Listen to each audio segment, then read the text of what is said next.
paradigm of absolute control. And that's why we're just out here doing simple things, pointing out that we're meant to be in nature and be natural. And this is where we find the source that God made to transcend the New World Order. And that's why they want to try to keep us out of it. I'm angry. I've had enough of these people. They're a bunch of Christian murderers scum. They're on giant death factories keeping babies alive and selling their body parts. What more do you need to know about these people? I go out and face these scum.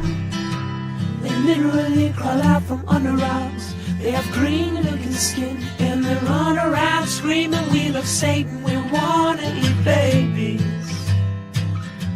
I have them on video. Hillary's in the creepy weird sick stuff, man.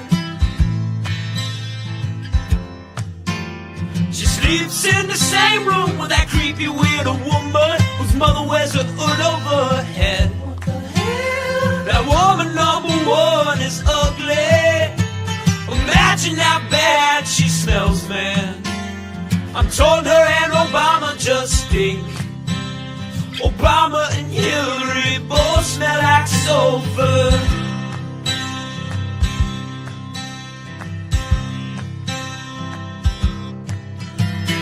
Literal vampire pot and the goblins are hobbling round coming after us. My spirit gets close to that evil and I feel it go.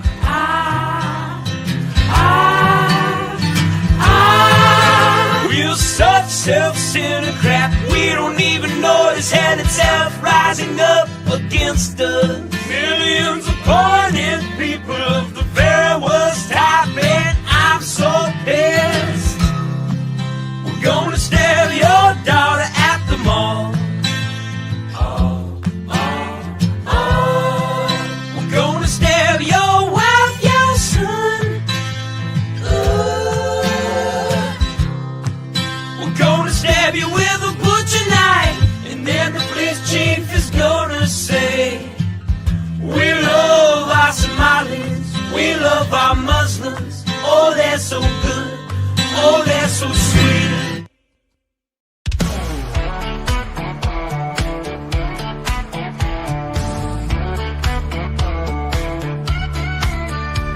I'm sweating like a country pig. I'm gunning beers and taking swigs of ice cold Jack. We're at the track, it's racing day, we're getting smacked. I never really understood this NASCAR shit. I thought, how could I be impressed when cars go left? But then I went and baby, it's the best. The ladies here are fine as spring. They'll hop to a ride on that thing. There's beer and whiskey everywhere. There's smoke and rubber in the air. I'm gunning beers, I'm shooting Jack. We're here all day, 500 laps. And when they start them engines up, man, my heart, it starts to pump. Cause Lord, them cars go round and round on hot black asphalt racetrack ground. We're all obsessed, they're turning left. The beer and rubber, perfect mess. They're going fast, they might just crash. And if they do, these ladies flash their country tits. I must admit, I understand this NASCAR shit. It's not loud, we're in the crowd. We're watching cars go round and round. We're in the South, the USA. We fly that flag each goddamn day. And when it's time to watch a race, we crack a beer right on our face. We watch them cars go fast and left. This NASCAR shit's the fucking best. Cause Lord, them cars go round and round on hot black asphalt racetrack ground. We're all obsessed, they're turning left. I'm drunk as shit, I love this mess. They're going fast, they might just crash. And if they do, these ladies flash their country tits. I must admit, I understand this NASCAR shit.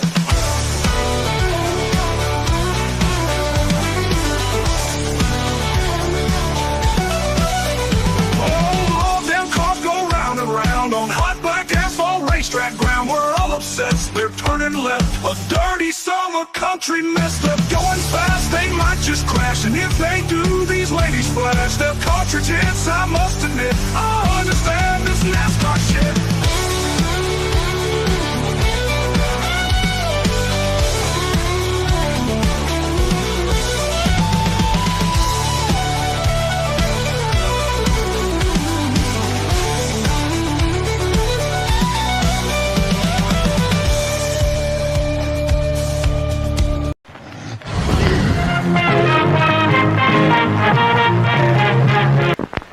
X.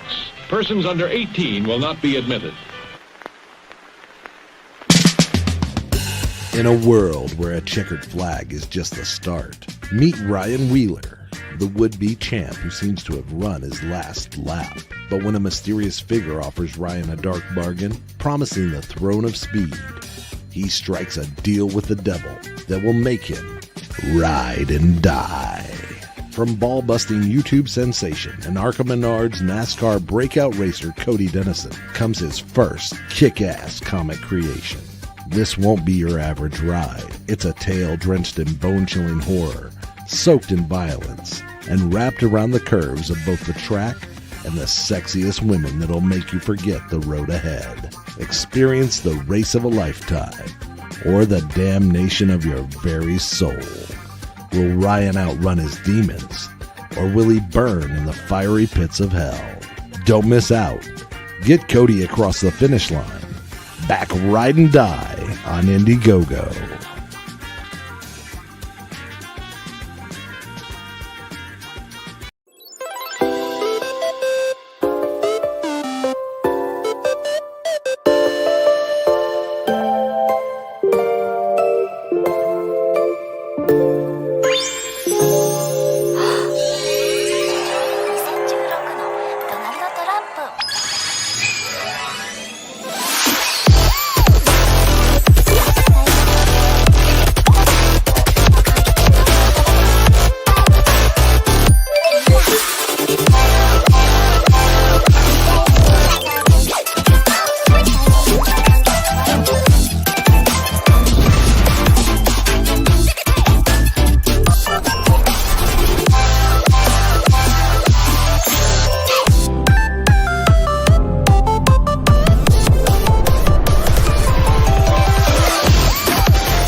Hey, you.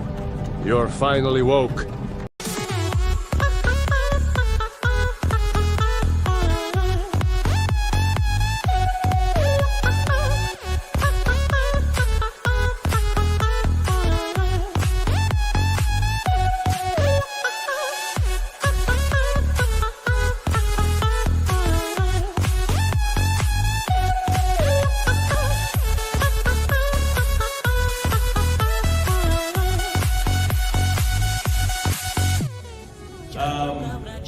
Are you guys aware that we almost see no titties in movies anymore? And we only see titties. Hey, anybody notice this? Yes, I love titties! Big old titties!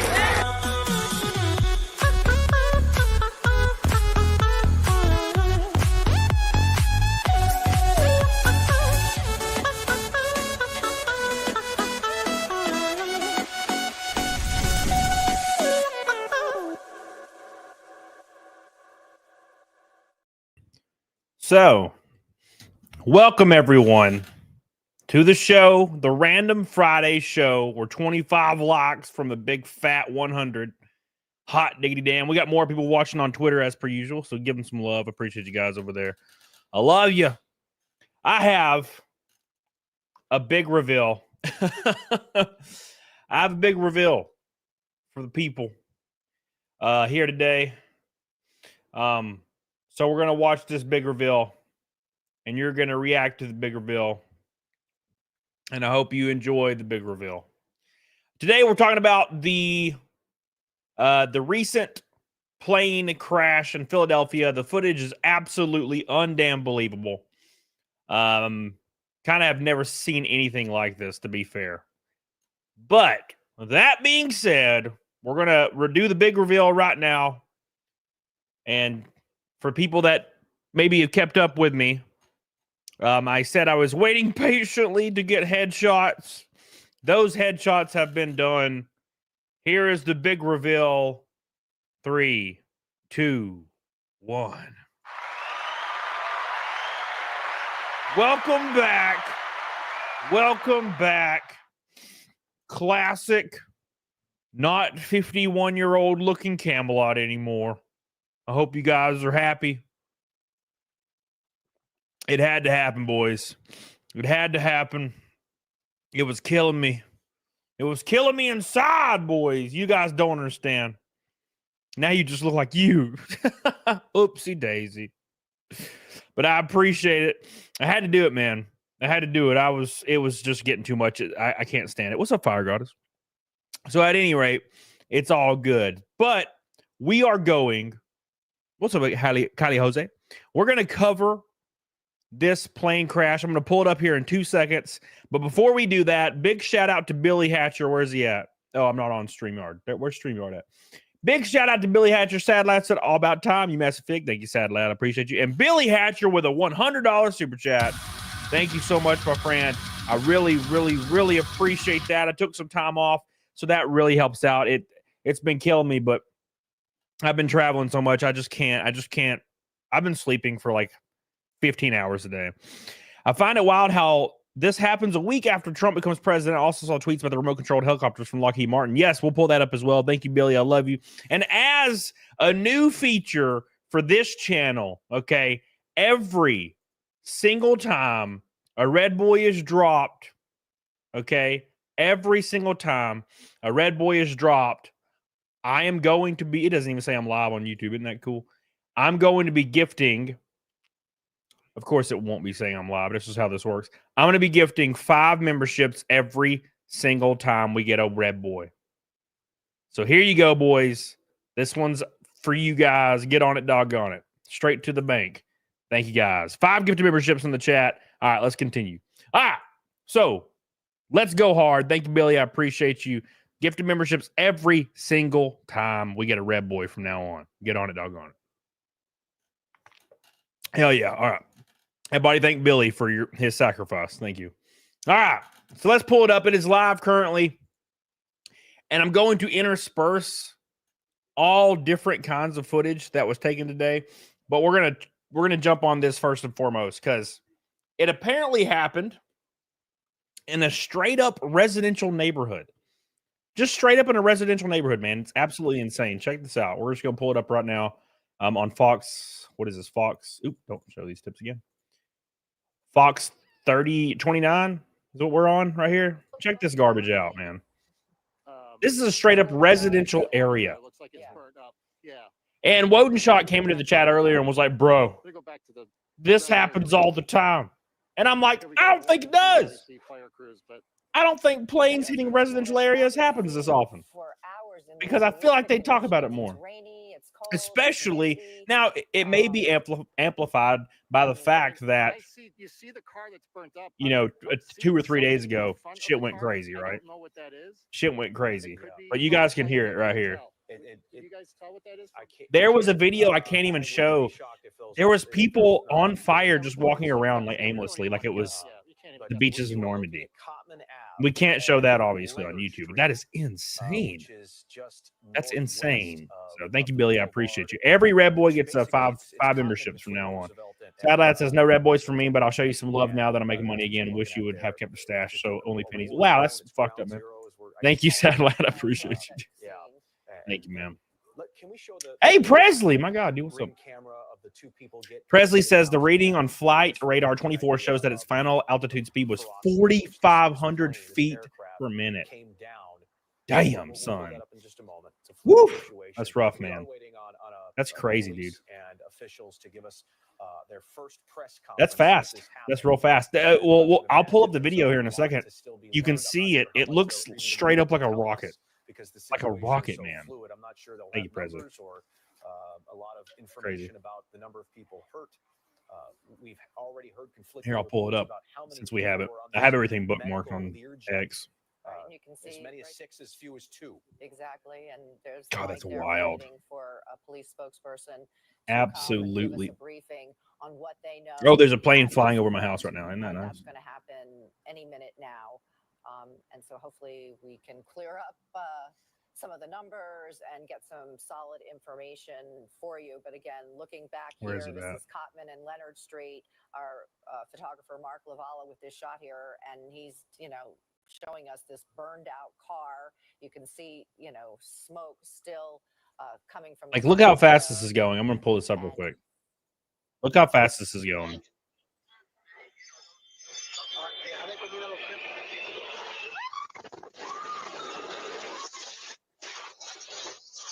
That is insane, dude. Can you imagine? Insane. Like she looks like she has something in her hand, the woman, and to have that happen. I know this isn't like the time or the place, but I can't stand when women just like hysterically scream. I know it's like biological, but like it doesn't help anything. It just stresses everybody out. And before you know it, he turns around and there's a fireball. I will, Billy. Calm down. Okay, give me a minute, Billy. And that's how bright things were. And I'm just curious. Presley said this was going negative 4,500 that fireball feet per in minute. the sky, because like you said, he stopped, so they were close enough to hear. Well, negative as in altitude. Loud, and we also have been hearing from other people that they heard. Rage over here says, and it ruins good footage. Rage, this is not a good thing. It's not a good thing, Rage. This is a bad thing, Rage. Rage in the chat, man, ruined my good time. This is not a good thing, Rage. People are struggling, Rage. There's crazy shit happening. I can't even go to Facebook anymore because all the boomers are angry about everything right now. And you're over here saying, can't help but notice good footage. It's almost already a fireball before it hits the ground. Right, and it's kind of surreal. And then we see damn you, Chuck. Damn you, Chuck Castle. Damn you. And then we see multiple fires on the ground, cars on fire, a house on fire, at a time of the evening when everybody is either headed home from work, from school, headed out for the evening. You know what's terrifying about this to me? The fact that I live in Huntsville, Alabama, technically Madison, and planes go over my house every single day. And I know this is a very rare thing, but it being sprinkled in like every couple of days is starting to get a little spooky for people. Somebody asked President Trump, a reporter, or no, they asked the press secretary, right, if we should feel safe flying. And I'm like, I feel like that's a fear-mongering question, right? I feel like this is a fear-mongering question because it is a very rare thing. Some basic facts about what we know for certain right now. Let's hear this. An aircraft went down in the vicinity of Roosevelt Mall on Cottman Avenue. This occurred shortly after 6 p.m. this evening. As of right now, we have no reports on the number of fatalities. So right now, we're just asking for prayers for any and everyone who may have been affected. We do want to note that several dwellings and vehicles were impacted. So what are we asking you to do for us right now, Philadelphia? We're urging you to please stay away from the scene.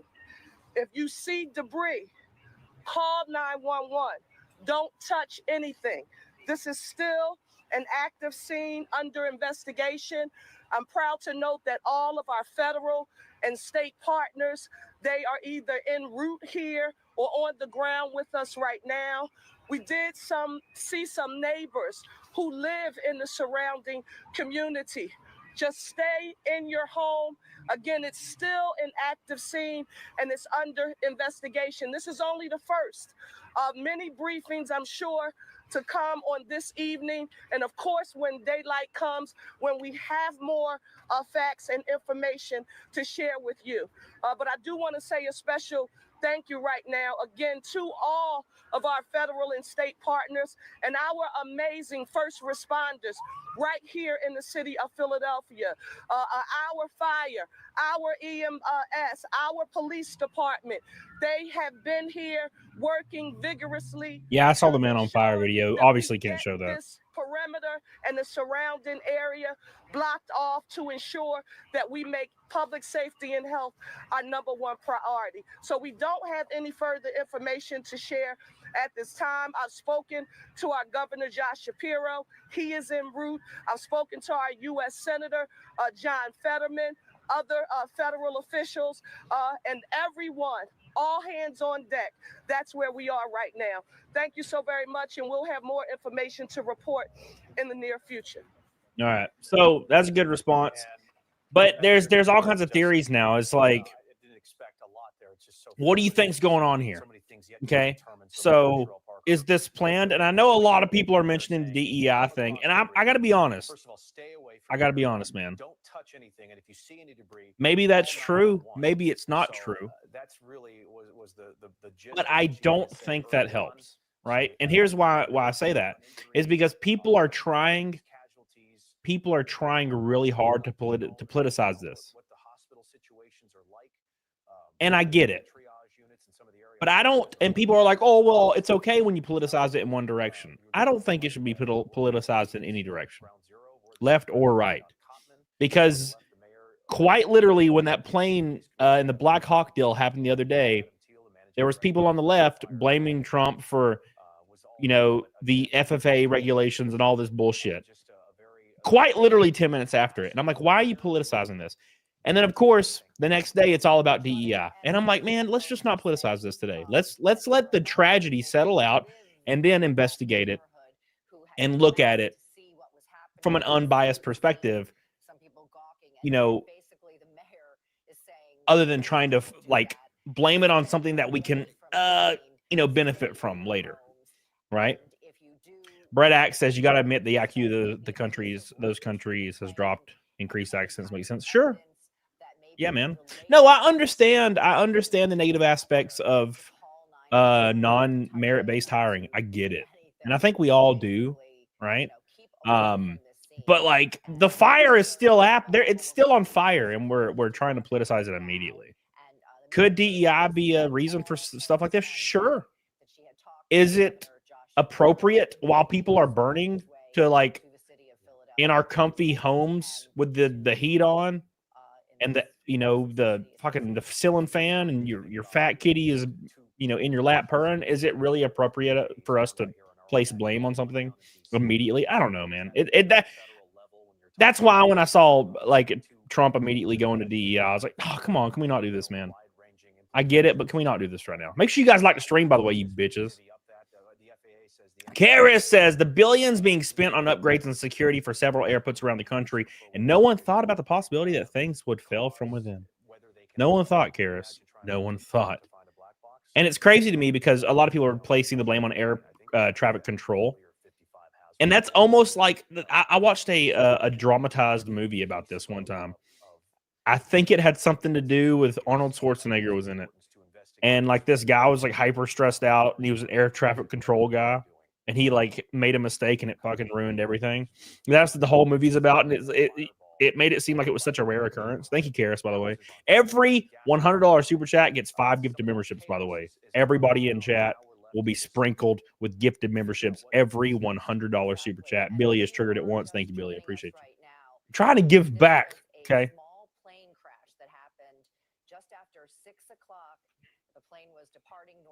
It's crazy, man. Airport, we're hearing different reports on how many people were on board, anywhere from 2 to 6 people. We believe it was a medical transport aircraft. It was headed to Branson, Missouri, to the airport out there, when for some unknown reason, this plane just fell from the sky, burst into flames. Look at this video right here. Multiple fires on the ground. This was at Roosevelt Mall. This was at Cottman and Roosevelt Boulevard. We just heard from the mayor. She said right now she does not have any. How does something like this happen? So for a plane to nosedive like that? I mean, did everything stop functioning all at once? Did the stick stop functioning? Did the wings stop functioning? Did everything stop functioning all at once? Red Axe's lightning strike, maybe? Man, it's just wild to me. The squid! There's about 1,000 private plane crashes per year in the U.S., ranging from small engine to planes to private jets. There's hundreds of ways a plane can fail to the point of crashing. People need to shut the fuck up about the Philly crash. Squid, thank you, man. I appreciate you. You know what? Squid? I was talking to someone within NASCAR about this literally last week, before all these planes, right? And they say a lot of these teams have a lot of malfunctions on their planes because a lot of their private jets are like 60 years old. And that's why they're saying commercial flights are actually more safe because, generally speaking, commercial flights are well maintained and more recent, whereas a lot of these private jets are really old. You know, thank you, Squid. Derek Cuda. Thank you, dude. Appreciate you. It literally looks like a damn bomb went off. Thank you, Derek Cuda. Squid says the other crash in question involved the military helo and the private airliner was 100% the fault of the ATC and whichever pilot effed up. ATC is not an easy job, so I'll hold judgment until the FFA concludes the investigation. Thank you, Squid. There's also a very interesting thing that I don't really think plays a factor in this, but Billy sent me a video about them testing. There was like a military test of remote control Black Hawks, like completely coincidental around the same time. Thank you, Squid. I appreciate it. Squid with 2 orange boys. Thank you, dude. Thank you, man. Love you, dude. Albatross says, do we have any info on the 2 pilots involved? Not as I know. I know the info about the pilots from the other wreck 2 days ago came out. Thank you, Albatross. Appreciate you. They hit the Panda? Are you kidding me? Officer escort me, and that kind of just speaks to the danger that's in this area. And right now, a lot of people, they have a lot of questions about what exactly happened. But as you just heard the mayor say, the priority right now is people staying safe. And of course, we are working to figure out what exactly caused this crash. Yeah, no. Nolan. Right here behind me, you can see that we are kind of right near ground zero. That home that was on the corner, you can see that it has some damage. It actually was on fire. And just trying to get to the scene, I was going through the neighborhood. And a lot Imagine that, dude. Imagine you're exactly happened. imagine you're just sleeping or something and a plane crashes in your neighborhood. That is wild.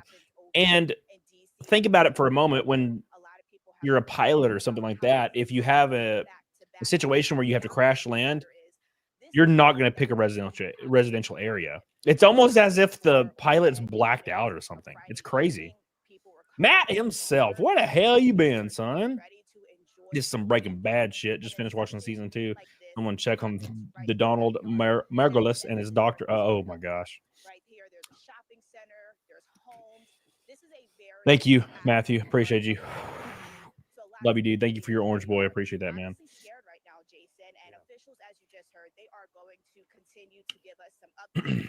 Wasn't his daughter the chick that died of the drug overdose? I think. I can't remember now. Thank you, Matt. Appreciate you. Jill. Sad-eyed Chestnut says, I get that a lot of things can cause planes to fail, but people thought 9/11 was an accident until the second tower was hit. Can never be so sure. Yeah, sad lad. I appreciate that, dude. Thank you. Snuggle struggles. What the fuck? This is a recap by chance. So a plane just nosedived out of nowhere in Philadelphia like an hour ago or something. Or an hour and a half ago.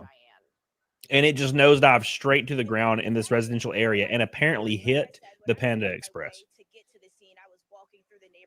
And there were a lot of people. I mean, it's just natural for you to step outside your door and you're just wondering exactly. And there's actually a terrifying video that I can't show, but I saw it on Twitter of somebody. It was a guy on fire, just like aimlessly walking around. And I'm like, this is horrifying. Chris says, I'm an aircraft mechanic. This doesn't look like a malfunction. It looks like a missile. Already in function, the vector would require an improbable sequence of failures. I would bet it throttled in. Oh my god! I love Panda Express. No struggle. What just happened, less than 2 days ago, and then this hitting so close to home, it definitely has a lot of people frightened. I'm curious if you had a chance to speak. See, that's my issue with X, Brad Burnett. I understand the information is important. But I'm just not a big fan of the gore, man. Thank you, Brad. I don't like that stuff. I hate when that kind of stuff happens. I didn't bookmark it, Billy, because I don't like gore stuff. But if I see it, I'll send it to you. Patrick Wright says aircraft failed to pressurize and all on board were incapacitated by hypoxia, maybe. Some type of unfortunate shooting happening in his neighborhood, but he did not expect Yeah, it to be. Pingu, I agree. Orange chicken? Yeah, dude. Yeah, dude. Yeah, an explosion and people. There's a place in the Denver airport called City Walk. City Walk. Their orange chicken's lit, dude. Really engulfed cars. It was freshly fueled leaving Fire crews the doing their airport, best to try to put lady those says. out. Those images they're just flooding around social media, and it's a lot of people are like, this is like nothing they've seen before. And actually that police officer who escorted me over here, what she had to say, That she video said, is insane with the ring light. you know, That and is there's a lot of insane. things that police officers see here in Philadelphia. So for a Philly police officer to say this is just crazy, it definitely says something. And even seasoned journalists, Mark Lavala, Steve Keeley, decades and decades. It looked like it was on fire, right?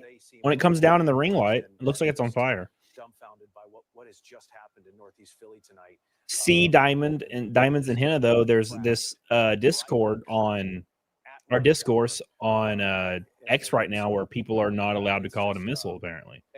Frackle for follow. What's up, dude? How everyone's doing, and Ashley, how you the doing? loss of life here in Northeast Philly as well.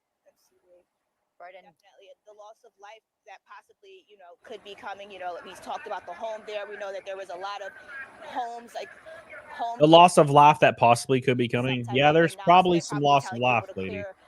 The area, but definitely the focus is making sure that people are okay and safe. And we know obviously there's the NTSB investigation, but right now, again, because of what happened in DC, their hands are full, but they are continuing to investigate. I'd like to know what that announcement was, to be honest. I'm curious what.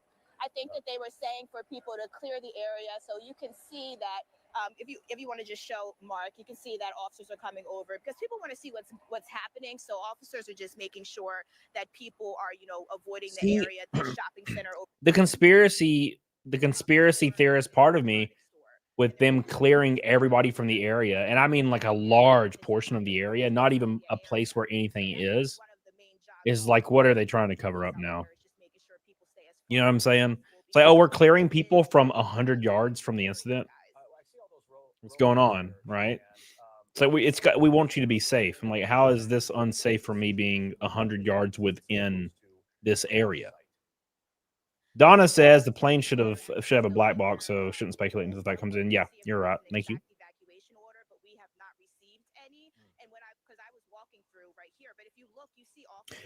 What is an evacuation order for, though? Johnson, Benny Johnson has the air traffic control audio shell. Let's check it out. I'll pull it up right now.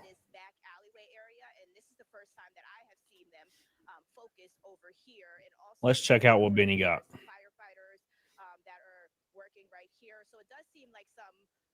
Benny. Here's the air traffic audio release from the air traffic control trying to reach the Learjet 55 before the aircraft. All right, let's check this out.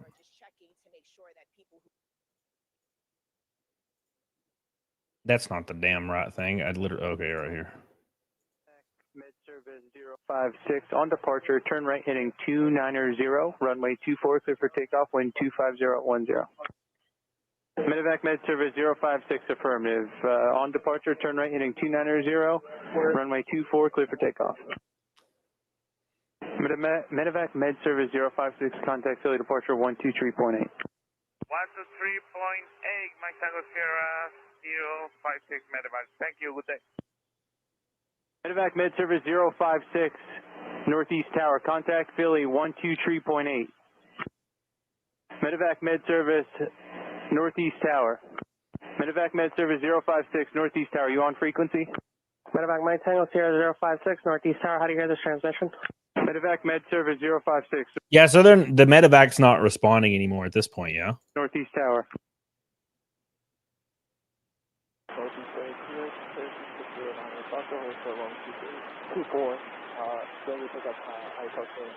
Turkey 6098 Foxtrot Northeast Ground Roger. Stand by one. I'll get back to you when I can.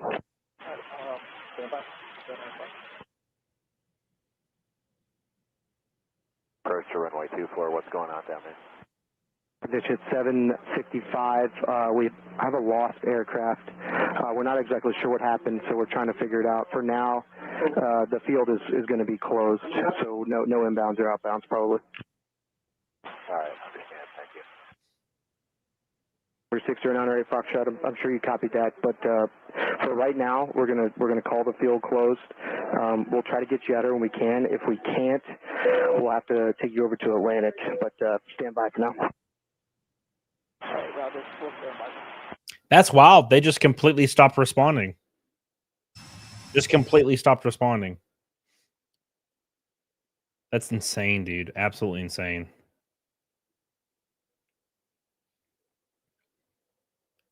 So this is like the area where you can see all these apartments right here. And this is the Panda Express right here. I know I keep mentioning the Panda Express, but you get what I'm saying. So they were going, Shell says I work for a, hold on. Come back to this.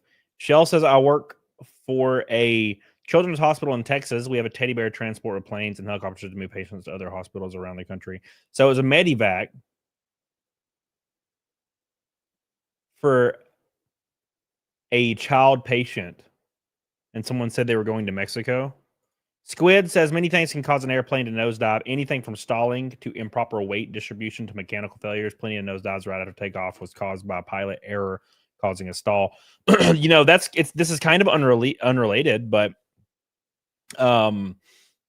every time I take off on a flight, every single time, I always have that like in the back of my mind, like a stall, because I used to play Flight Simulator and stall it every time off takeoff, and I don't know why I think about that. I'm not afraid of flying or anything. I just think about it every time. Thank you, Squid, man. I appreciate that, dude. Every $100 super chat, by the way, gets a 5 gifted memberships to the chat. It's a new rule I'm putting in place going forward for fun. Thank you, Squid. I appreciate that, man. Okay. And that's actually what we were initially reporting. If you remember, we were initially reporting that there were 6 on board and the FFA said 2. And that kind of, right now there's a lot of questions, but it speaks to exactly, what was, on board, right, of this jet. But definitely 6 people, that is the latest update. And that is what we first reported here. And you can also see if you go towards the scene really hasn't died down at all. But Mark, can you show the water that the firefighters right now are, the water that the firefighters are right now trying to put out or something? Zoom in right there. Can you see exactly what they are focusing on? Yeah, I don't see it from here. Jason, can Hey, you see Jordan. the fire that the firefighters are trying to? I see. All I see is those firefighters gathered at this point, but It's hard to, okay. yeah, it's hard to see Well, far in beyond the that. distance, you can see that they're okay. Well, far in the distance, you can see that they really are focused on one particular area here at the scene. But this is just honestly, again, as you said, it's some sort of chaos. There's actually some people that are starting to, come outside. But again, the weather's not the best right now. So I think that, to a degree, that's kind of helping some people stay inside. But in between, when you came to me last, I went back on social media, and people definitely are, shocked, especially hearing that update that there were 6 people on board. And now, there is a question of, what exactly was happening, where we know they were headed to Missouri, what was actually on board. So there's all of those questions. But right now, we see officials again. I think these are fire officials. Hello, how are you? Fire officials making their way back. So they were on their way to Missouri, she said. all right, let's keep your shot up here. I just Dawn kind of read the statement. My only conspiracy is a lot of negligence on plane safety control for being able to fly, or hardly someone made it happen. They said at 6:25 tonight, jet rescue air ambulance experienced a crash. There were 4 crew members and 2 passengers, including a pediatric patient and an escort. You have to assume a child and a parent. Right. And they were headed to Springfield Branson National Airport. That is in Missouri. Yeah. And Steve Keeley showed us earlier an oxygen tank with the company's name on it that presumably is part of this massive wreckage that has been just strewn across blocks and blocks of this area at Roosevelt Mall. Roosevelt Boulevard is closed. There is a sea of police, ambulance, fire, emergency responders here on the scene. And they've been here for just almost 3 hours now. Rabbit Hole says what happens now. There's a plane crash and is a medevac in northeast Philadelphia. our Shawnette Wilson also reporting that people may be displaced, which would not surprise me at all with some of these homes that caught fire. And so, I don't know where they're going to go tonight. I'm sure people will step up and help them. Again. And the mayor confirming, too, when you talk about people displaced, that homes and vehicles were impacted. Absolutely. And we've seen the videos, so we know they were on fire. So, and also, Jason, as earlier in the evening, Steve was just talking about like the thick smoke, like billowing into the sky, and people living in, working in those areas or just driving through, experiencing that. Dude, imagine that. Imagine you're just driving down the road and basically what looks like a missile just hits the ground in front of you. And you're like right out of the danger zone. That would be the wildest shit. What's up, Chris? A medical plane carrying 6 people crashed on Cottman Avenue or near it, right in the Roosevelt Mall parking lot. Somewhere in that vicinity is where this plane literally fell from the sky. What the hell are you talking about, Tengu? Shaking the entire neighborhood. We have shown you many doorbell cameras, each one more shocking than the next. What are these firefighters carrying here?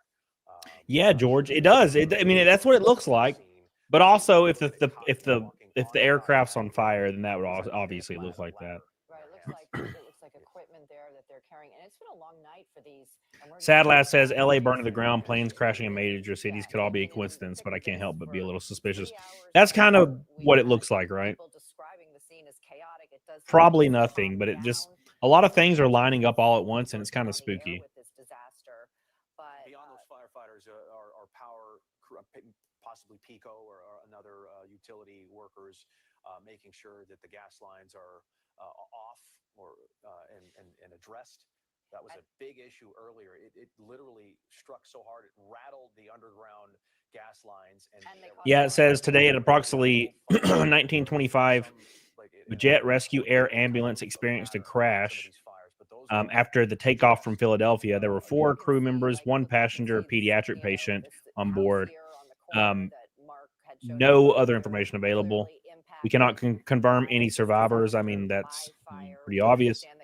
No names are being released at the time until the family members have been notified. And of course, we will be hearing from him. He probably needs to be briefed. We did not get a lot of information from the mayor. She spoke a little while ago, just asking for people's prayers, saying that there was no number on any reported casualties, asking people to. Sugar's fine, just don't go crazy. And this is significant. If they once a week, have you a little few cookies, that's fine. Some people, though, everywhere, all across this area, we saw. I read a story yesterday about how this guy went and hung out with this girl that was, overweight, and she just kept like rolls and rolls of Oreos in her nightstand, just in her nightstand. And I'm like, yeah, see, that's the issue. Figure out what exactly went wrong tonight. Mark, can you pan up? And I wonder if those drones are still there. At one point, there were 4 to 5 of them over the scene. There's one blinking. These, I would imagine, are, that looks like it could be a fire or police drone with cameras. Yeah, that's a drone. That really could give first responders a good idea of the crash scene, the perimeter, and any other evidence they might be able to gather. I have to assume that those who need medical attention have been addressed, transported. There's another one over, I believe that might be the mall area there. There's, again, it's a large scene between a residential area, businesses, restaurants, and so on, and still some smoldering row homes in the area. So there may be some displaced people. We have crews headed to the hospital as well to see how that effort is going. Look at this explosion right here have been injured. that Jeremy posted. Hold on. Just so much Look at this right here. This is insane, dude.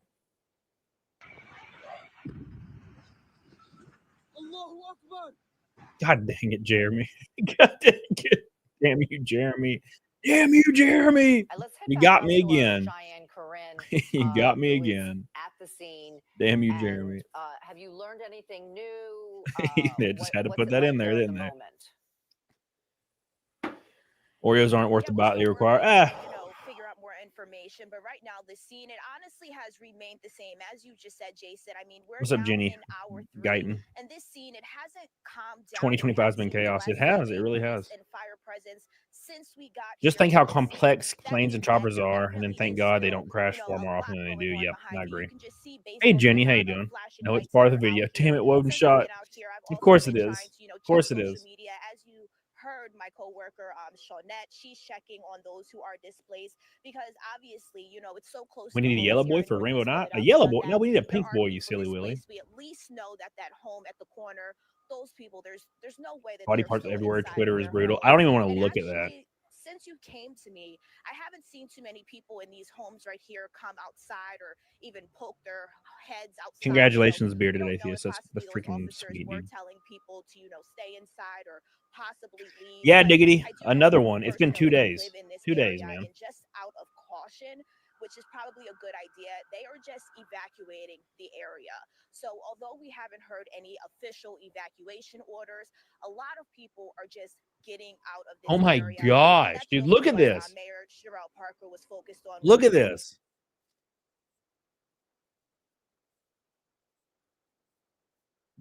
Look at how fast this thing is going. You see this? Look at this. That is insane, dude. Remember what I just said? Imagine driving down the road. Imagine driving down the road and you see this. And you don't know what it is. Is this like a nuke? Like, is this it? You know? I've had dreams like that before.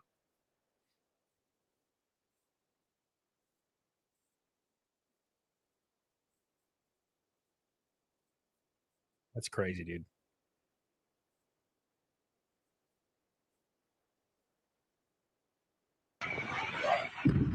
Oh, they're trying to give me the other one again. Thank you, sad lad. Appreciate you. Aliens. 2 days ago, we lost 60. Yeah, it's like a complete nosedive, Nolan. Complete nosedive. And then 2 days later, about 2.5 hours away here in Northeast Philadelphia, we now have a plane suddenly come down, crash in the neighborhood, and, you know, it's not looking good. So a lot of people are on edge. Well, yeah, you're right, lady. It's definitely not looking good. You know, some type of clarity about how this could possibly happen, but people are just really on edge. Where do they get these people from? Yeah, it crashed and it's not looking good. Yeah, no shit. Yeah, it's just still so shocking. After even all 3 hours later, we're still trying to sort through it. Steve Keeley, is that what it said, Anna? Was it 30 seconds after takeoff? Because if it's 30 seconds after takeoff, I don't understand how it could even get to a speed like that or an altitude like that to gain speed, like was at a diner Presley was saying. And Steve was reporting Damn, Jenna. debris. I think it's the Country Club Diner, which is up Cotman. Yeah, it is. Yeah, it's right up Cotman. And he says, okay, this is his tweet. That's the picture of now a boarded up glass, and a piece of plane flew through that glass into that diner, which has since been evacuated. It's empty now. But a piece of plane flew into that diner. And so that is down the street from where Cheyenne is. And yeah, again, I was hopeful, Tengu, until she said it didn't look good. A quarter of a mile to more. We're halfway to Naked Snake, by the way. Can you believe it? Can you believe it? I think that speaks to, you know, the amount of injuries that could possibly be a result of this crash. Because unlike law student, it says there's been 42 plus incidents with planes in January alone. 4 of them have been fatal. Terrifying. Guess what I'm doing? Driving to Daytona in a week and a half or 2 weeks ago.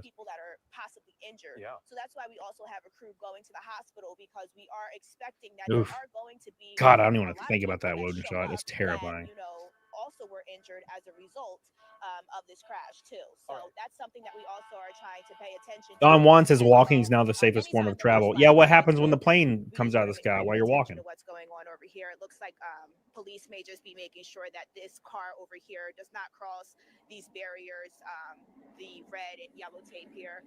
And then there's also a fire truck that here is leaving the scene. All right, Cheyenne, thank you very much.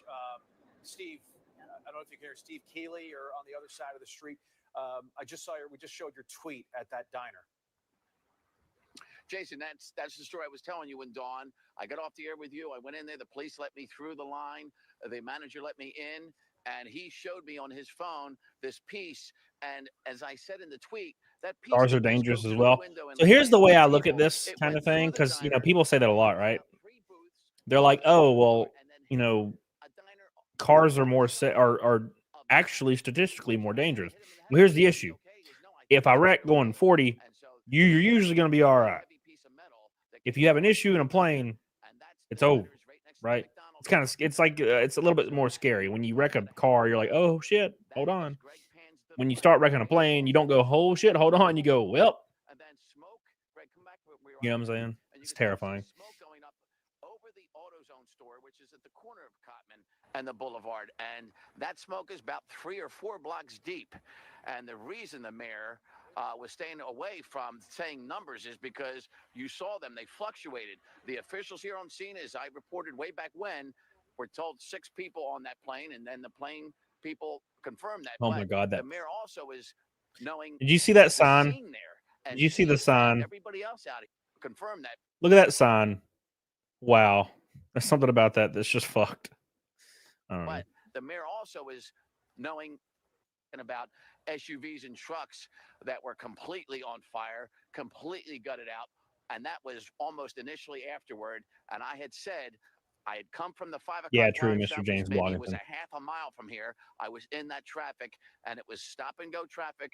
And it's a busy mall. It's a busy time of day, and this is maybe one of the busiest intersections in Philadelphia, the Boulevard and Cotman Avenue. And there's a lot of people eating dinner and so many fast food restaurants. So is there any accounts of cars being hit by this? Because it was apparently right in the road, right? Those flames were burning. So that is the fear, that there could be more deaths and fatalities than just on the plane itself because of where it crashed and landed. And that also tells you something. These pilots, even when they know that they are in trouble, they always try to steer it away from any other people, whether they're in the military or whether they're in general aviation. The last thing they want. See, this is exactly what I'm talking about right here. And to be fair, like this is not a real guy. This is just a bot account. Just a bot account. But it says, wow, less than 2 weeks into Trump's America, egg prices, tariffs, and planes falling out of the sky. Like, you're using that to get a cheap tweet out. Like, disgusting. These people need to be like removed from the planet. All for a paycheck. It's gross. Absolutely gross. I don't like that. Is probably why I was telling you how the heavy smell of jet fuel was thick in the air there around there, and that also helped the flame spread so far through that debris field as that plane crashed right along Cotman Avenue. Look at Woden Shot calling me out. What the hell, Woden Shot? What the hell, Woden Shot? You son of a bitch. How could you? I thought what we had was special. As bad as it is, all you kept hearing from officials on the scene is it's bad and it could have been even worse. Jason, Dawn? And we were hearing earlier tonight from an aviation expert talking about exactly. Oh, can't show that video. There's the video of the guy on fire. Filled with fuel. It was taking off. It was headed to Missouri with a pediatric God, that's crazy. on board. So it had a significant flight to make to get this patient to Missouri when it just fell from the sky. And I was just curious, when you were inside that diner. What's up, Promise? How you doing, dude?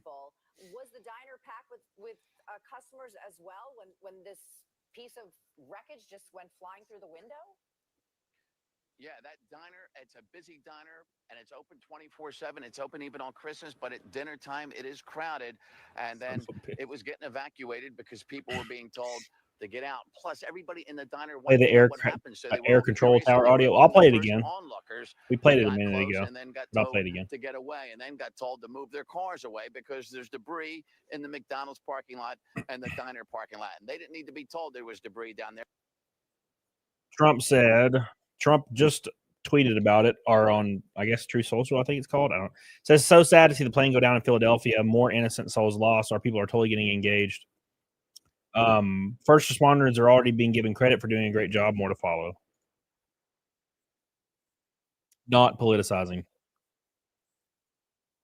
Here's the tower audio. The medevac Med Service 056 on departure, turn right heading 290, runway 24, clear for takeoff, wind 25010.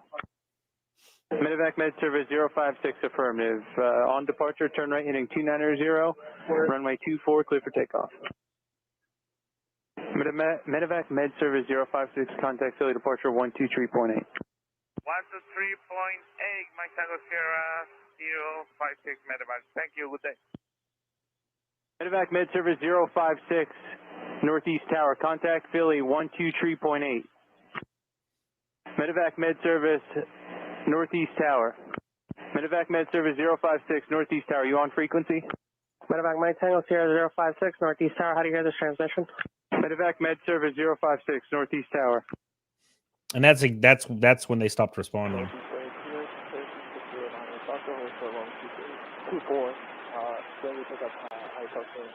36098 Foxtrot, Northeast Ground, Roger. Stand by one. I'll get back to you when I can.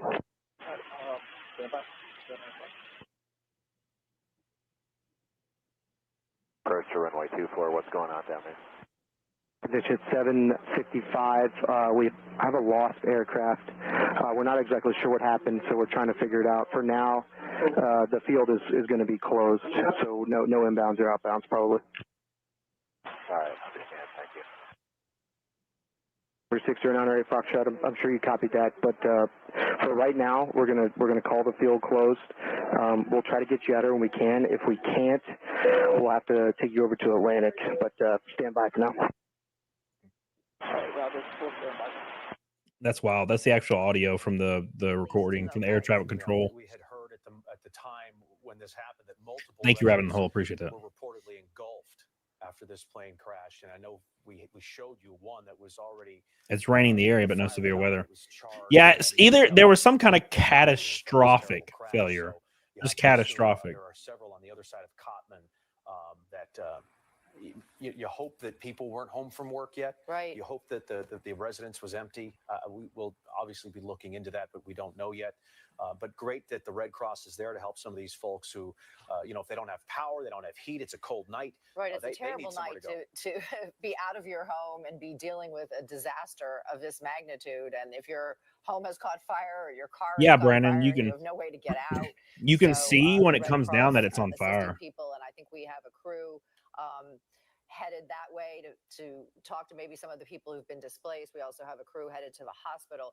I think that's the big question tonight, Jason, is we know that there were 6 people on board the Learjet 55.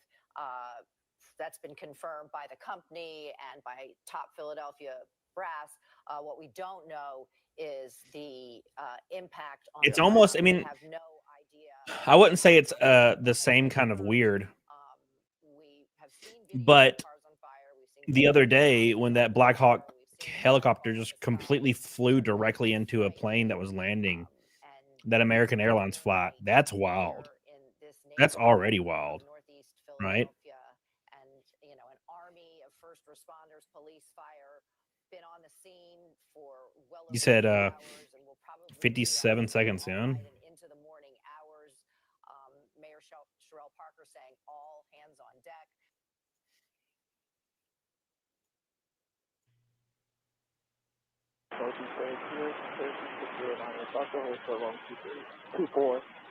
Slowly pick up 36098 Foxtrot, Northeast Ground, Roger. Stand by one.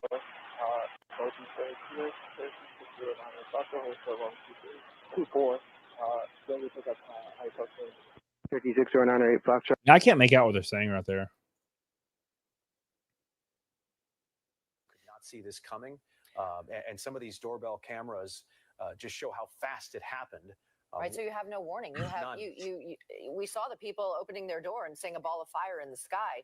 Right here is the video. These people are coming home. Golden Shot says a pediatric flight with an O2 fire in the cabin is infinitely more horrifying than any conspiracy theory. I agree. And Jason, you said that man turned around before you saw the sky light up, so he likely heard. Yeah, you can hear it. It's really loud on the video. Or a big thud or something. Yeah, that man who shared that video with us, I would love us to try to get him on the phone if he's willing and able. Totally understand if he's not, but I would love to hear his firsthand account, because we've heard so few from eyewitnesses from their firsthand account of what they heard and saw, and I'm genuinely curious. You can quite literally hear it. What are these people talking about? Like, it's extremely loud. You can hear it coming down. You can hear the plane. You can hear it already right here. Like, listen to how loud that is. And they're like, oh, the guy, he might have heard something. I'm like, yeah, no shit.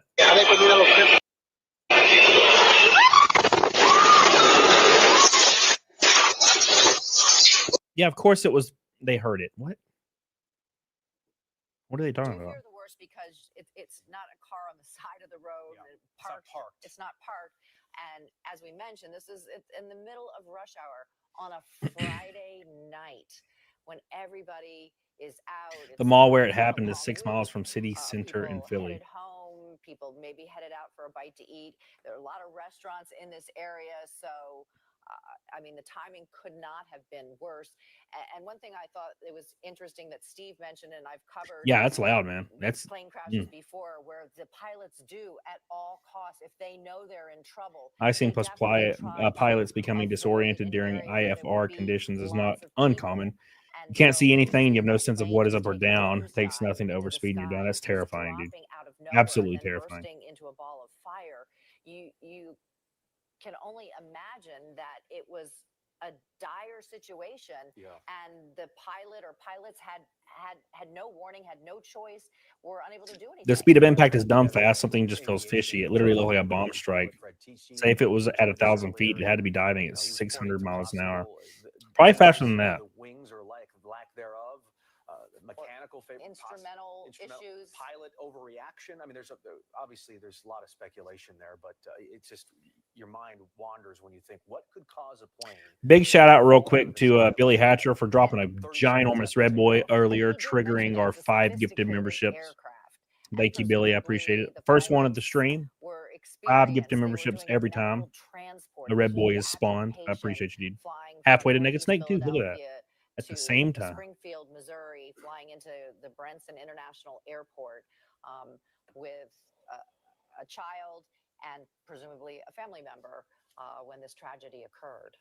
Cheyenne, Corinne, there, it looks like you were at one of the. Sorry, I'm reading chat because a lot of people in chat have a lot of insight about this kind of stuff. Thank you, Scott Summers. Appreciate you. Are you seeing anybody get on that bus, Cheyenne?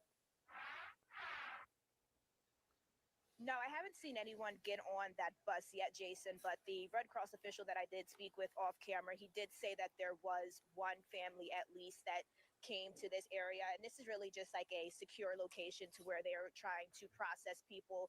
Usually when people are displaced, they just need a place where people can know to go to. And cloud ceiling was 700 feet. How long can you see it for the video? About a second. Call it 1,000 that it traveled in a second, 700 miles per hour. So that's overspeed for that jet. Yeah.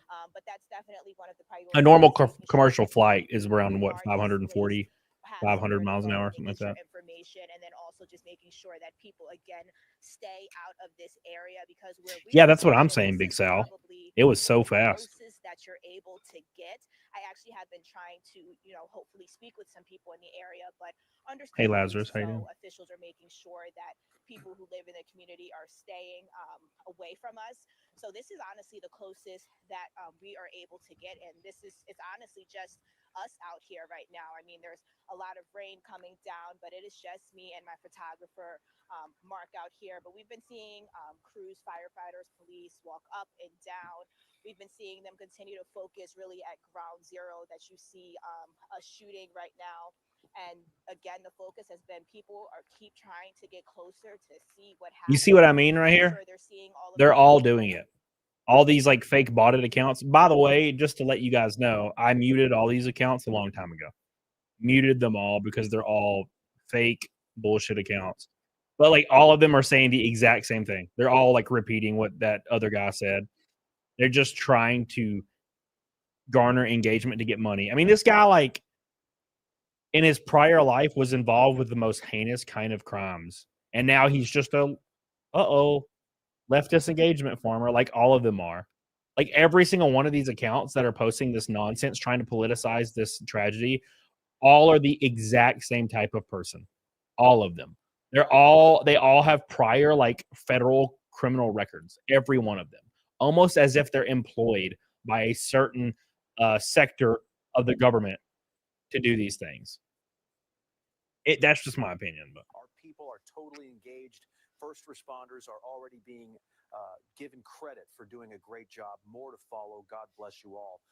Federal help is coming in the form of the NTSB and other. Sad Lad with a $5 super chat says, "I really hope these reporters don't make too much money. They're just repeating the same useless information." Well, that's kind of what they do. Crews on the ground.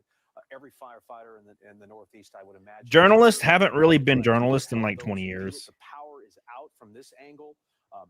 They just copy and paste. There's actually like a compilation of a lot of that where they just copy and paste shit. This was a good 3 hours ago now. Jenny says, "I find it hard to believe this was intentional. There was minimum destruction and death. And why a Medi flight? I don't know." Well, okay, so here's the conspiracy to like tag onto that.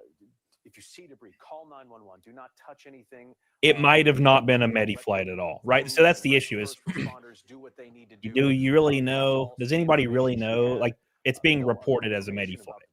Obviously, there's the recording from the tower, but still, right? And as far as minimal destruction and death's not always the intention with stuff like that, right? Crews try to piece this together. They've got a huge area. Like when foreign governments look at attacks, they don't look at. I mean, highly populated areas, densely populated areas, obviously are always what people assume that foreign governments would go after, but that's actually not the case. See what's up. Don't even try it. There are people who live in this area who may need another place to stay tonight and beyond. There's a whole line of row homes on the right of your screen. As firefighters take this gurney, I don't believe there's a victim. Can you hear me? It's just equipment as these firefighters move by. This is Cheyenne Corinne's camera. And so crews are just kind of making their way through and still probably looking for anybody who needs help. Yeah, I agree, Dr. Joanne. The only one who spoke at a press conference, I want to say about 30 minutes ago. Let's go back to Mayor Sherelle Parker. Yeah, that's the biggest issue is I don't think anybody really trusts the news, let's be fair. Facts about what we know for certain right now. Matthew says the plane hit approximately 4 houses and the debris has caused chaos. It did not crash into the road. Thank you. On Cottman Avenue.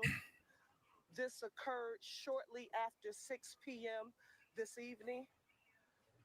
As of right now, we have no reports on the number of fatalities.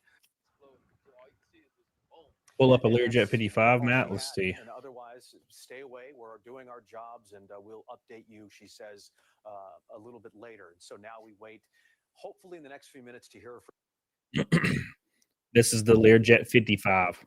So this is what is being reported is in the video coming down so fast.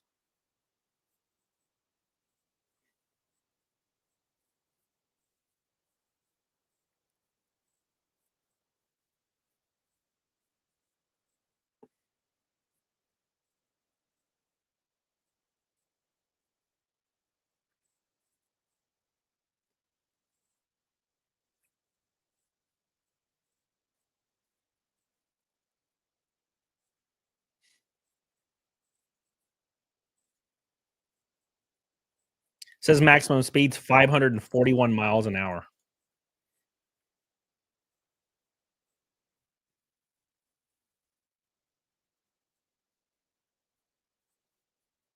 You live in the area, correct? Yes, I live in the area. What exactly? Where were you? What happened was we was coming out of Ross, out of the plaza. All we seen is a big fireball up in the sky. We ain't know it was the gas explosion or whatever happened, but it was just crazy. People just running all over and trying to see what happened, exactly what went on down there.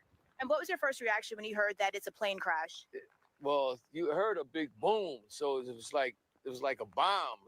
I didn't know it was a attack going on or whatever. I mean, we just heard about the terrible tragedy that happened in D.C. So, and then another plane is going down, so we didn't know what was going on out here. And did you hear that, unfortunately, there were 6 people on board, and it's presumed that there are no survivors? What's your reaction to that? Yes, they said there's no survivors. And then the bad thing about it is they said it was a little girl that was being rushed on medical alert to another hospital, and this happened. And how far from the scene do you live? I don't live far, right off, like about a half a block down. We're down in that area. Are you able to get to your home? I know that there are some people that are just blocked off. We can't even get down in the area. They're not allowing no cars to go in the area. They got it blocked off like 10 blocks around the area. No cars can go in the area at all.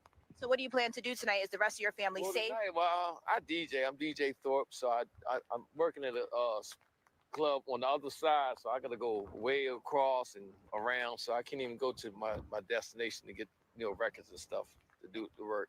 And you mentioned the recent. Well, I'm glad he didn't say he did OnlyFans. With this happening so soon after, what are your thoughts? I'm thinking it's like I'm trying to figure out, like it's like very, like, I don't know if it's like to me, I'm thinking this is a terrorist thing going on or something like that, or but unfortunately, there's prayers going out to all the families that went down in this collision here, especially the little girl that was going for medical attention. It's terrible.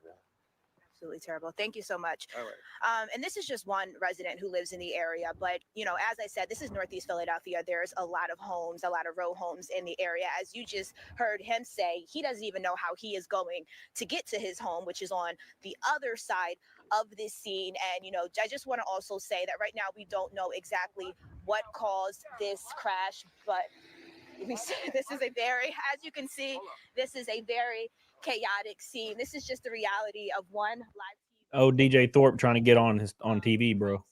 Right here. Thank you so much. But you see the That's wild. Philadelphia community, they are very strong, but they definitely are trying to figure out what exactly. At least he didn't say subscribe to his YouTube channel or something. People to speculate and be a little weary after what we just.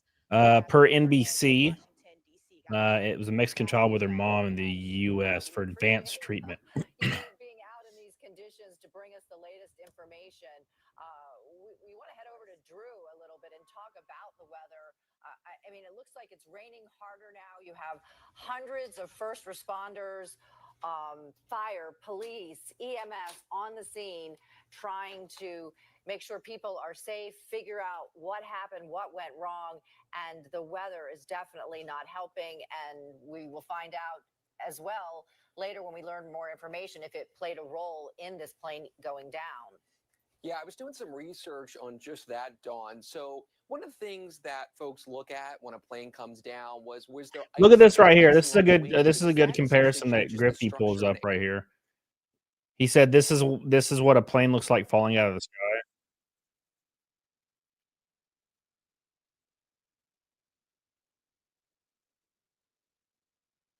And like in comparison to what we saw today.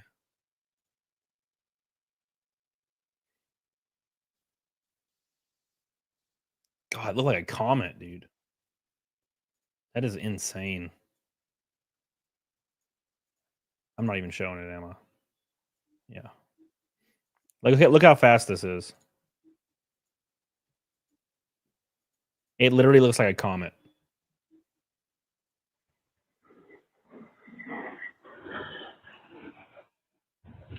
That is wild. And then Grifty showed this. You guys all saw this from the other day, right?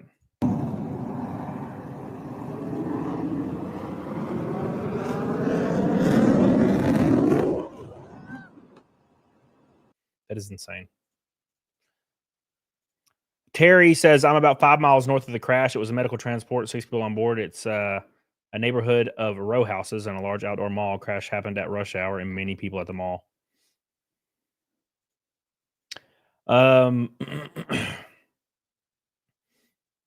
Sad Lad Chad says, I really hope these reporters don't make too much money. They're just repeating the same information. Sad Lad says, imagine your boss telling you still have to go to work the next after a plane hit your house. Well, that's going to happen. Dude, Walmart will show up to your funeral giving you a damn ride up. Okay.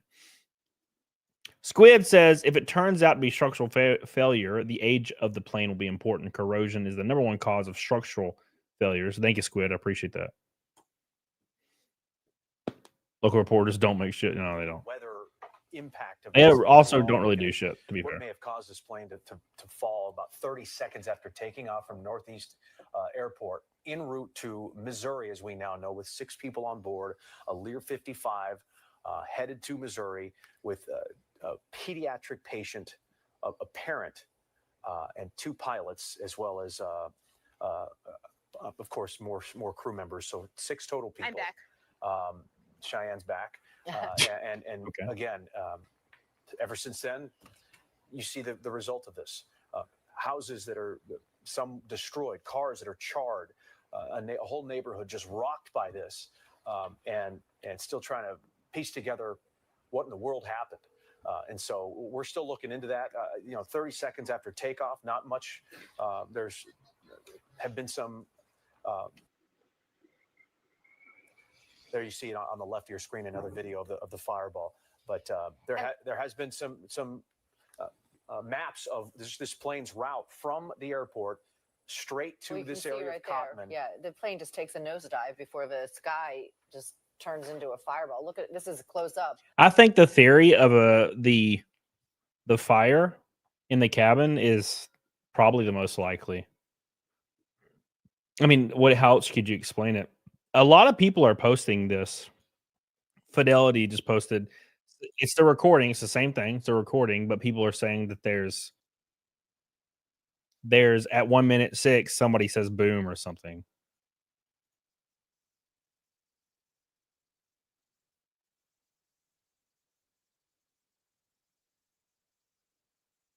Yep. So somebody is totally saying boom right there. What the hell? You hear that?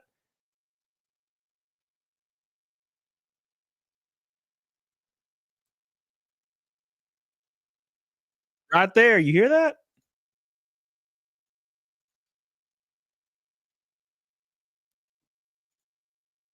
Listen to this. Northeast ground, Roger. Stand by 1. I'll get Right there. Somebody is absolutely saying that shit. Roger. Stand by 1. I'll get back to you. You guys hear that? Am I crazy? I can't be crazy, right? I'll get back to you. 1. I'll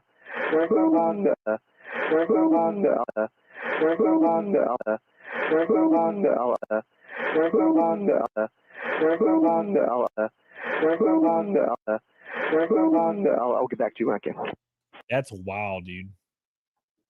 You were right. You were right. And I was wrong. Cars, charred out. So I'm sure that firefighters are still making sure that Yeah, Shell, exactly. On the ground. What's up, Richard? How you doing, dude? Knocking on doors and making sure that the folks in harm's Big way Sal up north says are it could be okay. that if the pilot lost We've got consciousness, he something would have that- accidentally Keeley, pulled the just saying throttle that, full on. the fire Nothing department explains says that they speed had unless fires throttle was in fully engaged. 6 Yeah, thank you, Big Sal. I homes. appreciate that. That I believe it. Calvert Street home off of Cottman Avenue, which he says is in the 7200. Thank you, Big block. Sal, So for the gold we heard boy. from the mayor Appreciate you, earlier dude. saying A pink boy homes from a and rainbow vehicles were knot. impacted, Thank you, man. and he's telling us that a source of his in the Philadelphia Fire Department said that they had fires as a result of his plane just plummeting into this different homes. We saw. I think there's going to be some pretty disturbing information coming out about this tomorrow. And still some smoldering. Our camera crews are in place. They really can't move from this location. The whole area has been cordoned off, and media cannot cross certain lines here in this situation as the rain is pouring now for these first responders on the scene. This is Cottman Avenue that you're seeing there in the Northeast. This is Cheyenne Corinne's location with photographer Mark Lavala. Cheyenne, have you spoken with anybody else? Okay, well, obviously, Cheyenne is not able to hear us at this moment, but can you hear me now? Yeah. Hey, Cheyenne.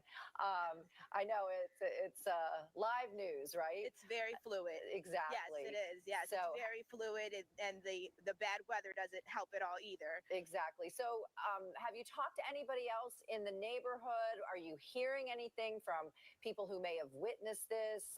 Anything from crews on the scene? Well, we just heard from our sources that apparently at one time there were 6 homes that were on fire. This is directly seconds after it. That means that at least 6 people. I've previewed this, so it's not too crazy. This is apparently seconds after it.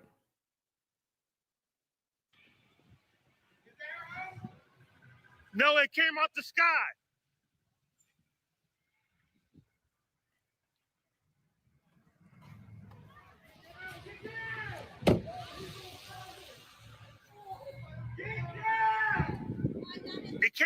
It came out the sky.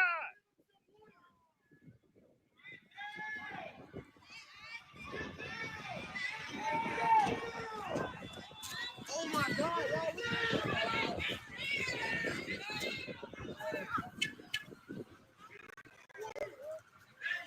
What is it? A plane? It just came out that sky.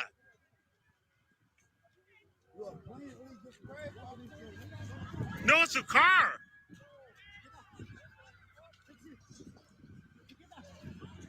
They house on fire.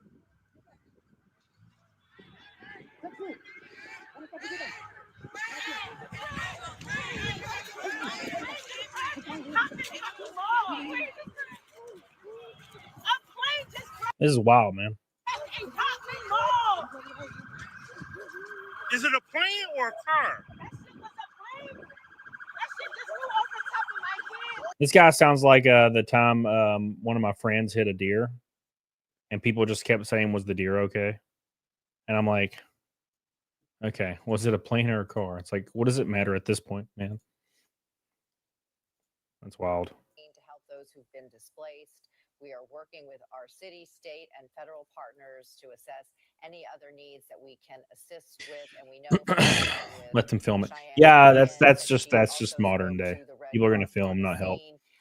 You got to understand that like everybody's looking for their like endorphin rush with likes and whatnot, so they could give two shits if somebody's burning alive. They're gonna film the burning alive guy. They're not gonna help the burning alive guy.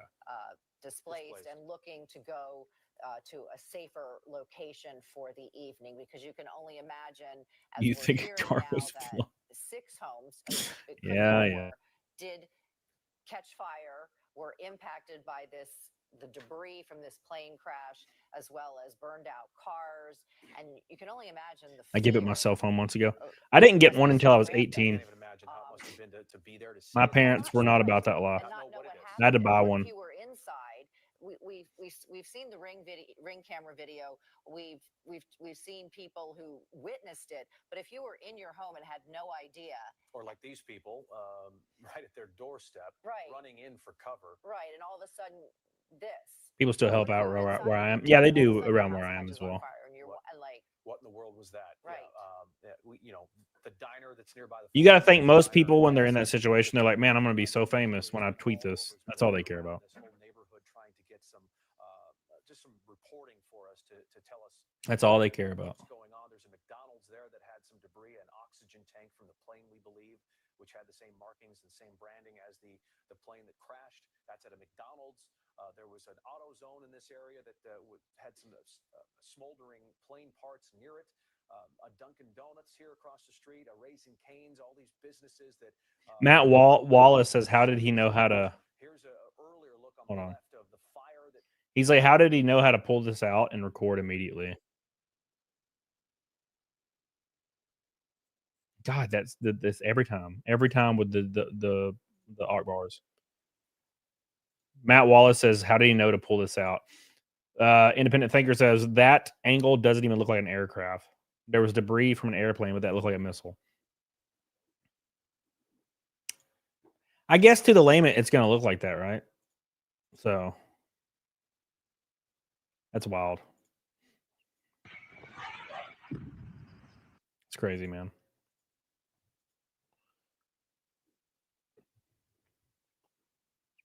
Jets do a lot of sound. Yep.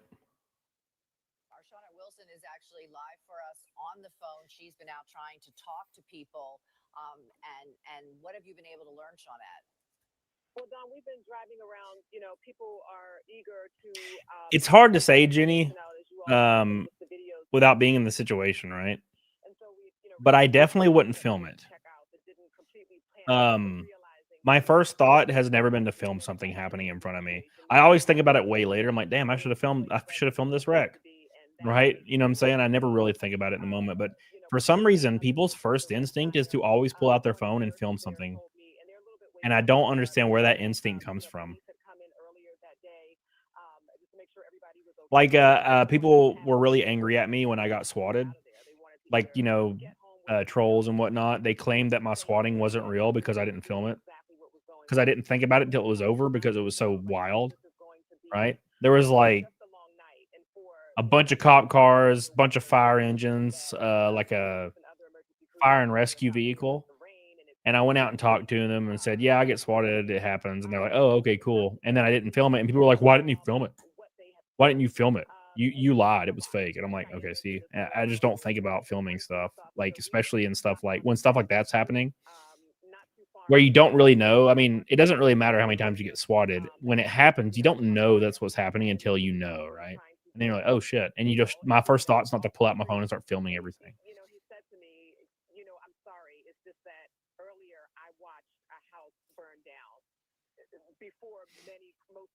Yeah, exactly, Matt. Exactly. My last thought when something like this is happening is, "Where's my phone?"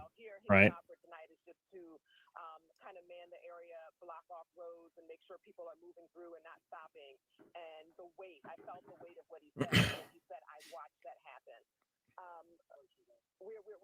Well, there's a lot of people that are disenfranchised over helping as well because they're afraid they might get sued for helping. That's the thing, right? Look at how many people tried to help, like try to help people, like say in car wrecks or something else, disasters and tragedies, and then they get sued later on by the person they helped. So that's something that's always kind of terrifying as well. It's like the scorpion and the frog thing. Make sure you guys like the show, by the way. What's their mood, Shawnette? Are people worried? Are they scared? Are they What a strange question. What's their mood like? Are they scared? Tell us. Tell us if they're scared. We want to know if they're afraid.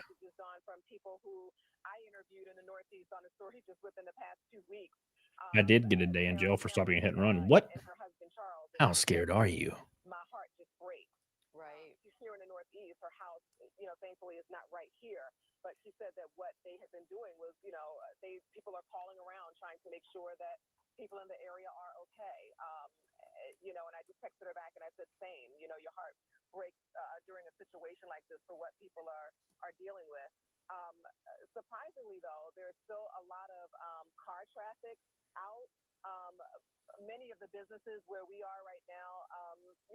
right? I found the body parts video, which I can't show, obviously. I don't even want to watch it.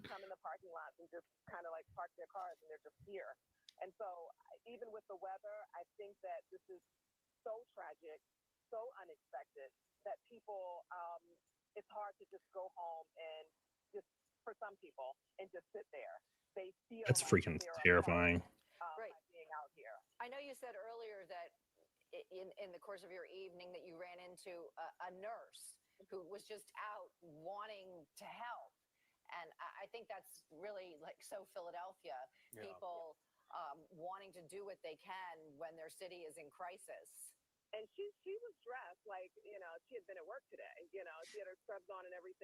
That's so Philadelphia for her wanting to help.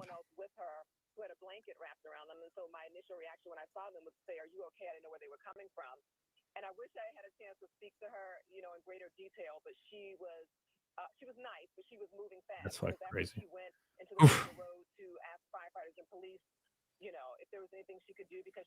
Sad Lad says, "What's the mood like?" Yeah, what the fuck? What kind of question is that?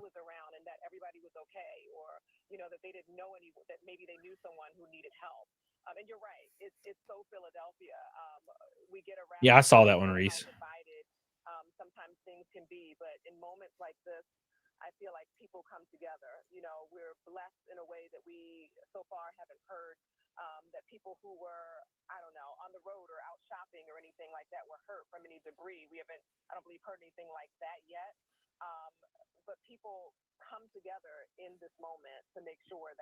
People come together in this moment to film it. What are they even talking about on this broadcast right now? Everyone comes around to help each other. I'm like, no one had did that at all. No one's done that. What are you talking about? There was a guy on fire, and like 80 people were filming it, saying, "Wow, he's on fire." No one helped the fire guy. That's strange.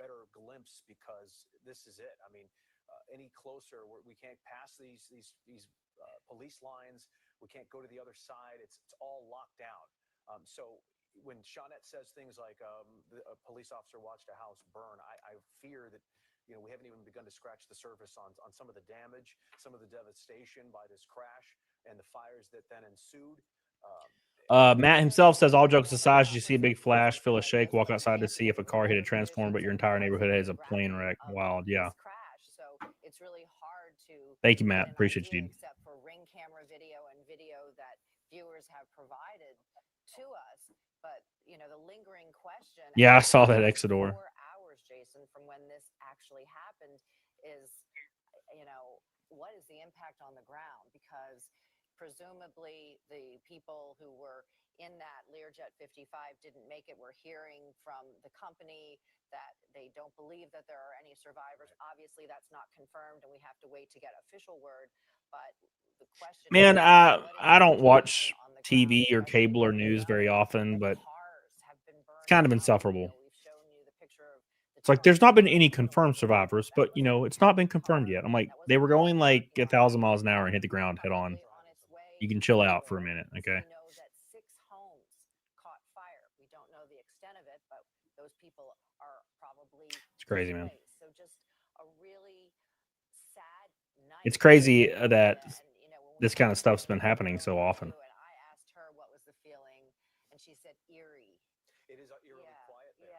Eerie. You don't hear a lot of activity. You don't hear sirens. You just the rain is falling. You see flashing lights and a lot of stunned people. Not sure what hospital that was. Was that Jefferson Torresdale? Because I know that we were going to be checking on some of the Can't watch that. And so as soon as we can get information as far as you know, how many people are being treated and that sort of thing, we'll bring it to you. On the left there, you see some of the People are just posting like dead bodies all over X. This is X, man. Just chaos afterwards. Look how casual the 2 female cops are walking over. Yeah, I saw that. We're hearing the governor has We're going to go to Governor Josh Shapiro right now, who just arrived on the scene. The governor just arrived. With Mayor Sherelle Parker. Let's listen. For joining us, I want to give a quick recap of the information we shared earlier, and then we will give you some additional facts. An aircraft went down in the vicinity of Roosevelt Mall on Cottman Avenue, and it did occur shortly after 6 p.m. Again, we have no reports on the number of fatalities, so we are asking everyone for their thoughts and prayers for all who may have been impacted and affected by this tragedy. Several dwellings and vehicles were also impacted, and so we are urging people, particularly those families who live in the surrounding area, to please stay home if possible. If you see any debris, and those who are conducting the investigations have repeated consistently, please do not touch anything because it is still an active investigation. Just call 911, please, if you see anything. Investigators and all of our federal, state, and local partners are working as expeditiously as possible during this very difficult time. New information that we want to share with you, that shelter is now available at the Samuel Fells High School located at 5500 Langdon Street. Samuel Fells High School, 5500 Langdon Street. If anyone has been impacted and you need shelter and support, it is readily available for you. In terms of our federal and state partners, I want to say a special thank you to the NTSB. They are here on site now. The FAA, the Pennsylvania State Police, Pennsylvania DEP, of course, our police and fire departments and OEM. I am here with Governor Shapiro. We've been in constant contact since it started. You'll be hearing from him shortly. But I also want to say a special thank you to our additional partners who we have spoken with, our federal leaders, U.S. Senators Fetterman and McCormick. Thank you so very much. All hands on deck. They wanted to make sure any and everything that we needed from the federal government, those supports and services are available. Congressman Evans, Boyle, and Scanlon, our congressional delegation, a special thank you to each of you. What does this have to do with anything? Like, do you let the governor talk now? Locally here, She's just like shouting out random senators and all these great senators. They're all great. We're all great. It's like, all right, okay. And Bellman, Commissioner Dealey, and Council Member Driscoll was present. If there was ever a time. This is like when you win a race in NASCAR and you thank all your sponsors, except this is the opposite. This is a tragedy. And I'm very proud about how our federal, state, and all of our local partners are working hard to deal with this tragedy. I now want to turn it over to our governor and to say thank you, Governor, for your support and being here with us this evening. Thank you, Mayor. Thank you. The mayor preaches about one Philly. She talks about a unified approach to governing every day. What you're seeing here is a unified response to an awful aviation disaster. For as awful as that aviation disaster was, tonight we also saw the best of Philly. We saw neighbor helping neighbor. We saw Pennsylvanians looking out for one another. I want to reaffirm the comments the mayor said about all of the different agencies working together. And I want to especially thank and salute Philly Fire and Philly Police, who did an extraordinary job this evening.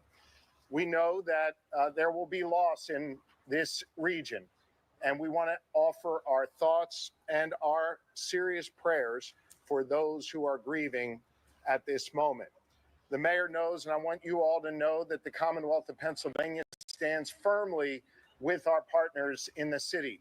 We have, at the request of Commissioner Bethel, 45 state troopers who are on the ground right here in Northeast Philly. We have 25 members of our PennDOT team who are here right now. We have members of the Pennsylvania Emergency Management Authority who are here, including our director, Randy Padfield, who joins me behind here. We also have members of DEP, the Department of Environmental Protection, who are here to make sure that any hazardous materials are addressed. And as you heard the mayor reference, we're joined by several state representatives and senators. Never let a good tragedy go to waste when you can glaze yourself. Community gets to this community. I also spoke earlier this evening with the United States Secretary of Transportation, Secretary Duffy, who offered his full support to Northeast Philly. And as the mayor alluded to, he has dispatched 4 members of the FAA to Philly, and there are 4 members of NTSB on their way as well. We have all the resources that we need. And again, as the mayor always says, one Philly, we are unified in our approach to deal with this emergency.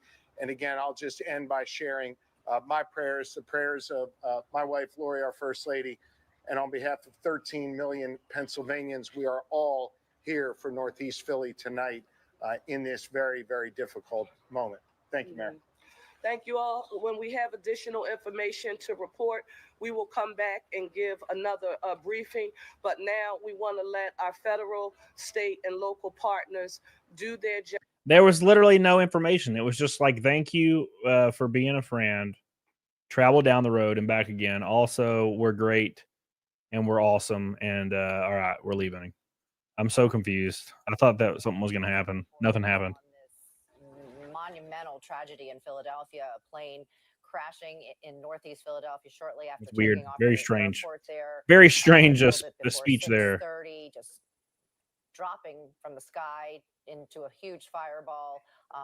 Fires all over the wreckage area, 6 house fires, cars burned out, and the mayor and the governor both talking about the unified response to this awful aviation disaster. Fidelio says these plane crashes got me looking up constantly now. What's up, Fidelio? How you doing, man? Hope you're doing well, buddy. Welcome back, my friend. Welcome back. Hope you're doing good, man. Together to help each other. You're looking at video shortly after that plane just dropped out of the sky, and you just Rage says this is proof right here of Medivac.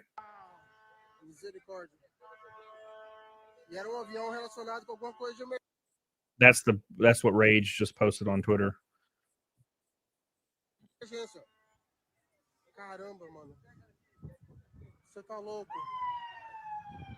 It's crazy that piece is so intact, considering how fast it was going.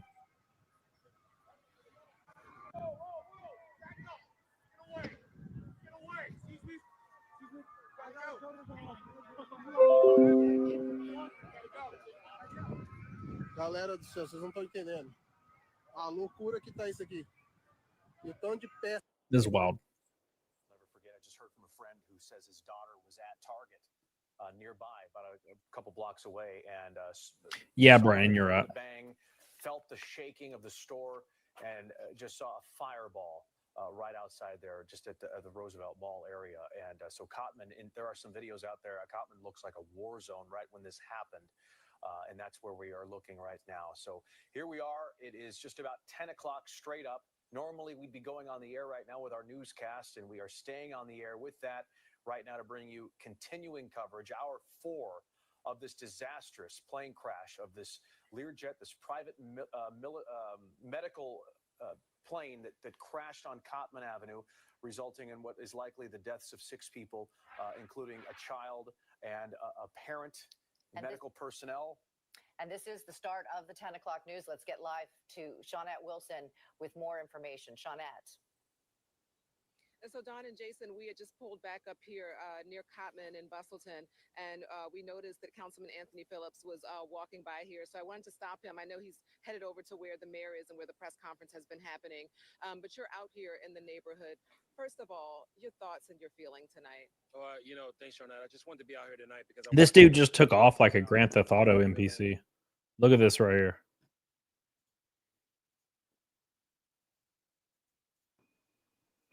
And yep. Oh, move! Michael, move! Move! Move! We can't reflect it. Oh, I'm calling 911. That's wild. Absolutely wild. Billy says that speech was so useless it was them patting each other on the back. Yeah, it's pretty weird, man. Again, I'm not privy to being a politician, so I don't understand it. So, when you looked outside, it was beyond an earthquake. It was far more devastating and worse. do these people not know you don't get close to a chemical fire to risk inhaling dangerous chemicals? Yeah, they definitely don't know that. They didn't know if it was a car or a plane, and they were just saying, was it a car or a plane? And the guy was like, it came out of the sky. And then the same guy was like, was it a car or a plane? I'm like, you just said it came out of the sky. What do you mean? You think cars fly, man? 3 blocks away, and a lot of our residents utilize this Roosevelt Mall for shopping, joy, and this is supposed to be a place where people have good times. And now it's a place where you're like, wait a minute, this doesn't feel as peaceful right now. And so when you first see these images, you're like, this is the mall that I go to. This is the place where I reside. And you're wondering how many people are devastated and how many people are hurt. Because when it initially happened, it's like, oh my God, this must be a catastrophic, you know, because of the thousands of cars that come out, the thousands of people that reside here, but also shop here as well every single day. So those are the thoughts that go through our mind. And, you know, our thoughts and prayers are with that family. But most importantly, we got to figure out, how do we prevent these things from happening? Because clearly this seems like a never-ending story right now, and it's hurt me. Like, it really hit me in the gut that this happened today, because I was already upset about the plane crash in D.C. And everybody that knows me, I'm afraid of heights, and so this plane crash in D.C. was bothering me all week, and now it hit close to home in Northeast. So I had to come out here tonight to see what is going on, what can I do, and how can I be helpful, because our city deserves the best. Thank you very much. We know you got to get to the other location, so we appreciate you. All right, thank you. And so Councilman Anthony Phillips Thank you, Juicy Booch. out here saying that he's walking around the neighborhood. You just heard him. He wants to know what people stand in need of right now, who may have witnessed or Thank who you, are Sean. watching these images. The or raid, just, man. you know, reaching out to see what he can do to help out this area as well. So where we are, we're right back kind of where we started earlier tonight at Bustleton and Cotman, and you know, the police, you could still see the presence up there.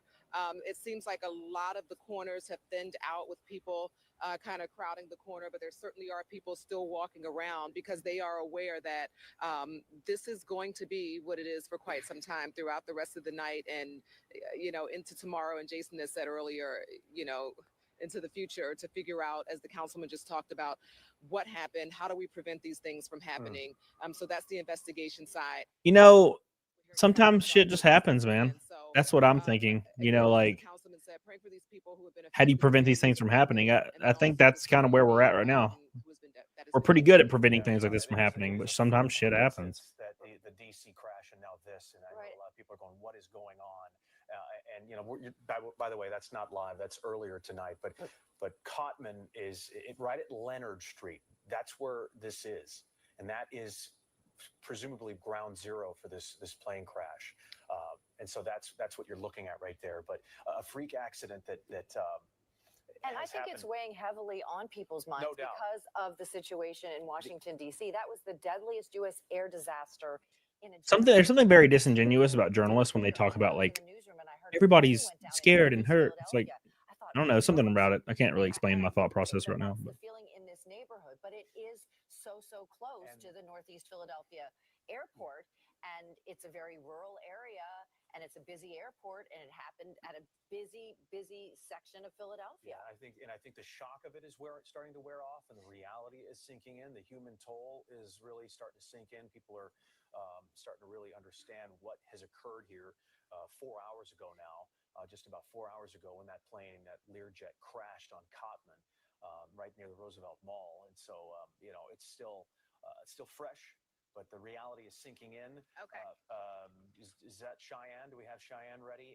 Who do you have with you, Cheyenne? Sorry, guys. I'm like scrolling the feed, see if there's any updates. Just joining us. We're now in about our 4th hour since this plane crashed here in Northeast Philadelphia. And just to kind of also give you a feel of the environment out here, it's very eerie, and that's what I'm hearing from a lot of people, especially who live here in Northeast Philadelphia.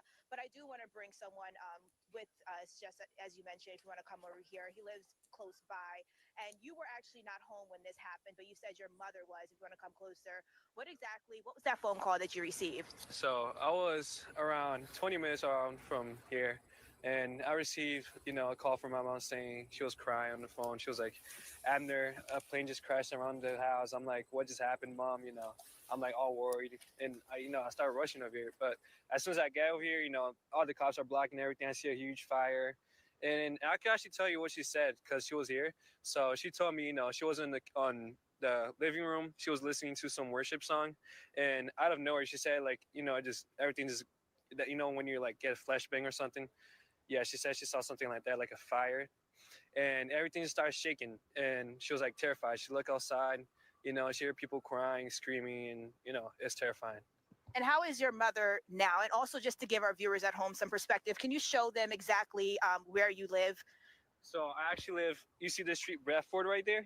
The one that has the one-way sign right here, this first one? Yeah, so you just kind of go 3 hours later and they're still interviewing people around. Yeah. The green by the PC Richard right there. If you look kind of back to you. What's up, Deborah? How you doing? Right here, headed right there. Those green with white, that's like right there, pretty much. Like a little bag. I agree, Steve Slauber. And how is your mother doing now, and also the rest of your neighbors? How have they been impacted? Everybody was just shocked. Everybody was just like rushing outside, trying to see what's going on. Especially my mom, like I said, she was crying on the phone. I was like, I was worried, man. It was tough, It's something that it was out of nowhere, and everybody's pretty much shocked around the neighborhood. I'm pretty sure it's pretty. I'm gonna be an asshole real quick. But why is it that no one's able to like talk? I don't know. Like, this is completely unrelated, but everybody they interview is like, it's like they can't really form like structured thoughts and like vocalize them at all. They're like, yeah. It's crazy. It's weird. Yeah.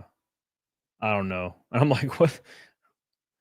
Shock, Brandon Truth? The guy wasn't even there. What are you talking about? They're in shock. You guys know what? I think the phrase, hey man, you're in shock is like way too overused, I think. The dude just said he wasn't there and he just got there and it was hours ago and he just like showed up. What do you mean shock? Fuck, I'm in shock that something happened like 2 hours ago and I wasn't there. And then now I'm like home and like, damn, I'm in shock right now. Like, what? What do you mean shock? Like, maybe I think that's like that phrase means something else to me. Like when you're in shock, you just got in a really bad car accident. You're like on a gurney. You're getting taken to like like an EMS. You're being taken by EMS and you're like looking around. You're like, hey, like what happened? And you can't really respond because you're in shock. Maybe, I don't know. Too much fluoride, Douglas. That makes sense. That makes sense, Douglas. It's an overblown term. Yeah, for sure. What's up, Carrie? How you doing? Carrie, shut your mouth. I don't care about you and your bullshit today, okay? Most people don't want to go on camera. Well, why are they on camera then? Shit, I don't want to. I wouldn't do it either. Like if they're like, "Can we interview you for the local news?" I'd be like, "Nope." And I'm on camera all the time, and I still wouldn't do that shit. There's levels of the shock, lesser logic. Well, thank you, man. That does make more sense. I appreciate it. I'm not like busting your chops. I'm not busting your chops, man. I'm not busting your chops, man. Was it an illegal alien plane? No. Well, it was based in Mexico, I think, but still. I also want to watch it's only 9 o'clock. And we're gonna be here for a while. I want to watch that Ethan Klein video about Hassan Piker because I don't like Hassan Piker, and if it's negative against him, I kind of want to watch it. So we might shift over to that, and then I'll keep this playing on my other monitor for updates. Because apparently it's an hour and a half long. And I kind of want to see it because everybody's like, "Oh damn, Hassan's done," and I'm like, "Oh really? What? He's done? Exciting, exciting! I want to see he's done, please." So I'm gonna switch over to that, and then we'll come back to this. Do you guys like my new look? I got a haircut. Do you like it? It was just not my head that I cut, though.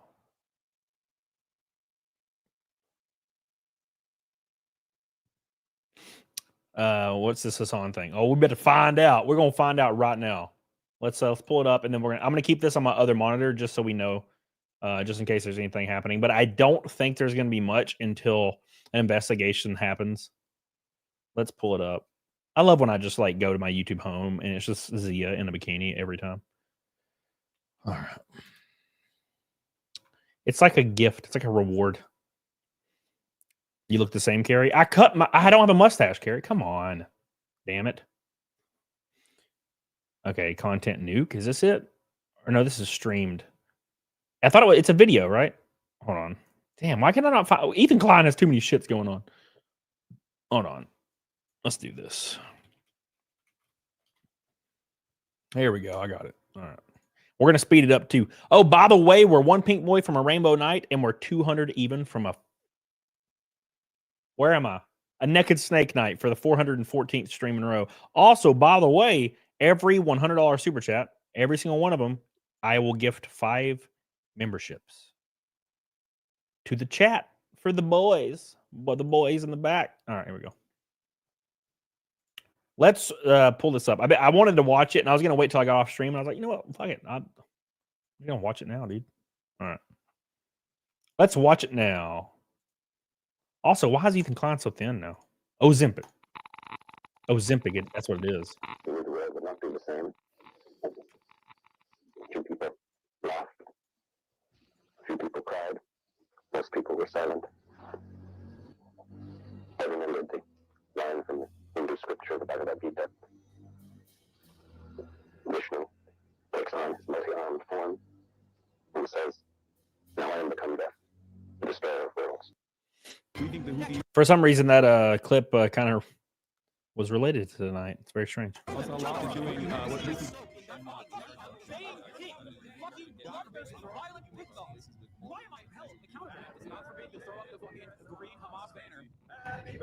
Yeah, I give props to where props are due, Lesser Logic. Ethan Klein's definitely lost a bunch of weight.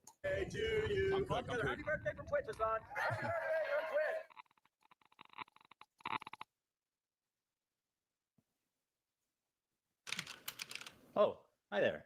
It's me, your old friend, Ethan Klein. He does look really old, though. It's been a while since we've last spoken. In that time, I've had 3 kids, all boys. I've lost 100 pounds, and I've pissed off 75% of the internet. Probably a lot of you guys, too. Actually talking about there at the NRA meeting that's today in Texas. Someone should bump. Oh, yeah, and I got a tattoo also, so I'm cool like that now. Left or right, I always thought that, despite our difference. Why is it when celebrities and or content creators or anybody that have a lot of money, when they get tattoos, they're awful? Right? I'll never understand that. It's like, why you have all this money? Why'd you get the worst tattoo on the planet? Why? There was one thing we could all agree on. And what was that? That we love America and everything she stands for. Mom and dad and apple pie. Sure, there's plenty to criticize and endless things to improve, but I thought it was about making a more perfect union, not tearing it down. Marching bands, a pride that only. The thing is, there's something kind of scary brewing in America. Communism. That's America. That's America to me. I started a show a couple of years ago with my acquaintance, Hassan Piker. You might remember him from such classics as America deserved 9/11, dude. Fuck it, I'm saying it. Yeah, kill them. Kill those motherfuckers in a video game. Sorry. Holy shit. That's not what I said. You dumb cracker bitch. and of course, the Leftovers podcast, which was our show, which we made broadly to goof on the antics of the right. Now, to be clear, I knew about all these edgy and controversial jokes at the time we made the show together, because who am I to judge? There was Ethan Klein being a delightful human being. I was just going to say, if there's another Holocaust, if they start rounding up the Jews again, I hope Ben gets. He presents himself as someone like me, a left-leaning Democrat who supports basic things. And we went on making the show for about 2 years, and everything was good. Everyone was having fun. Oh, Ethan, you gutless flip-flopper. Oh, by the way, yes. Ozempic. Why does everybody on Ozempic except me? I agree with that. By the way, Sean Smith with a pink boy. Oh, shit, that's loud. Thank you, my friend. 170 Joe Nugget Snake. Coming in strong with a pink boy. It is now a rainbow night. Thank you so much, my friend. I love you. Get the hell on it, doggone it, my boy. Thank you, man. Thank you. Yeah, I can lose weight really quickly by just dieting and working out. So I don't know. I've never seen eat, but a lot of people are really bad at eating and they don't realize it. Like a lot of people unironically eat Little Debbie's like 10 times a day, like unironically. If you ever go to the grocery store, and this is something I do, I'll go to the grocery store like Costco, or maybe I'll go to Kroger to get some of that Arriba salsa because only they carry it for whatever reason. And I'll just go by people's carts and I'll just look at their cart while I'm walking by. And it's like 10 packs of Little Debbie's and like 5 DiGiorno pizzas and 8 boxes of cereal. And I'm just like, holy fuck, bro, that's crazy. If I eat a Little Debbie, it's like a special occasion and it's once a year. The last time I had a Little Debbie actually was probably on the hauler in Toledo last year. Like a NASCAR hauler. That's, I think, the last time I had a Little Debbie maybe. Was on a haul. I had one Little Debbie and it might have been the only one that whole year. And it was on a hauler because I had just done practice and I was worn out and I hadn't eaten and I just saw it and I was like, blah. You know, but thank you, Sean. I love you, dude. Appreciate you, Sean. Sean's the man with a pink boy. Keep in mind, every red boy, I gift 5 memberships. Get on it, doggone it. Thank you, Sean. I love you. The audience was having fun. No problem. That was until this happened. We were doing our regular show, and for the first time, I noticed an inordinate amount of radical, hardcore leftists. I mean, I thought we were social democrats, not whatever this was. I don't hate the idea of like people who can be successful. I think it's good that people can achieve success in the term monetary success. I mean, that's what that means, right? I do. You know, there's nothing wrong with that. Because I see so many people in the chat saying no. I don't know what y'all are tripping about. Like, what the fuck do you What want? is the idea that you guys people are looking for? You guys are all like radical communists. There's that many radical communists. Suck it, chat. You're watching a capitalist pig. Deal with it. And then this happened. This comment from Hassan really started to sound some alarms in my head. If you're in a socialist country with multiple parties, and one of the parties is a capitalist party, which would surely exist, what would you do if that party started gaining momentum? The solution to that would always be education and offering more re-education? Re-education, certainly, yeah. There should be an enforcement mechanism, and in that enforcement mechanism, I think like rehabilitation, which would include re-education as well. If putting capitalists in re-education camps isn't disturbing enough, I started to notice that Hassan was carrying a lot of water for communist states' war crimes and genocides. What do you call Crimea? I call it a part of Russian territory, bitch. That's what I call Crimea. I call it Crimea River, a Russian river. The annexation of Crimea is absolutely a justifiable annexation. Tibet was literally a fucking feudal slave mandate, like autonomous zone. China did them a favor. That was one. I mean, in America, when I say something like this, people get very upset. You know, we talk about the Dalai Lama saying "suck my tongue" or whatever, but like that's not far from the norm in fucking normal Tibetan existence before the Communist Party came in and China unilaterally took over Tibet, like their culture. They basically are trying to, homogenize the culture. If your culture, they're trying to swell the religion and the identity. The part of feudal warlords and slavery, abolishing that, yes, I do think that is good. No, China did them a favor. This is a good way to describe Taiwan as well. The American federal government going to the fucking South and killing, unfortunately not all of them, but a decent amount of slavers and defenders of slavery. This is violent retribution from a powerful federal government that squashed. Okay, Tibet is the South in the Civil War. Yes. And most disturbingly, a complete whitewashing of the Chinese genocide against their Muslim minority group, the Uyghurs. Don't they have Uyghur death camps? Is that? It's not a death camp. They were re-education camps, and they are no longer in operation. Is that according? It is very strange to me. It is very, very strange to me that someone can be in favor of death camps, but also be a multimillionaire that drives Ferraris daily and lives like in a mansion. I don't know. That's just weird. How do you believe all these things? Like, how do you even get to that perspective? You know, usually life experience, I feel like gets you to certain perspectives. I don't understand how this one worked out. The Associated Press. Okay. I saw this But yeah, crazy they're- documentary, and I don't know. I don't know the surrounding narrative or anything about it, but it was about there was doctors in the area. They would be able to procure organs. No, or- that's no. I'm telling you, they were in China with. Dog, okay, that one is like Shenyun, They're like, we Falun could Gong. get you an organ. From a Uyghur. But why is that? Is that really that crazy? The Associated Press quietly fucking wrote an article that didn't get a lot of coverage in mainstream media about how, like, okay, well, you know, all the concentration camps have been closed now.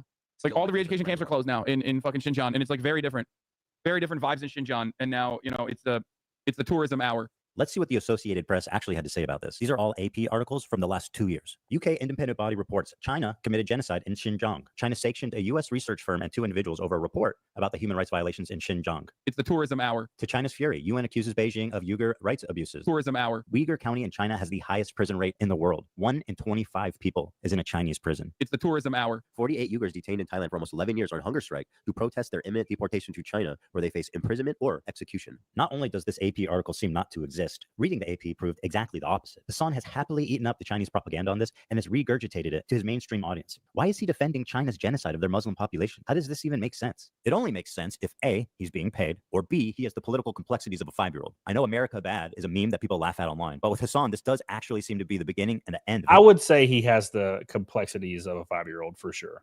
Because whenever he's arguing with somebody or debating somebody, he says weirdly and effeminately, "Shut up. Oh my God, shut up." Like, unironically, and it's very strange.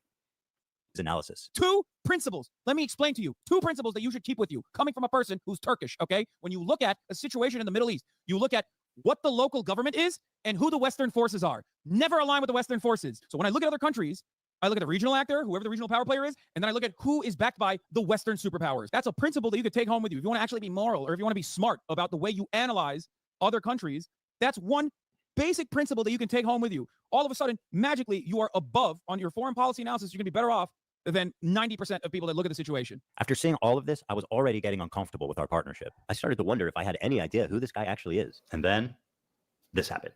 We have breaking news out of Israel this morning where Hamas has launched a surprise attack within Israel's borders overnight. After the shock of October 7th, I noticed a huge increase of anti-Semitic comments from Hassan's stream and Discord, including from his head mod. I was disturbed that Hassan was seemingly okay with this.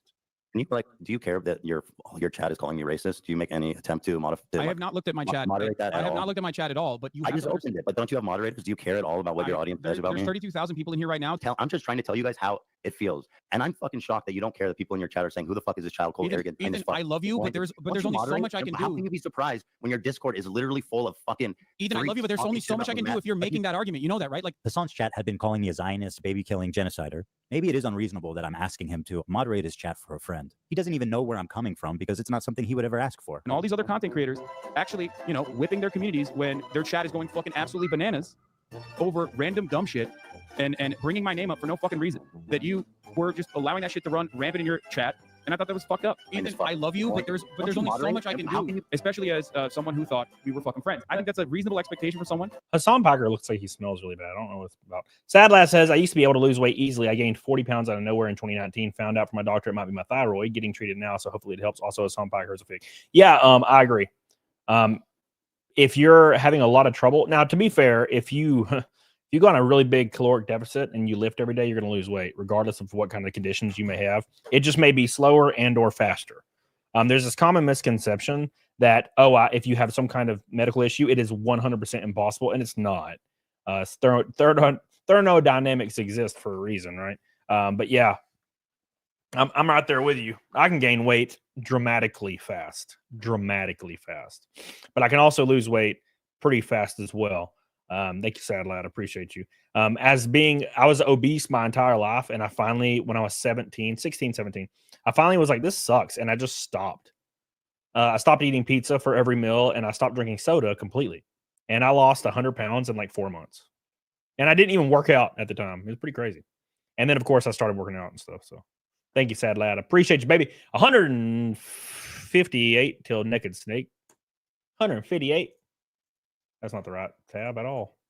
Who you consider to be a friend? The problem wasn't that he was pro-Palestinian, because I share a lot of those views, and I've been a stalwart supporter of the Palestinian cause for many years. The problem with Hassan's coverage, and a lot of people like him, was their complete lack of empathy for the Jewish people who were frankly slaughtered by Hamas. He refused to show even a crumb of empathy for the Jewish victims. But listen to what this guy has to say. And as you might have seen, there was some sort of rave or desert party where they were having a great time until the resistance came in electrified hang gliders and took at least several dozen hipsters.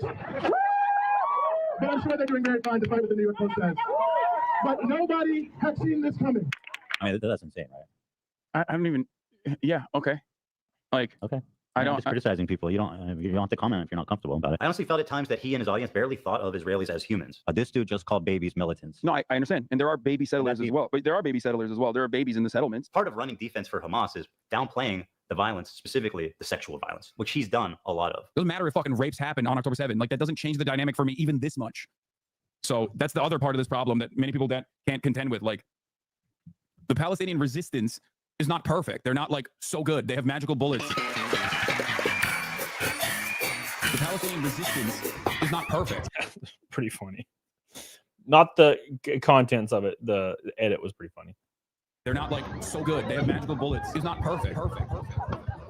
Of course, if you compare the raw numbers, Gazans have lost a lot more than Israelis. 40,000 people have died, and neighborhoods have been completely flattened during this war. And while we should keep their plight at the top of our minds at all time, it also doesn't mean that we should disregard the lives of the Jewish people who are also affected by this, even if their suffering on the whole is not as great. Some of you may know that I'm an Israeli dual citizen. My wife is Israeli, my kids are half Israeli, and my entire in-law is Israeli. I lived there for 5 years, and I grew a closeness with the country and its people. One of the biggest issues between me, Hassan, and his community was that I'm in favor of a two-state solution, while they are in favor of a one-state solution. Their theory is that after the October 7th attack, Israel should just dissolve its borders and let Hamas enter Israel unrestrained. What do you think Israel should have done in response to October 7th? Instead of indiscriminately bombing Gaza, I think the first thing to do in that situation would be to dismantle the government in the way that it existed, like get Netanyahu out of power. Okay.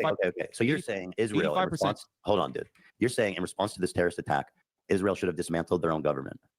First set of actions would be to democratically take Netanyahu out of power. Yes. The problem is that Israel's been at war with its neighbors for 70 plus years, and it makes a lot of sense that there'd be some distrust there. Is it really insane to think that Jews as an ethnic minority in Israel would not be safe? After all, Israel is a country of refugees. If the Jews didn't come from Europe after the Holocaust, they came from the surrounding Arab countries that expelled them in massive amounts following the 1948 war. In fact, there was more Jews displaced than Palestinians during the Nakba. 1 million Jews. All of these surrounding Arab countries had vibrant Jewish communities in huge number, hundreds of thousands. Now, if you look at them, you're looking at close to, if not literally, 0 Jews left in these countries. Just to give you an idea, here's a visual representation of the Jewish refugees after 1948. Morocco had 265,000 Jews. Now it has 2,000. Algeria had 140,000. Now it has about 50. Iraq had 150,000 Jews. Now 10. And I want to give a special shout out to my boy over in Afghanistan, one known Jew. We know him. We love him. He's the one Afghan Jew. They were forced to leave their homes, their lives, their property, and migrate to the only place in the world that would accept them, which was Israel. The irony of this whole situation is that after the 1948 war, when Israel won the war to declare its independence, the Arab countries got super anti-Semitic against their own Jewish citizenry that had nothing to do with Israel. And as a result, they kicked them all out, 1 million plus of them, and forced them to go the one place they hated the most, Israel. And now those same people that forced them— Yeah, that's what I'm thinking, Nathan. I'm like, if there's like 20 or 10 or one person, like, I would feel like targeted. My happy ass would be gone, right? That's just my perspective on that. If I was the one Jewish person in like an entire country, I'd be like, maybe I should go somewhere else. You know, not that you should have to go somewhere else. I'm just saying, like, I would feel like somebody would be like wanting to get rid of my ass. So he looks so old now. Well, he has aged. He is an older man. I don't know how old he is, and also he went through dramatic weight loss, which always makes you look older.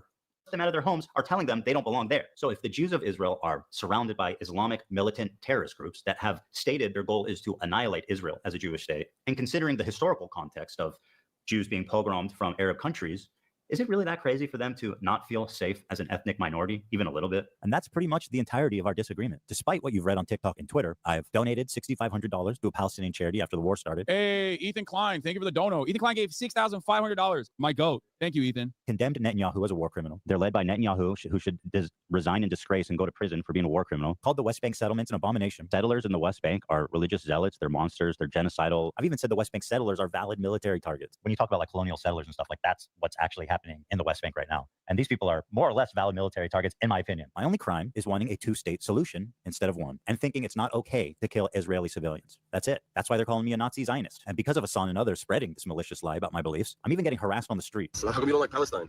I like Palestine. No, you don't. Why do you say that? Because, bro, you're. Wasn't she in the IDF? Yeah. Oh, damn, that's crazy. Mandatory service. That's She was born sad. there. That's terrorism, bro. She was born there. That's sad. Feel bad for you guys. Ethan Klein, bro, you're ugly as fuck, bro. You're ugly as shit. You look like a rapist. Bro. You look like a fucking rapist, Ethan. Feel bad for you guys. Ethan Klein, bro, you're ugly as fuck. To be fair, all these people are very ugly. I could argue Hassan's kind of typically attractive, but he's also like acts like a 14-year-old valley girl, which makes him immediately unattractive. Fedora guy. He got his ass. He got his ass. That is the issue that Ethan speaks here, is the fact that if you don't think directly in black and white, you're immediately cast out. And I think that's the biggest issue. Big shout out to Sean Smith for the pink boy. I appreciate you, man. 160 till Naked Snake. Get the hell on it, doggone it. Appreciate you, man. The streak is still alive. And every red boy gets 5 gifted memberships. Not the person that does it, just the chat. It's a gift to the chat. The red boy doesn't get 5 memberships. That would not make any sense. Fuck, bro, you're ugly as shit. You look like a rapist, bro. I'm tired of all these coward Americans in the South trying to act like they're so tough. Oh, I'm American. Oh, you don't even run your own country. You don't run your own country, bro. You don't run your own country. A foreign country named Israel runs your country. Oh my God, bro, I love you. Can I give you a hug, bro? I'm so sweaty, bro. I love you, bro. I'm so sweaty. I love you, bro. I have to interview you. You're my hero, bro. I love you, bro. You're the coolest guy in the world, bro. Well, I think I look gay now. Okay, 3, 2, 1. Well, I think I look gay now. It's a funny thing about me. I don't like terrorism, and I don't like terrorists. If they're Jews, Christians, Muslims, they're all bad. What is terrorism? It's intentionally targeting civilian population for political goals. I don't like it. None of it. And over time, I started to learn that my co-host, he really likes terrorists. They do musicals. They're very musical people. Are you being serious? Dog, what do you look? You think I made this? I know they're singing, but I'm seeing just guns and shit. This isn't a music video, Hassan. Taking over the ships, they started targeting the ships. People on this helicopter right now? Yes, they're streaming this. Yeah, they're flexing. What? And they're coming in hot with guns. Yeah, but you have to understand, this is a deterrent. We think the Houthis, Ansar Allah, is doing what Luffy would do. You should tell him that. Hezbollah is a paramilitary organization. Do we like them or no? I don't have an issue with them, let's just say. But they are a terrorist organization. Like they're designated. What's that? Do we like them? What do you mean? They are designated by the American state as a terrorist organization. I do not like them then.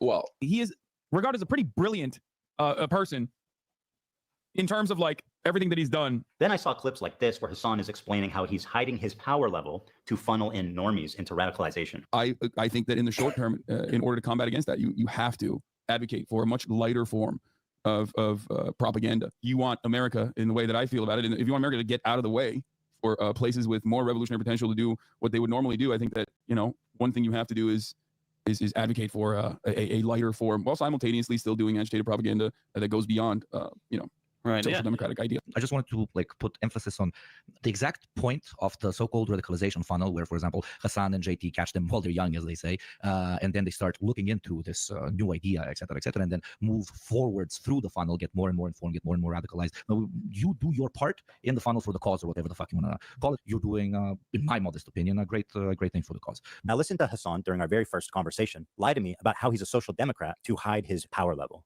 We should move towards a Sweden-style economy or a Norway-style economy, which would be a social democracy. You have to advocate for a much lighter form of propaganda with robust social safety nets. Called radicalization funnel, catch them while they're young, as they say. And protections for workers, like higher unionization rates. A lighter form, while simultaneously still doing. What I have to ask is, how do you, like I said before, how do you get this hyper-radicalized whilst being violently wealthy and living in a relatively safe condition? That's kind of strange to me. I'm like, how do you get this radicalized? Granted, it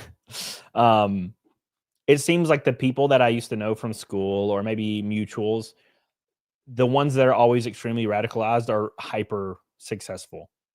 And I shouldn't say that. I mean, their family is hyper successful. like their parents are rich and they're always radicalized. And I'm like, what is the correlation there?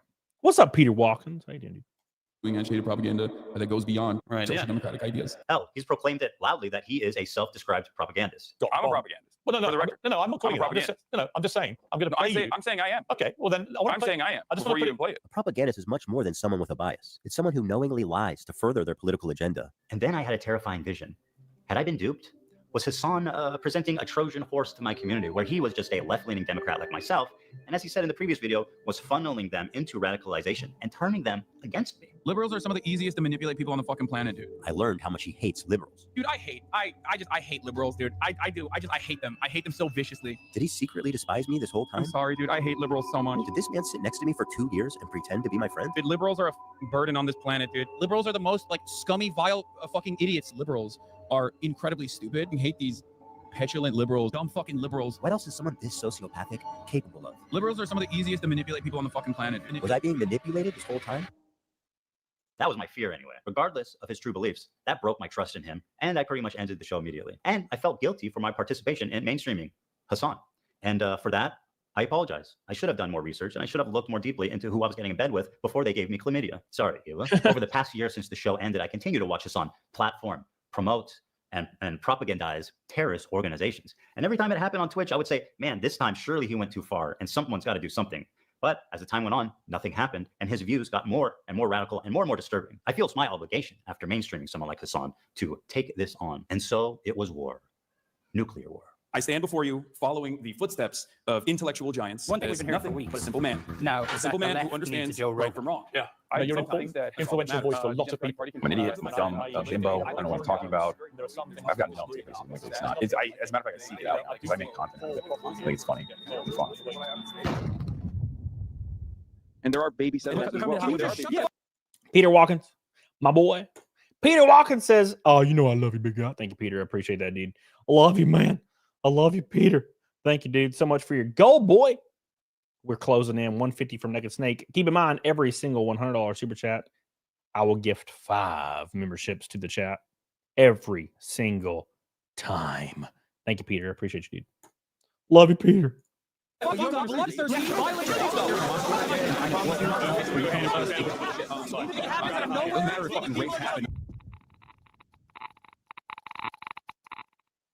Thank you to ExpressVPN for sponsoring this video. ExpressVPN is an app that lets you content I have access to is insane. In the description. Thank you. An extraordinarily exciting opportunity. We have not tapped this market yet. Now, don't panic, okay? Because you're going to want to panic when I tell you, but listen and learn. Who's billions of dollars, eager to spend it? And what, people are too cowardly to reach out and take the money? Not us. Terrorism. Terrorism. Twitch is perfect. You could broadcast it straight into the veins of 18 to 35-year-old men. So here's what I'm suggesting. Hassan Piker. Yeah, we'll get drinks after the show. No, you. He's such a great guy. No, you. Give it up for Hassan Piker, everybody. Happy birthday, buddy. This dude can package anti-Semitism and anti-Americanism like nobody else. In fact, you guys got him on the front page. And he's doing terrorism for free. Basically, gentlemen and gentle ladies, Frogan, you look good today, girl. Base? Girl, you look good. Great job on that Arab tier list. That was good. How much we get for that? Yo, you got 10 million for Qatar for that? That's what I'm talking about. That's what I'm talking about. Twitch. Here's a Twitch is pretty strange, man. Twitch, they let a lot of stuff go, man. Very, very, very spooky, to be honest. I've seen some crazy shit on Twitch. People will get banned on Twitch for saying one word, whilst others can pretty much do whatever they want. It's very strange. And it depends all on the revenue, obviously. The thing. With help from people like Hassan, terrorism is like in the eyes of the beholder, right? They're not terrorists. They're, go ahead. Go ahead. He knows. Freedom fighters, guys. We are fighting for freedom. What about the rapes and the murders? Don't mention that. What's wrong with you? And another one. The resistance isn't perfect. Right? Gotta crack some eggs, man. Hassan, you know socialism didn't buy you that car. If I knew that this is what communism would be in 2024, I wouldn't have bothered with this shit. Really. Abort is the symbol of the capitalist excess. What the fuck is he thinking? You guys actually believe this idiot is a socialist? Forget the religion. Hassan is the opiate of the masses. Straight to the gulag for anyone swapped to this idiot. Or that designer dog. This breed's stunning fluffy coat comes with a price. Chow chows. Oh, fuck no. Very cute, by the way. But those are expensive. The point is, we have the biggest political streamer on our platform that is influencing media and influencing young kids everywhere. If we can normalize terrorism, if we could rebrand it, then fuck the U.S. Navy. You know how much those guys don't pay shit. You see the army ads on Twitch? The army is fucking broke, dude. I'll tell you who loves America more than the army. Qatar. Well, I don't know if love's the right word, but they're paying more. Good CPMs coming out of Qatar. But you kids love anime, right? Can't get enough of it. Man, look at what we've already done with Hassan. You're the fucking man, dude. Happy birthday again, man. No, we got a big party for you after. No, don't do it. Let's wait, because we got a big party and a cake and everything for you after in the back. Prostitutes, too. Don't tell anyone. That's part of it. Kumar says the level of leftism Hassan and his community believe in took me by surprise, and I'm fairly left myself, Nordic style, social dim, but Hassan's community view lives the same as fascists, and it through. Well, from what I'm seeing right here, I don't follow Hassan because I muted Hassan a long time ago because he's so insufferable. How I really do things is when I see someone that's saying absolute nonsense, I mute them because it's like too far to be taken seriously, in my opinion. Thank you, Kumar. The issue is when you're radicalizing an entire audience around it, especially an audience of people that are probably all in the U.S. Thank you, Kumar. I love you, dude. Billy Hatcher says Twitch has banned a lot of YouTubers for stupid reasons like fraud, and they've done nothing wrong at all. Yep. How long do you mute me? You're not even on X, Jenna. Thank you, Billy. I appreciate you. Thank you, dude. 129 till next night. Victory Lane said, you racing Bowman Gray? No, sir. My next race is in 2 weeks at Daytona. Let's get away. Let's get away. Daytona. Thank you, Victory Lane. I'm excited. Very, very excited. In the past. Look what we've done already. This Houthi pirate. I mean, who are you kidding? This guy's a fucking terrorist.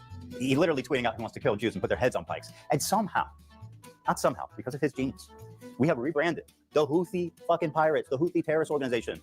Yeah, the Islamic fundamentalists. Death to America, curse upon the Jews. That's right. That's the Jolly Roger of this man here. None other than Monkey D. Luffy. So let's get out there, guys, and let's make 2025 our biggest year, guys. Come on, guys. The resistance isn't perfect. The resistance isn't perfect. Yeah, let's get them. If you want to know where on the political spectrum Hassan sits, take a look at a recent media analysis by Ad Fonte, which rated Hassan as the most extreme left-wing, untrustworthy media source on the internet. And to give you an idea, he is opposite of InfoWars. Now, I'm not going to sit here and tell you that Hassan loves all terrorists, but what I will say is that there isn't many he don't like. Let's start with our good friend Luffy here and his organization, the Houthis. Red Phoenix says, is the gift subs randomly chosen? Yes, sir.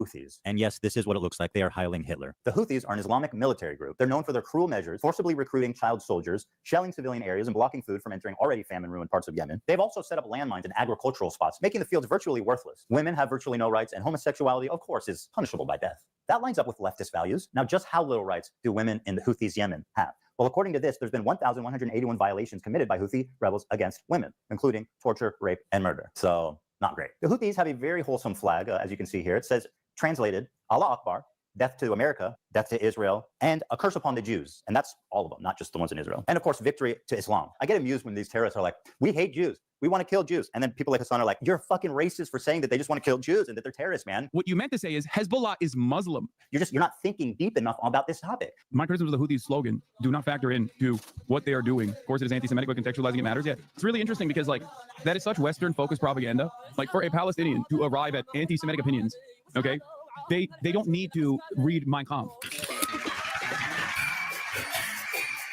Oh, I almost forgot the most fun one. They brought back slavery. You think the Houthis, Ansar Allah, is doing what Luffy would do? That lines up with leftist values. All right, so these guys are clearly the bad guys. Kumar says, congrats on NASCAR and premium units. Thanks. Just randomly saw 200. Thank you, man. Appreciate that. A lot of fun. Very excited to get this year going. I will probably have an announcement next week for something unexpected. So keep your ears peeled. Things have been going pretty cool on the contract train. So excited. Thank you, Kumar. But my question is, how does Hassan cover such a genocidal, violent, misogynistic, homophobic, terroristic organization? Oh, you want to see a Houthi musical? Sure. These were the people that the Saudis were killing, by the way, just so you know. These fucking musically gifted individuals. Yeah. Cam sorry, money, guys.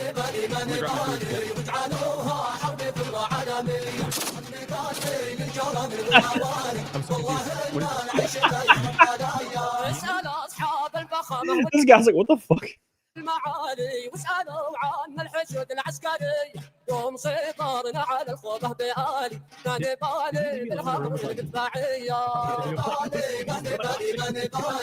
right, my friend. Hassan just played straight up terrorist propaganda without even being there to analyze it. Surely this must be against terms of service. Twitch does not allow content that depicts, glorifies, encourages, or supports terrorism or violent extremist actors. For example, displaying or linking terrorist or extremist propaganda even for the purpose of denouncing such content. Denouncing? Okay, but what's the rule for endorsing it? Is that okay? The answer is yes, as Hassan was never punished for this blatant violation of Twitch community guidelines. Got it. So denouncing terror. Well, you got to think of how much money he brings into Twitch. That's going to always factor in.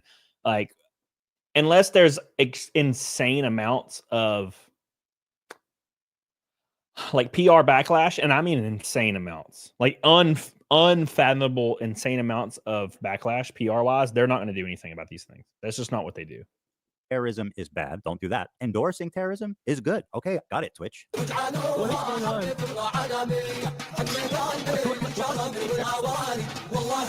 you explain this? This is a 3-minute video of. What do you mean a music video? When you said music video, I'm expecting like bad example, Chris Brown dancing. You know? No. They do like they do musicals. They're very musical people. Are you being serious? Dog, what do you look? You think I made this? I know they're singing, but I'm seeing this guns and shit. This isn't a music video, Hassan. No, it is. They do musicals about like their fucking like their actions all the time. Hassan has to be trolling here, right? Hold on, guys. Hold on. I've got this. Instead of terrorist propaganda, let's call it musicals. They do musicals. Instead of violent jihadists, let's call them musically talented people. They're very musical people. Are you being serious? Guys, let's just use our brains. Fiddler on the Roof, Wicked, Alexander Hamilton, man. There's no reason we can't put these Houthis on Broadway. Well, they go, listen, you want to fucking bring a ship through here? We're going to take it. So that's exactly what the Houthis start doing. They start fucking sending in helicopters onto fucking ships. Bro, they fucking, look at this. They got the Palestinian flag that they painted under the helicopter, the Yemen flag. They fucking they start overtaking the ships. And they're like, guess what, dog? No more trade to Israel. If you are sending ships into Israel, if you are owned by an Israeli subsidiary, if you're owned by an Israeli corporation, we're going to take over your ship. You cannot fucking use this trade route anymore. Guess what, bitch? It's our fucking territorial boundary, and we're going to enforce this until you stop doing genocide in Gaza. So let's review his claims. His first claim is that the boat is headed for Israel. It's not. It's going from Turkey to India. Next claim is that it's owned by an Israeli company. It's not. It's being chartered by a Japanese company, and the boat's owners are registered in the Isle of Man. I'd like to remind... Doc, what are you talking about right now? Blocked by who? Who you blocked by? Doc? And everybody that the crew that's kidnapped in this video has been missing for over a year now with zero updates on their health, whereabouts, or anything. That lines up with leftist values. Hassan's third claim is that this attack happened in their territorial waters, which is also a lie. It happened in international waters. Hassan is lying for the Houthis like he's being paid. And honestly, at this point, is he? I'm a propagandist. No, I'm not calling it. This is like a hostile. They're streaming this? Yeah, they're flexing. What? And they're coming in hot with guns. Yeah, but you have to understand, this is a deterrent. Israeli society is going to start getting upset. They're going to be like, I can't get my treats. I can't get my Amazon Prime deliveries. What the fuck is going on? I hate this. Israel sucks. I'm leaving Israel. That's the goal. I find it disturbing that Hassan thinks that a slowdown of imports is going to cause Jews to flee Israel. 80% of Israelis were born there and do not have citizenship anywhere else. So where do you want them to go, Hassan? Back to Poland or back to the Arab countries they were forced out of? Israel sucks. I'm leaving Israel. That's the goal. By telling the Jews of Israel to go back where they came from, Hassan attempts to deny Jewish heritage in the Middle East. It characterizes them not as indigenous, but as white colonizers. This is despite the fact that 60% of Jews in Israel are actually native to the Middle East. This is wild. So these guys did all of this, right? They did all of this. Is that their helicopter? Yeah. That looks like a legit helicopter. It is a legit helicopter. What? This is wild. So they take it over. They take it over. They take it over. And they tell the people in the ship, it's usually like mostly Filipino people, Filipino crews. And they're like, all right, well, we got no problems with you, but you're coming with us. We're taking over the ship. What an incredible way to characterize having a gun in your face. Hassan is asking us not to believe our own eyes as we watch terrorists hostilely kidnap the crew. We got no problems with you, but you're coming with us. We're taking over the ship. And once again, the crew is still MIA for over a year, prisoners to a terrorist organization. But don't. Yeah, I gotta say, like somebody in the chat said it a minute ago. It's the reason he's like this is because he doesn't have guns pointed at his face, which makes a lot of sense. He's like, oh yeah, it's totally casual and fun. I'm like, what? What do you mean? Worry, guys. Hassan says they have no problem with them. They're like, all right, we got no problems with you, but you're coming with us. We got no problems with you, but you're coming with us. This is a 3-minute video of. What do you mean music video? When you say music video, I'm expecting like. Are you being serious? I know they're singing. I'm seeing these guns and shit. This isn't a music video, Hassan.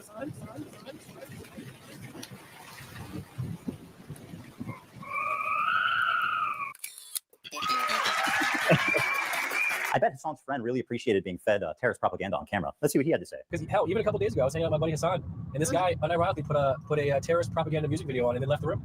Left the room. Yeah, and I was just like, and the thing is, like, in hindsight, it's hilarious, At the same time, I'm like, what is going on here? This is wild to me. Yeah. But like, I just like, he was like, yo, they're such great dancers. Oh my god. I was like, okay.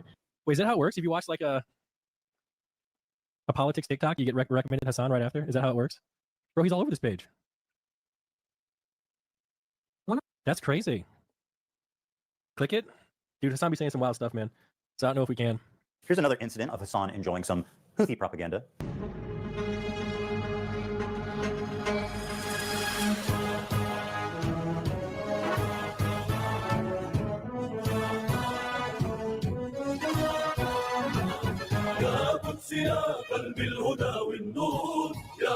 How can they not agree with the Houthis when this is the kind of music video that they're coming out with? They got a beautiful voice too. Yeah, Israel been real quiet since this dropped, dude. The fucking mixtape. Oh, Hassan, my sweet, naive friend. You say that Jews don't sing and dance like that? Then what the fuck do you call this?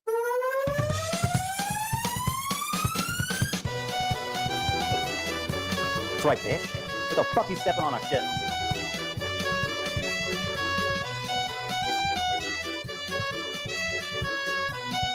Yeah, Israel been real quiet since this dropped, dude. The fucking mixtape.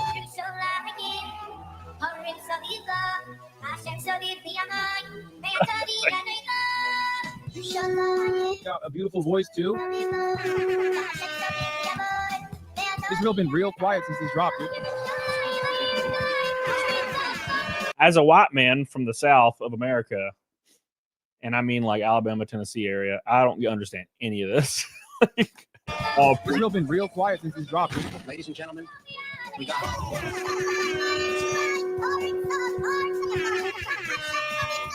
Houthis been real quiet since this dropped, dude. Now we come to our sweet, beautiful, cute little TikTok twink. This hairless young man is the fantasy of every tween and twix and all the boys and girls on TikTok. He's cute. He's got a mustache. He's a freedom fighter. Beautiful eyes. They call him Timothy Chalamet because he's a Houthi. Bro, are we about to have a Houthi rebel on stream? Yes, brother. What do you mean? Excuse me. Of course I'm about to have a... I'm a journalist, okay? This is journalism. It's so weird. It's so weird. Motherfuckers want journalism, and when I'm trying to do journalism, they go, why are you doing that? Bro, you are going to get banned. I think it would be ridiculous to do that. Hassan now has the opportunity to express his journalistic chops, to get his boots on the ground and show us just how good of a reporter he can be. I'm doing journalism, chat. Does he know what One Piece is? He's been watching it since he was a kid. No way! Yeah. That's sick. Yes. Yes. We love you too, man. Big time. Yeah. I love you. I love you so much. We're big fans of the Yemeni music videos. You tell him that. I want to ask him about the knife. I love how he calls them music videos. Riley Guy says, I'm not super familiar with this. Does he say this kind of stuff because he actually believes it, or is he just a race baiter? I have no idea. I'm trying to figure that out right now.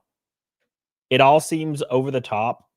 In the way most streamers set their like apartments or houses on fire for views, it kind of reminds me of that, but like from the political spectrum. Thank you, Riley Guy. I appreciate you, dude. 119 till Naked Snake.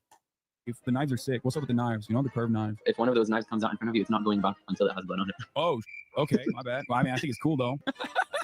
That's so crazy. Are they just chilling with the captains? Like, I don't understand. The crews on these ships, and they like win them over with their charm, and they make them hate America and the U.S. government.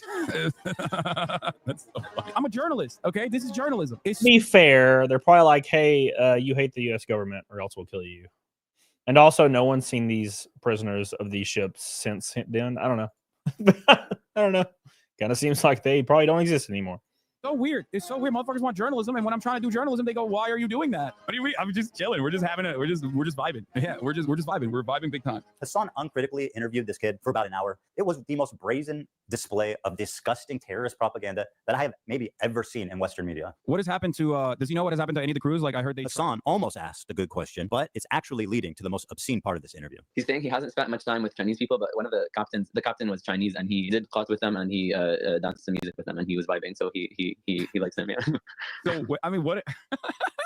That's so crazy. So they're just chilling with the captains? Like, I don't understand. Ask yourself, why is he able to hang out with the captain and the crew of this pirated ship? Why would he even have access to that? Hassan knows why. Of course, he is a Houthi terrorist. Instead of challenging him and demanding more details about these kidnapped and missing people, he just runs defense for this guy, acting like he doesn't know why that would even happen. He's saying that they win over the crews on these ships, and they like win them over with their charm, and they make them hate America and the U.S. government. That's so funny. It is super funny, the idea of kidnapped crew members who are forced, probably at gunpoint, to do some death to Americas and maybe some curse upon the Jews. And frankly, the callous disregard for the well-being of the literal hostages is shocking, even for somebody that loves terrorists. That's so funny. Is there a KFC there? They're everywhere. I don't think there's a KFC in Yemen, dog. He says they have to. Oh, they do have KFC in Yemen? That's crazy. Okay, that's sick. Is there a KFC in Yemen? No way, dude! Holy fuck! There's a KFC in Yemen! He's just like us! Does he know what One Piece is? I would if he's been watching it since he was a kid. No way! Yeah. That's sick. Yes.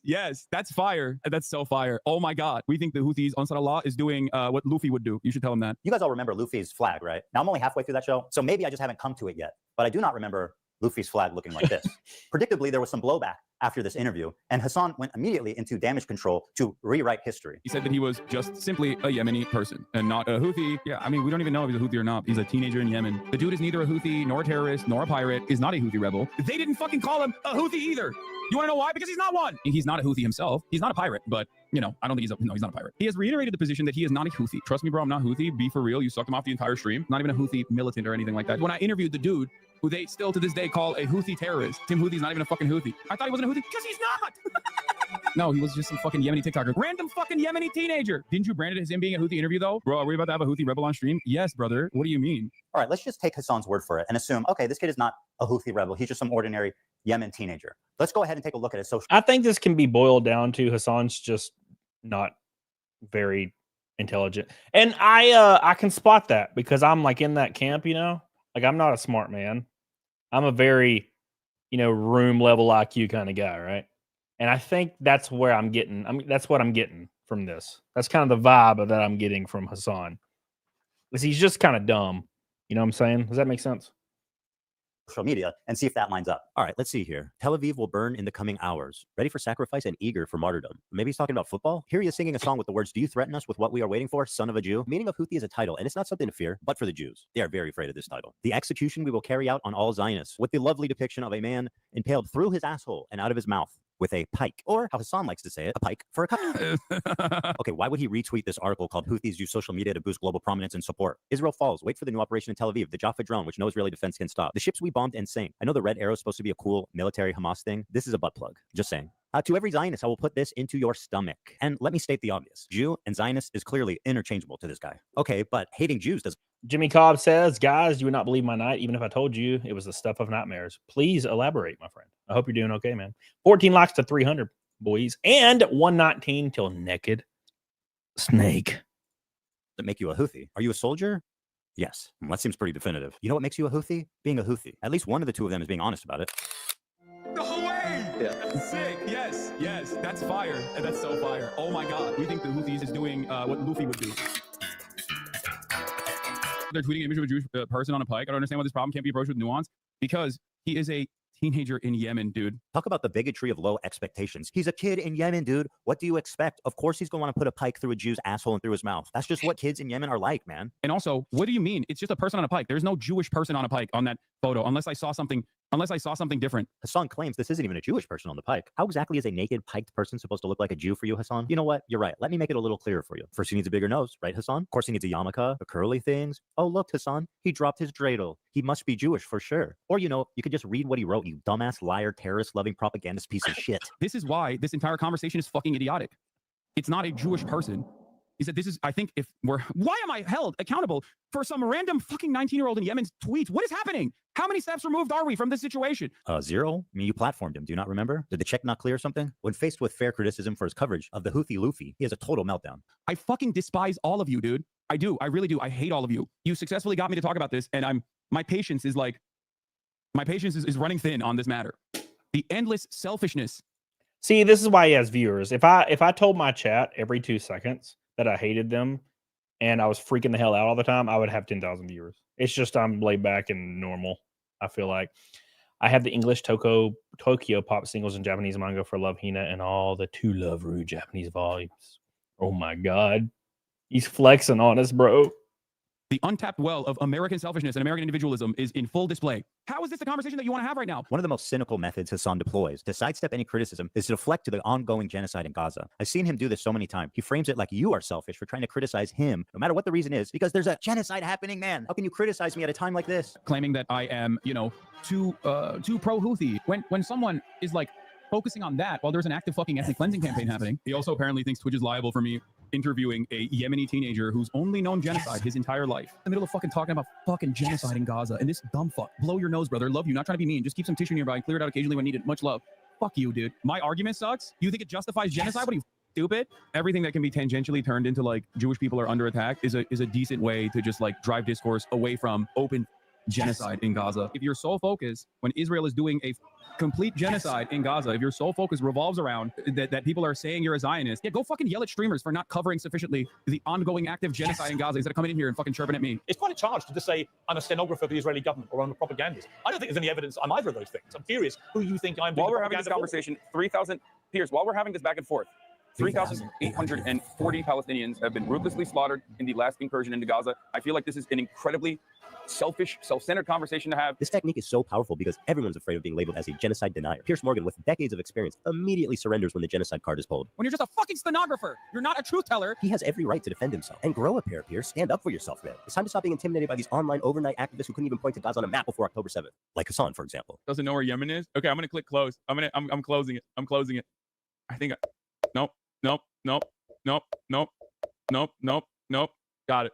How can you claim to actually care about this genocide when you're willing to so cynically exploit it to sidestep any criticism? What a bigot. Before we move on, Hassan has one final taste of idiocy for us all to enjoy. Yeah. This kid is like, I think he was like 19 at the time when I talked to him, which means that for most of his life, he has withstood genocide, right? Like he is a person whose only experience is like, it's literally like talking to fucking Anne Frank, basically, okay? Being able to talk to Anne Frank in real time. To quote Anne Frank, I keep my ideals because in spite of everything, I still believe that people are really good at heart. Anne Frank continues to inspire generations of people because in the face of a genocide that eventually took her and her entire family's life, except for her dad, she refused to give in to hate, malice, and violence.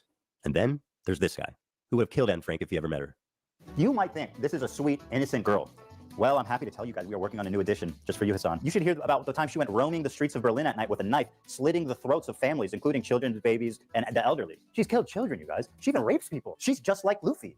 There is no other way to describe this than terrorist propaganda. Not only is he platforming terrorist propaganda, right, uncritically, he's participating in it. He's enhancing it. He is not just a conduit. He is an active... Keep in mind, the fallout from this video has people calling on Twitch to ban Hassan Piker. They've been doing it all day, which is very, very interesting. And I doubt Twitch will do anything unless the public like backlash becomes too severe. Then they might do something, but I doubt it.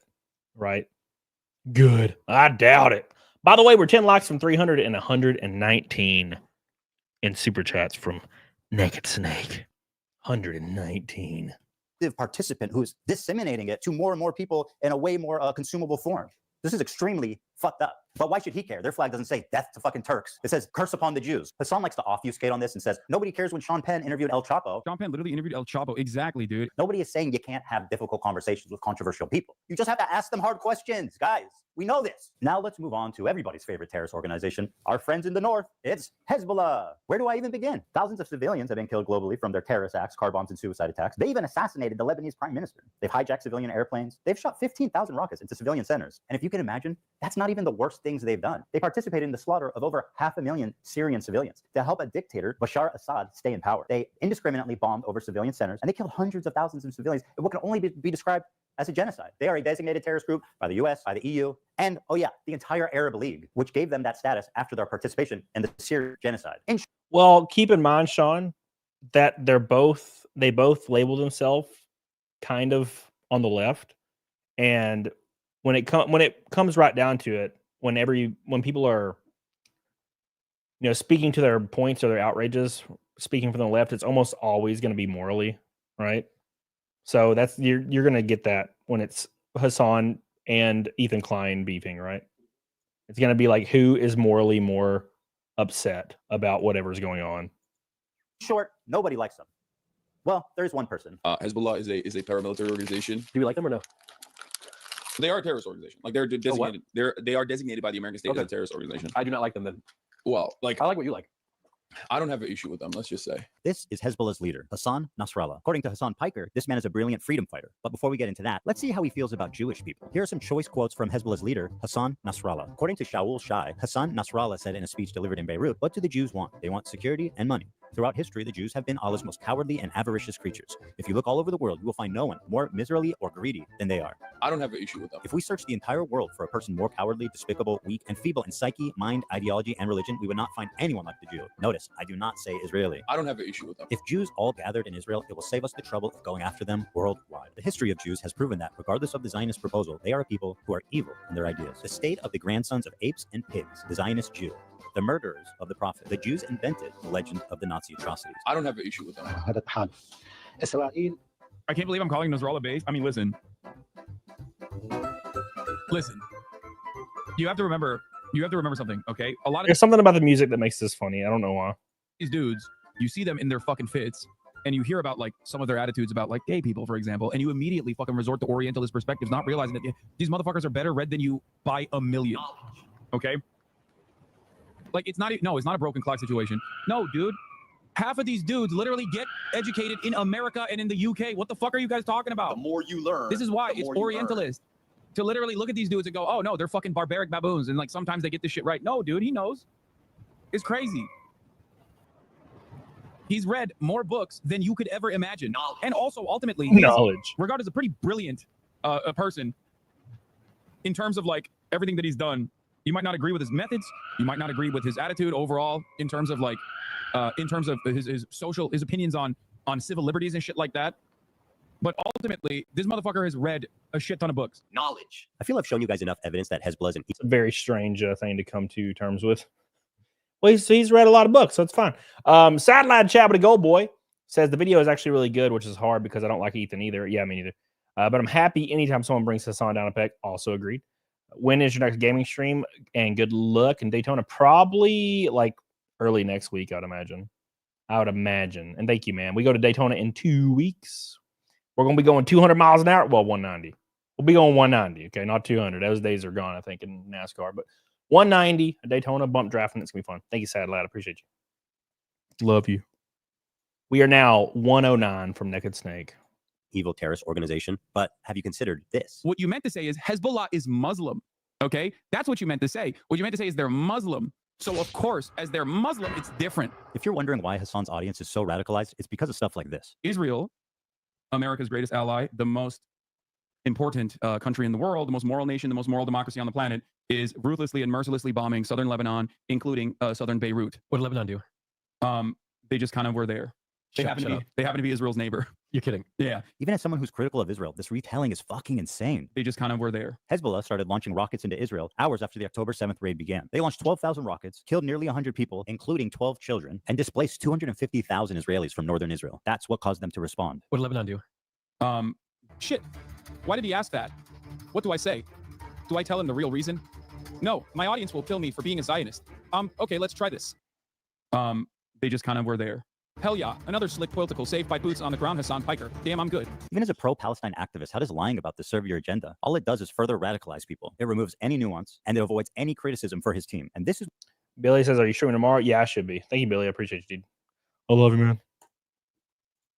What continues to drive this conflict on forever. Hassan is dedicated to pleasing his radical audience, even at the price of knowingly lying to them for TikTok and Twitter likes. So I'm a propagandist. Or he's being paid, which, you know, we can't rule out. What a pathetic propagandist piece of shit liar he is. And now let's move to Hamas, the catalyst for this entire thing. They're the ones that committed this horrible act of terrorism, one of the worst the world has ever seen, on October 7th. They are without a doubt the most extreme of all of these terrorist organizations. They are Islamic jihadists that want to convert all of Israel into an Islamic state under Sharia law. That's their stated goal. Hamas has been on the designated terrorist group pretty much as long as there's been a group. These guys have been suicide bombing civilians before ISIS leaders were even born. They fired 50,000 rockets into civilian populations and performed over 100 suicide bombings, killing thousands of civilians. Women are restricted from participating in the workplace and public life.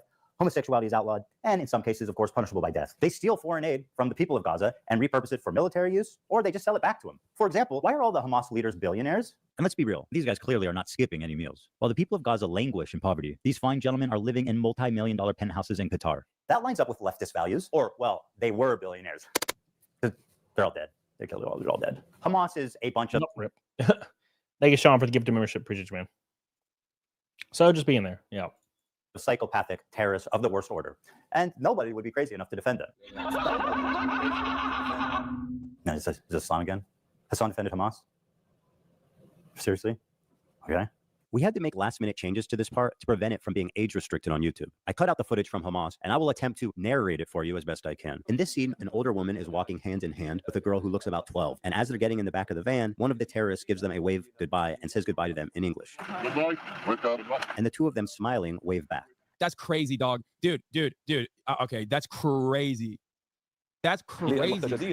That actually, okay, that's too much. That's more than I expect. Bro, every time they're releasing hostages, the next wave they're gonna be like, actually, I'm good. Like, I'm staying. These hostages are being released at gunpoint by the people who likely murdered their family in front of them before kidnapping them. Hassan peddling this narrative that they're sad to leave their captors is beyond disgusting. The next wave they're gonna be like, actually, I'm good. It's plainly obvious these are traumatized victims who are scared for their life and doing what the terrorists are telling them to do in order to avoid any conflict on the way out. Oh, look at the sweet masked terrorist with his AK-47. He's so nice. Did you guys see how he waves goodbye? Oh, dude, okay, I'm gonna be honest. This is some crazy PR.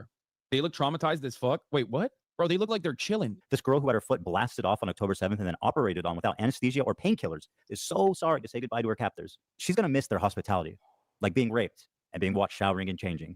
The next wave, they're going to be like, actually, I'm good. I'm staying. It's so obvious the terrorists are telling them what to do. Ethan, how can you say that? They look so happy. Keep waving. These morons forgot to cut out this part. Yes, that's a terrorist giving them an order to keep waving. And she does. See how fast she reacts? Totally not a fearful victim of terroristic kidnapping. Anyone peddling this nonsense should be embarrassed and ashamed. How pathetic can you get? The next wave, they're gonna be like, actually, I'm good. Bro, they look like they're chilling. All right, the Houthis is one thing, but he's not going to turn on Hamas propaganda videos and watch it on stream. There's no way. Okay, it's getting hard to defend him. Freedom fighters, musical shit. Here is a video that came out of how Hamas produces their own motherfucking sniper rifles. He can hardly contain his admiration for them. Produces their own motherfucking sniper rifle. Let's see how long he can go without offering any commentary or analysis on this Hamas hype video.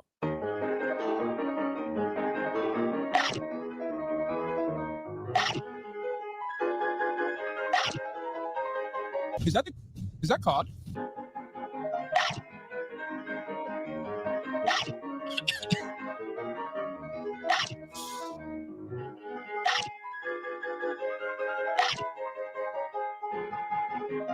One minute, 36 seconds. Nice. He's taken his time to analyze and think. I expect nothing less from a journalist such as Hassan. Quiet, everybody. He's about to speak. He's going to talk. That's crazy. He's done it again. Love you. We will continue killing your soldiers by our locally manufactured snipers. Wow, there's a little message for the Americans out there as well. They're saying like artisanal snipers. So why am I showing you this? Good question. Why are you showing us 2 minutes of uninterrupted Hamas propaganda? I'm sure he has a good answer. The reason why I'm showing you this is because one thing that the Israeli maintenance of the apartheid has shown us is that there are no half measures on genocide. You either got to hit the full gen, okay? You can't do half genocide, a little bit of displacement, and then continue maintaining an apartheid state and maintaining an occupation, okay? Which is basically what America did back in the day when, you know, we were building America, Manifest Destiny, right? Hold on. You showed this to us because of Manifest Destiny? What the fuck are you talking about? This is just word salad. I mean, he's really saying nothing here. So he has no good reason. Got it. Okay, fine. He likes Hamas. He watches their propaganda, but he's not going to deny the violent rapes that took place. That is way beyond the pale. There is one instance in captivity that we have actually gotten verifiable evidence on. Beyond that, the systematized mass rapes that Hamas dealt on October 7, not a single bit of that has been verified. And people still run with it over and over and over again. Many young people who were simply attending a music festival, women were horribly raped. As I said then, I say today, Israel has a right to defend itself. What rapes did Hezbollah do? Bro, what rapes did Hamas do? What are you talking about? The Stop Anti-Semitism account that considered me to be anti-Semite of the week has also been hallucinating rapes once again, doing rape fantasies once again, because they're fucking mentally ill. Hamas has committed horrific acts of sexual violence and took women and girls, men and boys slaughtered after enduring sexual violence. The deadliest day for the Jewish people. Doesn't matter if fucking rapes happen on October 7. Like, that doesn't change the dynamic for me. Is Hassan allowed to paint his fingernails? Even this much. So that's the other part of this problem that many people can't contend with. Like, I can't believe how quickly leftists go from believe all women to pics or it didn't happen. The vast majority of people, if not all, who were raped were murdered on the spot, obviously. Dam Goldstein Almog was kidnapped from her home on October 7th by Hamas terrorists and was held captive for 51 days. Though only 17 years old, she witnessed the murder of her father and sister on that day and is now speaking out about what she witnessed in Gaza as well in a new documentary by Sheryl Sandberg, Screams Before Silence. In new footage, Agam reveals that sexual assault and rape was a regular component of the life as a hostage in Gaza. Doesn't matter if fucking rapes happen on October 7th. Hassan, maybe you would like to call her a liar. Please, go right ahead. Doesn't matter if fucking rapes happen on October 7th. There are dozens of testimonies from witnesses, most of who were in hiding and heard or saw it happen. And each week there's more stories. How is he not banned on Twitch, man? Like, how is he not banned on Twitch? This is insane. Stories coming out. There's a UN report that concludes it happened. Doesn't matter. But Hassan needs a rape kit from a mutilated body. It's so vile to deny the suffering and trauma of the victims just because you need your heroes at Hamas to be perfect. This conflict will never end until people realize that Palestinian liberation and Israeli security are not mutually exclusive. You need both. And it can be done, but not while people like Hassan lie, propagandize, and incite hate. It's people like him, ironically, that prolong the conflict indefinitely. There's no space for conversation. There's no space for rational thought. There's no space for nuance. My position on Palestine is like 5 degrees off from where Hassan is. And to him and his community, I'm the devil. I'm a Nazi. It's delusional thinking, and it's destructive to their own cause. Doesn't matter if fucking rapes happen on October 7th. Like, that doesn't change the dynamic for me even this much. God forbid you throw up the fucking green Hamas banner. And now let's move on to our next terrorist organization, Twitch TV. Oh shit, here we go. Sinwar, Nasrallah, Dan Clancy. Of course, I'm being a little silly when I call Twitch a terrorist organization. It's only a megaphone for terrorist propaganda. Dan Clancy has been the CEO for a few years, and under his leadership, there's been a few notable instances, one being reducing the premium subscription split from 70-30 to 50-50, which he reversed after backlash. He also attempted to ban the size of sponsored logos on stream to 3% of the size of the screen, was also reversed after backlash. So he's essentially achieved nothing. Oh, well, there is one thing. He actually laid off 900 employees. That one he did not take back. But here's where the trouble begins. He likes Hassan. He really likes Hassan. Let me read you an excerpt from a recent interview Dan did. Not a gamer himself, Clancy mostly watches musicians or talk shows on Twitch. He particularly enjoys the leftist political commentator Hassan Piker. I like the frankness and the bluntness. He's comfortable saying whatever he believes. Don't you think that might be part of the problem there, Danny boy? Doesn't matter if fucking rapes happen on October 7th. By speaking what he believes, he should be on Rumble with the other fringe or radical political streamers. But no. Make sure you guys like the show, by the way. We're at 300. Smash through it. We're 107 from Naked Snake. Get the hell on. We're going to finish this video, though. So we got probably about... Well, I'm going to be live after that, too. Fuck it. So... Oh, not under Dan Clancy's watch. Dan has elevated him to the status of Twitch Golden Boy. And if you still have doubts, let this settle the matter. Just for clarity, Dan Clancy is the one filming and singing in this video. Happy birthday to you. What the fuck? Happy birthday to you. Bro, we're never beating the Hassan Runs Twitch allegations after this. This is crazy. Oh, my God. Happy birthday, dear Hassan. This is crazy. Happy birthday to you. I'm quick. Happy birthday from Twitch, Hassan. Happy birthday from Twitch.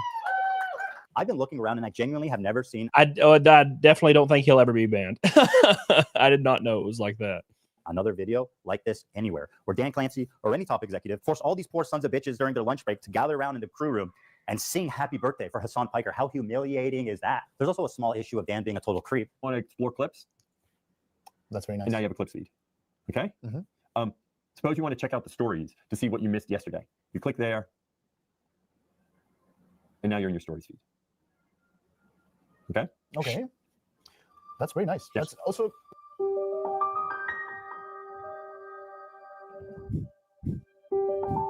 Okay? He's a gooner. Okay? Suppose you want to check out the stories to see what you missed yesterday. You click there.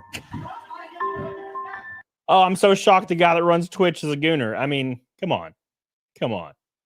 Have you guys been on Twitch in a long time? It's just ass cheeks. And now you're in your stories. Okay? Okay. That's very nice. That's also... Okay. You know, Dan, I would have let this creep narrative go. If it didn't happen twice, roll it. You want to see clips?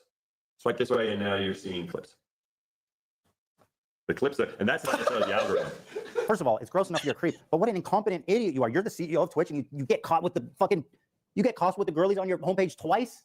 Bro, come on, dude. You got wife, man. Got daughters. We don't even know about this. Don't want that in my head, bro. It's also a little bit disturbing considering, you know, he's these people's bosses. Okay. All right, so he's incompetent. He's a creep. He's protecting terrorist propagandists. So what's up? So what's the big deal with Dan Clancy? Well, what happened next is what really made me realize how corrupted and rotten Twitch is to the very core of the organization. First, let me introduce you to Frogan. Why don't you go take a trip to Home Depot and buy some rope? She's one of Hassan's main moderators. She's leading great discourse like Ethan's Islamophobic for saying, don't kill civilians. She has zero talent. She has 100 concurrent viewers, but somehow she's always on the homepage. She's winning awards. Nobody's watching her. Nobody cares. Why is she relevant? We don't know. It's important for me to show you guys what an actual horrible person Frogan is so that you can see who Twitch is elevating. So let's start with this clip. Ludwig, a large streamer on Twitch, donated $10,000 to the Palestinian Children's Relief Fund. That's a wonderful thing to do, right? No, not good enough for Frogan. I find ultimately, like, if I were to do a charity thing where the charity thing relies on your donations, it should be something where like 95% of people feel good and are down for it. And like ultimately, regardless of what you think, that is not the situation here. So I personally donated 10K. Because I think it is worthwhile. And if you guys got some extra bread, I would recommend you donate. But I won't throw it on you, you know what I mean? No thanks. And some people are gonna say that, you know what I mean? That's why it's the difference. This is a cracker take. Difference between like, hey, I can put my money where my mouth is, but I don't need to put your money there. I don't need to enter a fucking debate about whether that's Cracker-ass worthwhile. take. I know Arabs are dying, but you know, I'm not gonna tell you to donate. Do whatever you want. Me, I donated $10,000, but I'm not gonna promote it. Just don't say you donated $10,000 then. Like, if you're not actively believing, if you don't believe in the cause, and if you're not against genocide at this point, like, keep your fucking money. Keep your $10,000. Keep your little chump change. Like. Billy says Dan bans innocent VTubers for no reason but simps for ugly thoughts on Twitch and lets them do whatever they want. Well, yeah, he wants to smash them, and he probably does regularly smash a lot of them, I would imagine. You know, I mean, look at the state of Twitch right now. Thank you, Billy. I appreciate you. 102 to Naked Snake. What do you want? Do you want me to say like congratulations? Imagine being Frogan, a leftist living in LA in comfort, begging for her rent money on stream, and telling displaced and famished Palestinian children, no kids, you need to give that 10,000 back. Ludwig didn't pass my purity test. Keep your fucking money. But wait, there's more. I have no pity at all for any fucking soldiers. Distress, thank you so much. I will never have any fucking pity for any fucking soldiers. The U.S. military? Who fucking who? I hope you get PTSD. Oh my god, I want my fucking Camaro, no student loans. Fuck you. I hope you get PTSD. And I hope you get no health insurance when you get back into fucking America. This clip obviously made the rounds on social media and rightfully. Yeah, I think she's just copying Hassan at this point. I think it's complete outrage bait stuff. What's up, Eric Ivanhoe Benitez Torres? Outraged a lot of people. Keep in mind, boys, we're 100 away from Naked Snake, and every Red Boy, I gift 5 memberships. We're 1 Red Boy away. Here's how she responded the next day. I hope you get PTSD. And I hope you get no health insurance when you get back into fucking America. And they posted it in my head. I'm like, base? Base? Like, am I supposed to be like I'm not walking back on it. I still fucking agree with it. Base? The smug defiance Frogan is showing is only because she knows that Twitch will do nothing to moderate her, despite veterans being classified as a protected group in Twitch's own community guidelines. But wait, there's more. Okay, 6250. 9/11 baking stream with Raph and Capri. If we get to this goal by 9/11, Capri, Raph, and I will make the Twin Towers out of a stacked cake, and we'll make an airplane, and we'll recreate 9/11. This tweet was the final straw for me. You'll notice the date is October 7th, 2023. I feel like you shouldn't be allowed to be overweight and have these opinions. I'm just saying. Of the massacre at 5:30 a.m. Pacific time. At this moment, Hamas militants had infiltrated a music festival and several kibbutzim, where they began their wanton slaying of civilians. Here's what she tweeted. Leftists preach and foam at the mouth at the thought of a revolution happening in America. But as soon as it happens in the Middle East, what they're doing is wrong. It's not what she said, it's when she said it. While she's on Twitter celebrating, I was listening to the local news in Israel. Families were calling into news stations begging for help. Let me show you what I mean.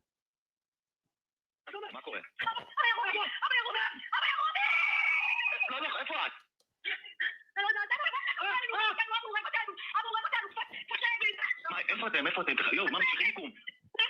תתחברו, תמצאו מקום, תתחברו. אני רוצה לטיעון שלכם עכשיו, צריכים לקום.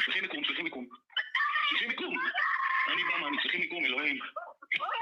The morning of October 7th, Israelis were listening to calls like this all morning long, dozens of them. Imagine reading this tweet after listening to this. This woman should have moved on years ago to another profession, but for some reason, Twitch is obsessed with keeping her on life support. And instead of moderating her, they actually gave her an award, Together for Legendary Woman, in which she would get front page placement all year long. This is actually my favorite detail about Frogan. She won a Rising Star Award at the Streamer Award, an award show put on by her friends. And then the next year, guys, she gets nominated for Rising Star again. Are they fucking with her? You can't be rising star twice. It's up or it's down, man. In fact, you were never up. That was the problem. They tried to pretend like you were up, but you were always down. Rising star twice. What's this, fucking Mario Kart? You hit a boost up there or some shit? Because Frogan is the 2-time Rising Star champ, and because of her massive viewership of 100 concurrent viewers, it only makes sense that Twitch would give her one of the main stages at TwitchCon to do a 45-minute long segment. Her idea, that was Twitch approved, an Arab to Jew racial tier list. So the premise is who can say Habibi, an Arabic word of affection like baby or sweetheart. And this tier list determines who can say it. Top and most desirable tier is Arab. And at the bottom, the worst one is, quote, loves Sabra. Now, why does loves Sabra equate to Jews? Sabra is a well-known Israeli company that makes hummus. They've been on the divestment list for many, many years, so the activists are well aware of their status. Oh yeah, and Sabra literally means a Jew that was born in Israel. It also plays up an anti-Semitic trope that denies Jewish identity in the Middle East. There's this idea that Israelis are all white colonizers who are stealing the culture and identity of Arabs to make it seem like they belong there. Watch Frogan and her co-host accuse Israelis of culturally appropriating Arab culture. Well, the one thing that's like funny is that there's two types of like genocide, right? There's like genocide of real people, and then there's like cultural genocide, right? Like this is fucking funny. Like, those motherfuckers trying to take hummus and say it's Israeli is the most insane thing to me. Dude, the fact that they have the audacity to create Sabra and make that like the staple hummus of America, insane. It's super offensive to us. And like that's actual like cultural appropriation. Like people get mad when someone has like dreadlocks and they call that culture. I'm like, come on, it's just like a hairdo. Like it's okay. People like white people are allowed to have dreadlocks if they want dreadlocks. But like actually trying to claim our food, our desserts. Just one question for you guys. Who the fuck do you think is making the hummus in Israel? Martha Stewart? No, it's the same fucking Arabic-speaking Jews that you kicked out in the 1950s. Yes, they also like hummus, and they like all the same shit you do, because they are you. They're from your country. You kicked them all out, and now you're accusing them of stealing your culture. You want to talk about cultural genocide? Well, here it is. You racist piece of shit. Those motherfuckers trying to take hummus and say it's Israeli is the most insane thing to me. Hey, scumbag, here's a hummus place we used to eat at. The chef is from Yemen. Here's another dude from Syria. Does this dude look like a white colonizer to you? Would you like to tell him he's stealing your culture? Well, this is what most Israelis look like. Dude, the fact that they have the audacity to create Sabra. This is casual bigotry being passed around like a leftist talking point. It's exactly why people are saying that anti-Semitism is coming mostly from the left. And yes, I know this dipshit is also Jewish. Incredible. He picked up so many tokens, he actually became one. And by the way, everybody on this panel is looking pretty fucking white themselves. So bearing all this in mind, it's really not a stretch to say that the Love Sabra bracket is a dog whistle for Israelis or Jews. The next person is one of my favorite people, Ethan Klein. I told you guys to clap. This is a good reaction. That was a good one. That's good. All right, turn that up. Turn giraffe. We all know where this is going. You guys are missing a category for Zionist. That was a joke. That was just a joke in my. Stand up, stand up, stand up. Well, obviously it's Love Sabra, right? Yeah, that's easy. That's definitely Love Sabra. She apparently consulted Is with this happening at TwitchCon? What is this? What's going on? head of the KKK, and he told her more subtle. So if it wasn't obvious enough, they pulled me, one of the best known Jewish creators, and immediately put me in Sabra. Hassan, by the way, who's Turkish, not Arab, is Arab. That's the good one. That's the good one. The Arab ethnicity is S tier. Then Denham's jokes that we don't have a category low enough for Zionists. Once again, calling out my Jewish identity. Where's the? You guys are missing a category for Zionist. And if it isn't about being Jewish, why would they put Ben Shapiro in the thumbnail? One of the other most prominent Jews on YouTube, in the category next to me, when he's not even featured in the game. Who's next down there? Anne Frank? Einstein? Seth Rogen? Schindler? Well, he wasn't Jewish, but they would put him down there, let's be real. It also doesn't help their case that both my wife and Ben Shapiro's wife were born in Israel, which would make them Sabras. So Love Sabra, literally in this case, means Jew lover. That sounds pretty racist. And what about the title? How Arab are these Twitch streamers? Hold on a minute. I thought this was about hummus. You know, I'm tired of these people gaslighting me. Haven't the Jews been gassed enough? So you're telling me you understand what a microaggression is, but you can't understand why a Jewish man might be uncomfortable with this. I feel like this is indefensible, blatant, obvious anti-Semitism, and this was greenlit by Twitch to appear on their main stage. How is that even possible? Right in front of their sponsors too, Chevron, Capcom, and Samsung. This racial tier list was brought to you by our sponsors, Chevron, Capcom, and Samsung. This is an example of Twitch management elevating a racist nobody like Frogan at the detriment of their own company's well-being. Why? After the predictable controversy this caused, Dan Clancy, the CEO, went live for the first time after 2 weeks and did an FAQ. It's exciting to be here. Mary, thanks for having me. It's always a joy to do this with you. And we have a lot to talk about. And looking forward to questions. Let's take a look at some of the questions they got. This person asked, do you plan on addressing the anti-Semitism problem? Dan's response, permanent ban. Why do you not ban streamers that show terrorist propaganda on your website? Good question. Permanent ban. Do you care to comment about the ADL and anti-Semitism on Twitch? Ban. Why the fuck is the CEO banning people for asking reasonable questions? This is really strange. This is very, very damning shit here from Twitch. About a relevant controversy they've been in. What the fuck is this? These are not even written like in a mean way. You are banned, just like the entire country of Israel. It had just been discovered around the same time as this Arab tier list that Twitch had secretly, without announcing it anywhere, banned the entire country of Israel from creating new accounts. This was enacted right after October 7th, and it continued on for a year. And if you're wondering how you didn't hear about it before, it's not because the Israelis weren't talking. Here's the top Israeli streamer's video about it, which is entitled "Twitch does not want Jews on their platform." He explains that they slowly started to realize no accounts could be made, and him and his fellow Israeli streamers were causing a lot of noise to get noticed. But Twitch completely ignored them for 5 months. When he created a support ticket with Twitch, it was straight up deleted with zero explanation. Around the end of the year, when people started talking about anti-Semitism on Twitch, Dan Saltman discovered the Israel ban when he was sent the code proving the block happened, presumably from someone who works at Twitch, and it could no longer be ignored. Israeli and American media started to pick up the story, which finally... So Twitch banned any new accounts being made in Israel? What the fuck? This is wild shit, man.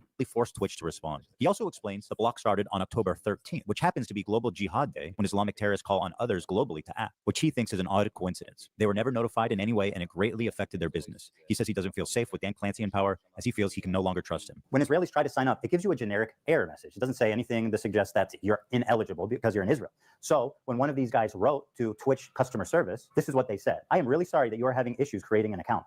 We have reviewed your case thoroughly and can confirm that, unfortunately, you are not eligible to create a Twitch account. As a result, we will be closing your case at this time." Under the new increased scrutiny, Dan Clancy panicked and posted 2 terrible explanations on Twitter that were immediately community noted. How can Twitch say on one hand that they've reviewed the case thoroughly, and then on the other hand say it was an accident and they didn't know? This is all very fishy. A big media company like Twitch doesn't realize that their new account signups from Israel has completely flatlined? You're telling me that you guys didn't notice that? That's impossible. Then, at the same time, it was announced that Sneeko, Fresh and Fit, and the little Houthi twink terrorists were all unbanned and they could stream again on Twitch. This is like the holy trinity of anti-Semitism. So guys, yeah, we're back on Twitch.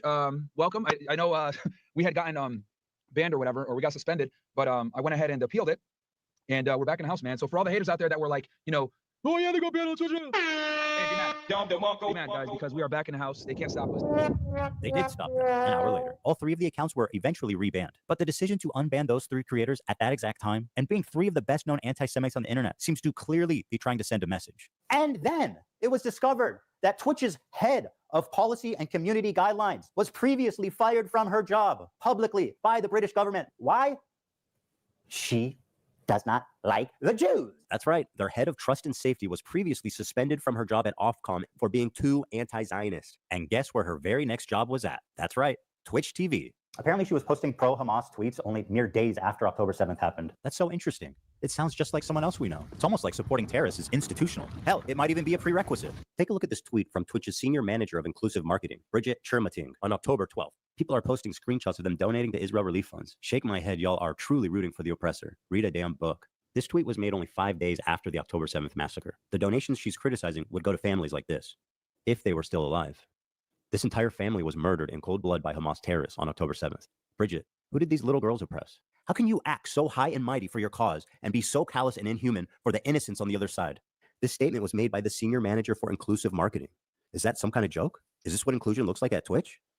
Is it really crazy at this point, after all this, to say that Twitch has an anti-Semitism problem? I think it would be harder at this point to argue the opposite. Oh, Bridget, one more thing. Sorry, I forgot. Can you tell me the answer to this riddle? What's the difference between a Boy Scout and a Jewish kid? I'm standing by. Let us know. And yes, it's true. I should point out this tweet is from 2011. This one, however, is from 22. Sarah Silverman tweeted out, Kanye threatened the Jews yesterday on Twitter, and it's not even trending. Why do mostly only Jews speak up against Jewish hate? The science is so loud. Bridget said, this was the energy I was around when I worked with 2 Jewish women in social impact, who were both senior to me. She's trying to make Sarah Silverman seem like some kind of Jewish Karen for caring about the anti-Semitism. I wouldn't really care about any of this if she wasn't the head of fucking diversity at Twitch. What the fuck is happening here? This is insane. So with people like her deciding what is and isn't okay on Twitch, there's no surprise that you end up with these extraordinarily uneven enforcements of the rules. Take, for example, this clip of the streamer Destiny. He was permanently banned for what he said here. That community is never worth engagement. There's just no point in doing it. Like, it's too, the risk of me like ending up getting like perma-banned and my life destroyed because of these like inbred fucking disgusting losers is like, it's just not worth it. It's just totally not worth it. And okay, you know, fair enough. If you're going to be consistent with the enforcement, then, you know, let's have a friendly place, a safe environment. It's calling a minority group inbred, which results in a permanent ban.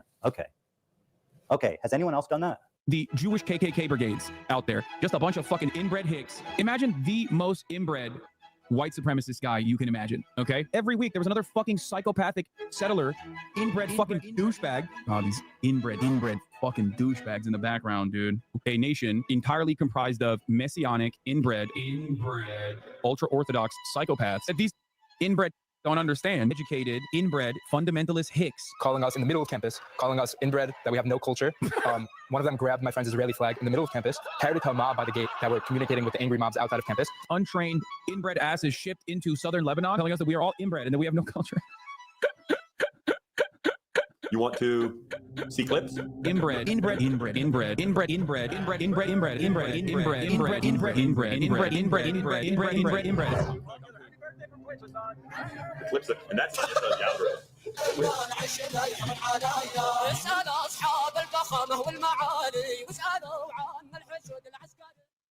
Hassan, a non-Jewish person, is referring to Jews as inbred consistently throughout his career. Inbred, ultra-Orthodox psychopaths. Zero punishment. Hassan interviewing a Houthi pirate. The Houthis, Ansar Allah, is doing what Luffy would do. You should tell him that. Zero punishment. Hassan watching terrorist propaganda with zero critical commentary. They do musicals. They're very musical people. Are you being serious?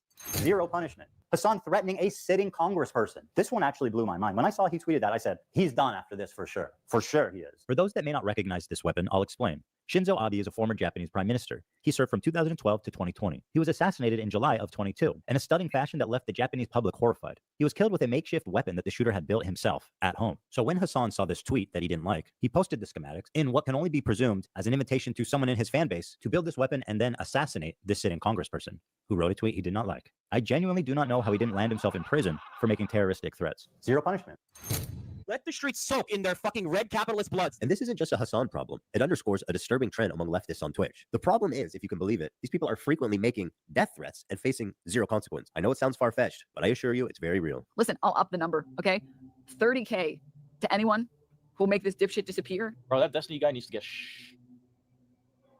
not gonna fucking lie. It would just be so easy to just, it would solve all of our problems. Like we would have socialism now at this point, right? We would have socialism at this point. If someone just went out of their way and it would be so easy. Thing that happens, I mean, like, holy shit, guys. If you live in Florida, I have an opportunity for you. If you want to earn $100,000, let me know. Actually, Mike from PA, the dude that's stuck in the before image of a transformation story, did receive a 3-day ban. This man put a bounty on a fellow streamer's head. This man should not be getting a 3-day suspension. He should be getting a knock on his door from the FBI.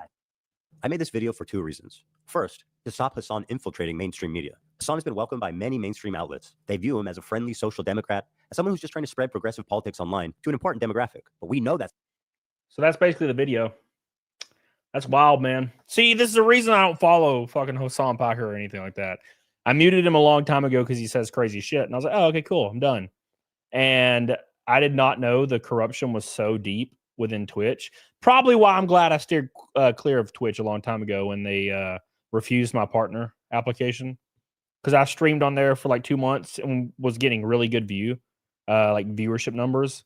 And I applied for partner and they immediately like rejected it. And I was like, I guess I'm done with Twitch. And I'm glad I went that route because Twitch is apparently, I don't know how they're going to respond to this. And I guess they probably won't because apparently it doesn't really matter.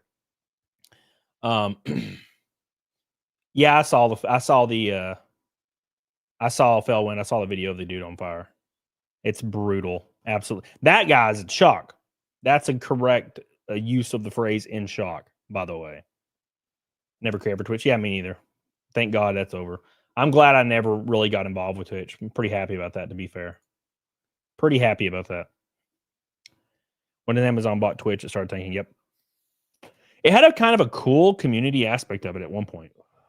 And then it was gone. And then, it just got really strange.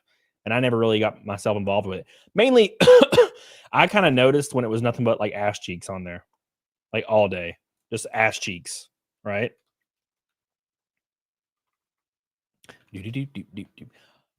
Shy Willie only streams on Twitch. Oh, shocking. A lot of people can't break from it. It's like drugs. A lot of people just can't get off of it for whatever reason. That's just how it be sometimes. We're going to stream for another 15, 20 minutes. I've been live for almost 4 hours. Appreciate you guys. But we got a little bit left to go. We are exactly 100 from Naked Snake. 100 from Naked Snake. Can you believe it? And I'll gift 5 memberships for every single red boy. Yeah. Why is Zia still alive? Oh, it's because it's 10:30. I don't know why. It feels like it's midnight. Wolverine Snake with 5 gift memberships. Thank you, baby. Appreciate you, dude. Wolverine Snake, welcome back, man. Hope you're doing well. Hope you're doing good, man. I think Twitch was cool right in the beginning. Like during it was called like Justin TV back in the day, from what I remember. Get some rest, not yet, man. Not yet. It's wild. Absolutely wild.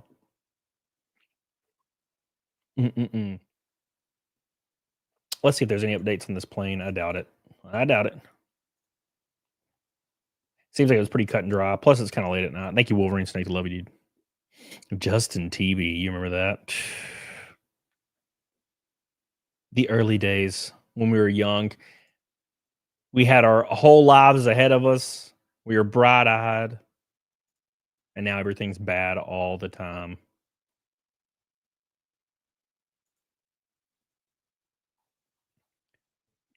Medevac plane crash. Victim ID is young girl heading home to Mexico. The guy was in a drive-thru ordering food when the plane crashed behind him. That would be pretty terrifying. Let me get a McDouble, and then it just explosion.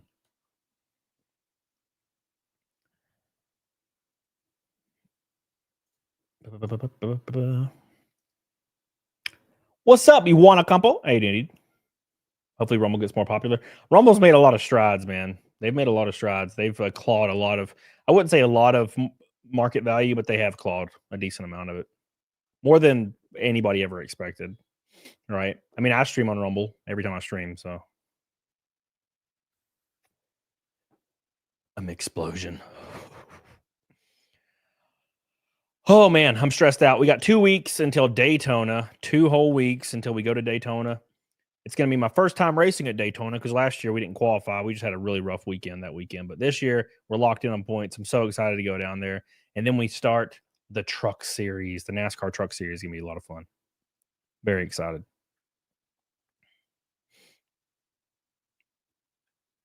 Beep, beep, beep, beep, beep, beep. Leon's Law. How you doing, buddy? I saw Nick. I don't know why. I just think when I see Leon's Law, I just think of Nick, and I don't really know why. Probably because of Law, Ricada Law. He streamed once, and then he didn't stream anymore, and I was sad. I thought he was going to stream more. I thought he was going to be like a regular thing, but he just did it once. He had a lot of people watching. He did good. I miss being a teen in the 80s. I bet it was so nice. I mean, I was a teen in like 2003, you know. But yeah, it was fun. I mean, I rode my bicycle down dirt roads. I went to the crossroads and got a moon pie and RC cola for like 25 cents. It's a very peculiar thing when me being a kid was more related to like the 40s than it was now, right? Obviously, we didn't have phones or tablets or anything. We just rode our bikes around and we'd play Sega Genesis. That was my childhood. Sega Genesis, and then the PlayStation 1 changed everything, of course. And then the Xbox, the Halo changed everything. I was 15 around then. Changed every damn thing. Billy Hatcher. Someone do a Red Boy for those 5 memberships. Thank you. Appreciate you, Billy. Love you. Love you, dude. 90 away. Billy. We still got to drive into my town. Love having one. Yeah, I live like in the middle of everything. Timothy Burchell. I miss the old days when life was simple and we still got soda in glass bottles. Dude, I remember buying soda in glass bottles. Granted, I mean, it was like 1998, but damn Twigs. Damn Twigs. Good time, Sean. Well, Sean, you're like, what, 50? I'm just kidding. All you worried about was War 3. I, for some reason, never worried about that.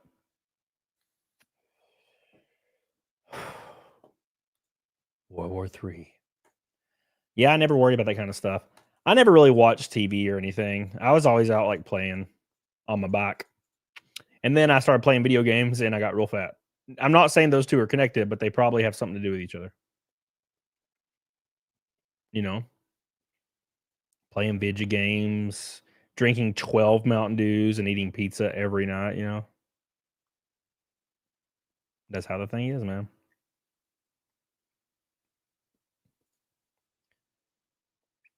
I had to learn how to duck and cover. Oh, we did that. Yeah, of course. We did the drills, man, where you hide under your desk and shit. We did all that.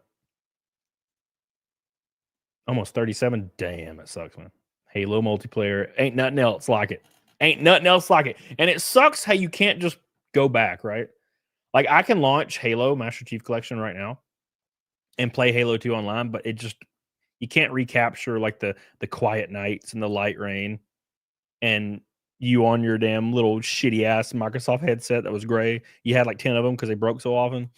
Then you just play Team Slayer all night. Damn.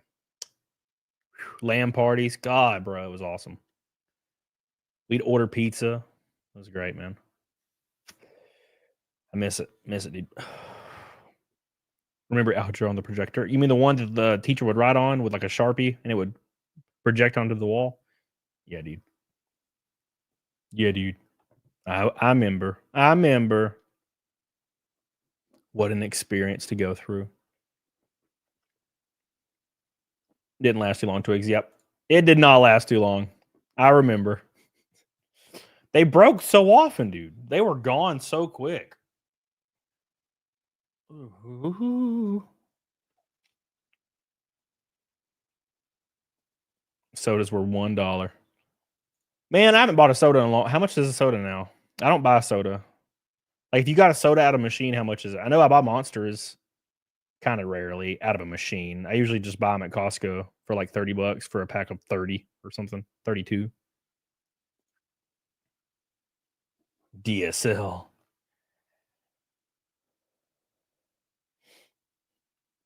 I'm old enough to remember gas being 88 cents a gallon. I remember, yeah. I remember it being in the 80s and 90 cents when I was a kid. It got down to 129 in like 2018 at one point, or 2017. I can't remember. It was like 129 or at this IGA beside my house, and I could not believe it. I took a picture of it. I was like, damn, man, it's crazy. That was a couple years ago. Good times, man. What's up, Salty C? How you doing, baby? I'm just chilling, man. We got about 20 minutes left. I'm going to relax, see if we hit the naked snake, and then I'm going to get me some shut-eye to prepare for tomorrow. And then we got 2 weeks until Daytona. If anybody's going to Daytona, let me know. Billy, don't say anything in the chat. I swear if you say something, I'll kill you. I already know. Okay, already know. Intimidator, how's it going, man? Says, by the way, do you know what the fisherman said after reading the first aid book on how to remove a fishing lure out of his hand? He said that he was hooked.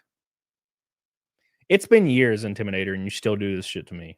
It has been years, and you still do this to me. I can't believe this shit. Thank you, Intimidator. Slowly but surely, we're almost there. Only 60, 70 away from Naked Snake. Thank you, man. Appreciate you, Intimidator. Crank operated car windows. You only miss them when the electric ones die. And that's actually kind of rare now. That seemed to be a thing when they were first a thing, right? When like power windows were first a thing, they failed so often. I feel like it's kind of rare for them to fail now.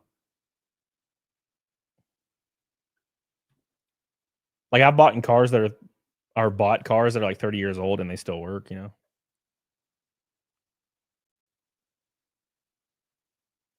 Beep, beep, beep, beep. You've been sick, Salty? I'm sorry you've been sick. I feel a sickness coming on and I'm not excited about it. I can feel it. I can feel it in my bones, boys. You worried about zombies? See, I was always kind of like hoping for zombies because I was stupid. I was a stupid kid that like hoped for zombies. I was like, yeah, that'll be fun to shoot zombies because I was a stupid kid. You don't really think about that stuff until you get older. Wait a second, that would be bad.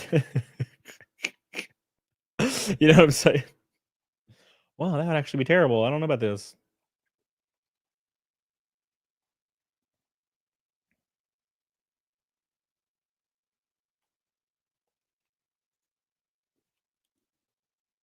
Car computers wouldn't be so bad if it wasn't for a take. Was it to take it to a manufacturer issue every time something comes out? Yeah, dude.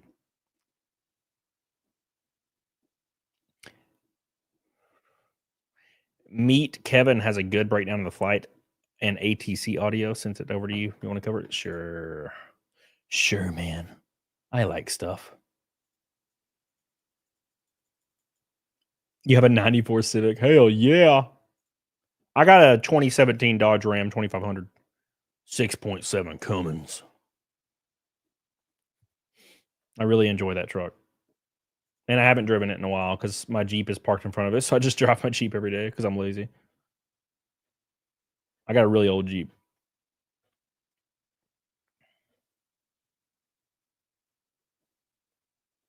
Oh, man.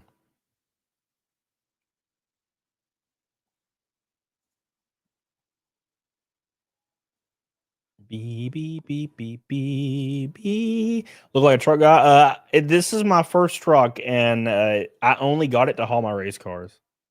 And then I immediately started racing professionally and sold all my race cars. So it's kind of strange, actually. What's up, Stephanie? How you doing, baby?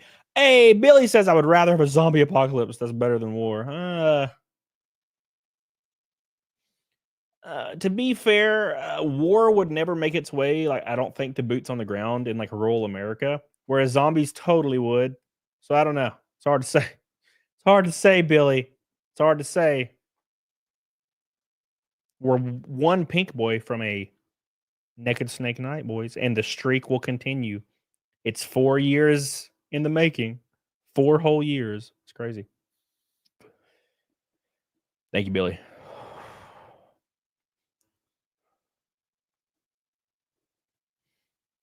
Blew the engine bay filter, fuel filter 2 days ago. Man, they want you to change those fuel filters so often, dude. My shit blinks. It's like change your fuel filters like every couple thousand miles. I'm like, stop. Stop, damn you. Thank you, Billy. Please, no more. Billy can't run fast. Oh, no doubt. Yeah, he's fucked. He's fucked in the case of zombies for sure.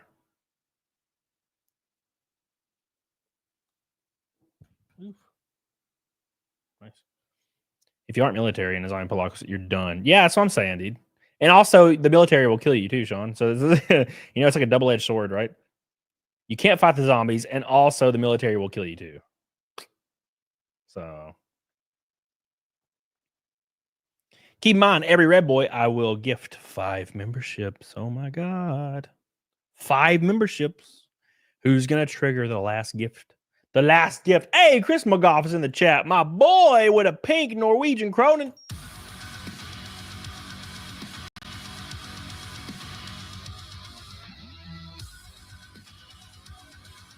Muslims in America aren't a protected class like in Europe. The radical ones can't say what they want. Like, we want our Turkish Empire back. So they have to settle for calling their propaganda podcast the Young Turks. Oh, my God. Thank you, Chris McGough. I appreciate you, baby. I appreciate you for your giant pink boy, my friend. I love you. Oh, my gosh. Just had a boogie come out of nowhere, dude. I apologize. No way. Thank you, Chris McGough. I appreciate you, buddy. Sorry, I'm a little tired. I've been going for a long time. Plus, I've been awake all damn day. I've been trying to sleep. I woke up at like 8 a.m. and then I couldn't go back to sleep. And then I've been trying to like take naps and I can't. Thank you, Chris McGough. Appreciate you, dude. Appreciate you for your illustrious pink boy. Much love to my boy. Now we're about $12 away, technically, because Cronin's.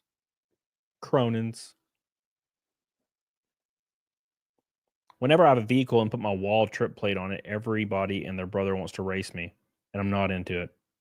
What's a wall trip plate? Oh, wall trip. I'm stupid. Yeah, put them together, wall trip. When I had my R8, everybody wanted to race me, and I'm like, I will win, so there's no point in racing you. And also, I don't care to street race at all, not even a little bit, because people don't understand. People don't understand professional racing and how much more intense and experience-based it is. People think they can, everybody thinks they're a race car driver. Everybody. Like, literally everyone thinks they're a race car driver. Everybody watching Formula One and NASCAR and Rallycross and V8 supercars and motocross, all of those people, the people watching, think they can do better. And they have no idea. They have no idea. There are people that could street race every day of the week in their Dodge Charger, and they get in a NASCAR stock car, and they will be lapped 30 times within 50 laps, and probably cause wrecks. They get black flagged, obviously, for minimum speed, but you know what I'm saying. It is not even in the same realm of. It's not even the same thing. It's not even the same thing. Professional racing is not. It's not even like you're driving a vehicle. It's like you're driving a jet. It's completely different. But yeah, everybody thinks they're a race car driver. And when I had my R8, everybody thought they wanted to race me. All of them wanted to race me. And I'm like, no, I'm not racing you. For one, not doing this because I don't care to do that. And also, two, if this was a professional environment, you would get melted, right? So I ain't got nothing to prove. Intimidator says, here's one from my favorite Jeff Foxworthy in the redneck words. In it. For example, my wife started off with a bacon cheeseburger and then and then ate a bag of potato chips. Oh my God. I don't remember what this bit is.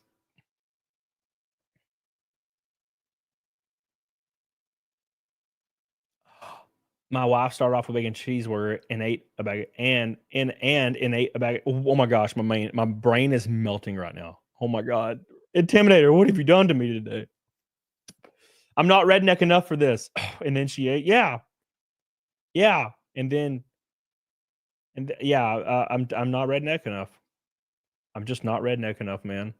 And I'm pretty damn redneck. Thank you, Intimidator. I love you, dude. Jeff Foxworthy. Yeah, that takes me back, man. Lonely Cockapoo says slightly nervous about flying to Thailand next week after all these plane accidents. Yeah, well, luckily they are pretty rare, and Medivac, it was just we still don't know what the fuck happened, to be fair. And yeah. Yes, I get it. I get it now. Damn it. Damn you. Thank you, Lola Cockapoo. Appreciate you. Hey, Lidden said, let's fucking go.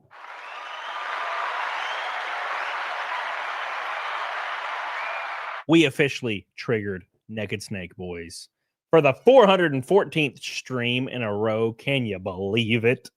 Can you believe it? Thank you, Lit, and I appreciate you.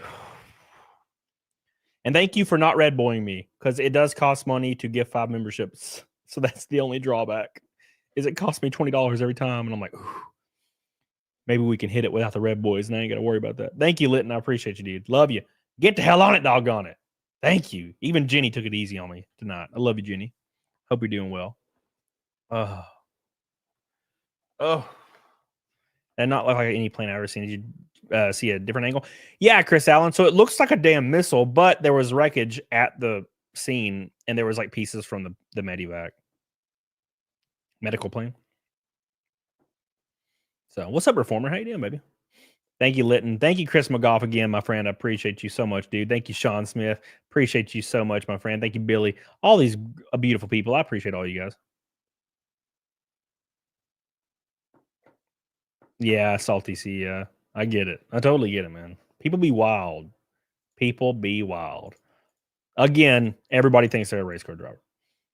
Like, and what I mean by that is people that are watching like Autosport, they always think they can do better than everybody on TV. And I'm like, you literally have no idea.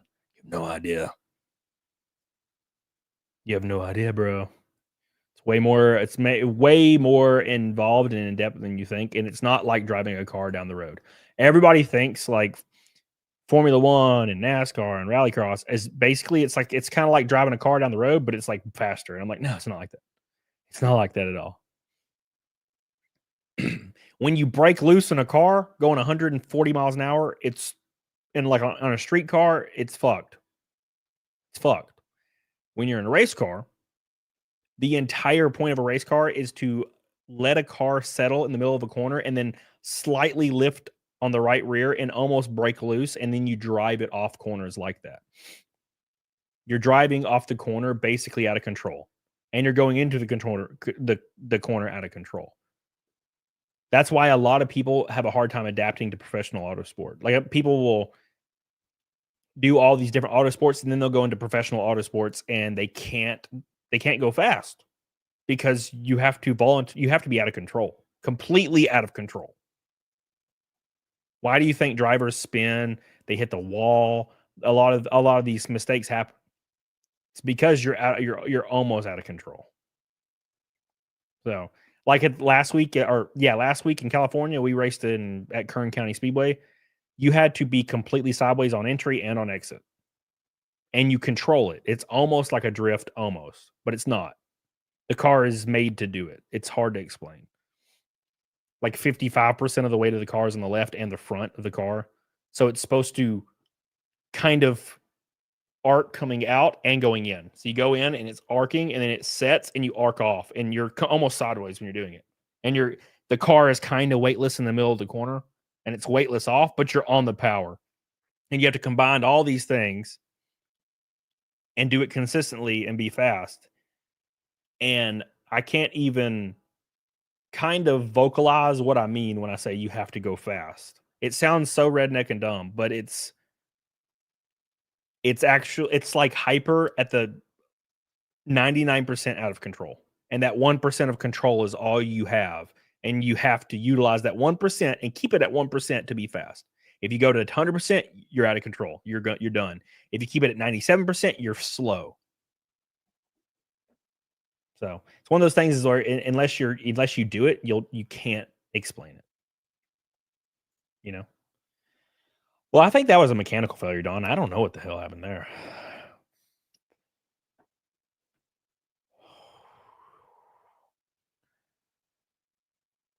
Beep beep. She's racing for a different team this year. I'm excited to see how she does. It sounds like you're describing a drug trip. It kind of sounds like that, yeah. It kind of does. It kind of does. Hey, make sure you guys like the stream, by the way. We're at 319. Give it some love, please. We're going to raid. Maybe Zia? She's still on, dude.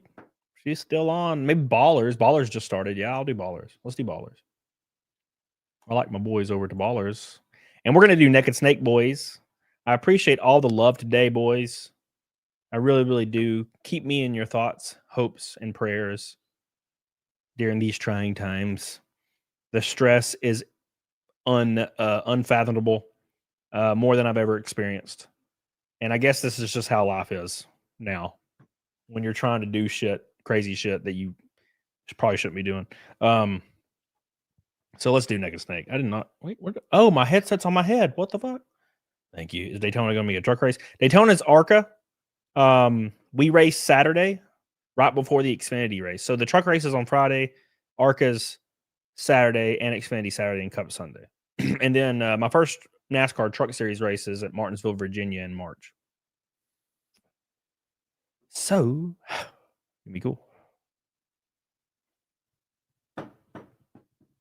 You should race in a Chevy SSR. What the hell is a Chevy? Oh, is that goofy thing people were showing me?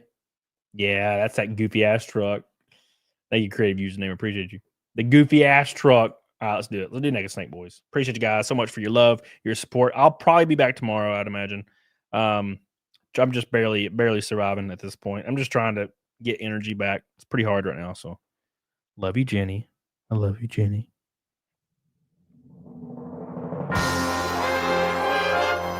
Here we go. Do Chronic.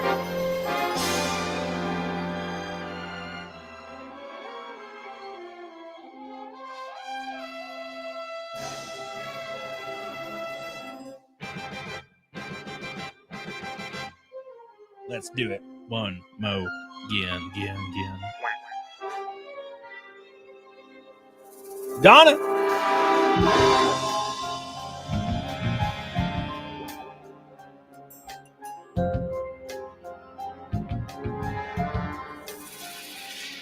What a thrill with darkness and silence through the night. What a thrill. I'm searching now. Here we go, boys. What a fear in my heart. But you're 414.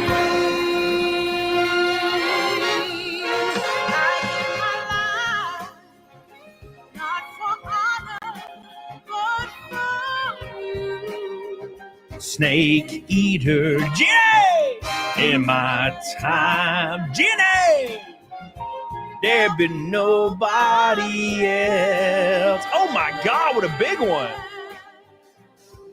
I'm crying, it's the way I fly to you. I'm still in a dream, Snake Eater. Someday you'll go red.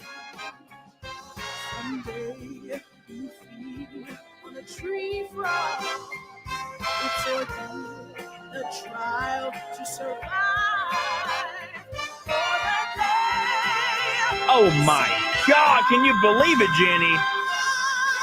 I give my life not for honor, but for you.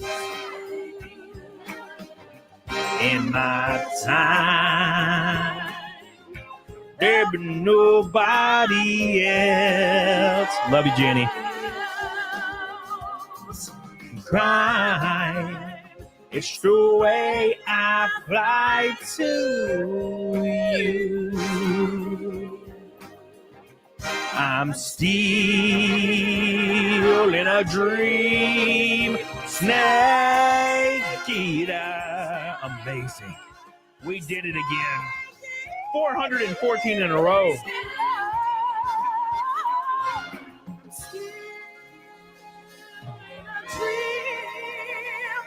Here we go.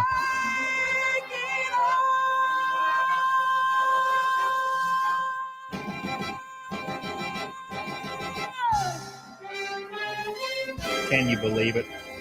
Can you believe it, boys? Hell. Yeah, thank you, Jenny, for the closing Orange Boy. I appreciate you, baby. Thank you so much. I love you. I appreciate you. Don't forget, boys. Don't forget. We are racing Daytona in 2 weeks in this beautiful, illustrious car. Where is that?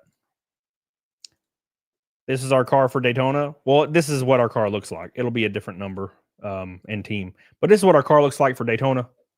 Don't miss it. Going to be beautiful. What's up, Rain Nation? And then we have our truck for Martinsville. Where is it at? Right here. I'll just pull up the, yeah, there it is. The truck for Martinsville and for Charlotte and for Pocono and for Kansas and for Texas and for Richmond. We're going to be racing a lot this year. And my teammate in the truck series is Frankie Muniz. Isn't that cool? I'm excited to hang out with my boy. Get the hell on it, doggone it. I appreciate you guys. Don't miss it. Don't miss it. We got a lot of stuff coming on. A lot of stuff coming. It's going to be very, very exciting. We're going to raid ballers. Give them some love. Say Cam raid in the chat, and I'll see you guys over there. I appreciate you. Get the hell on it, doggone it. Appreciate you guys. I love you. Bye. Bye, everybody. You beautiful bastards, you.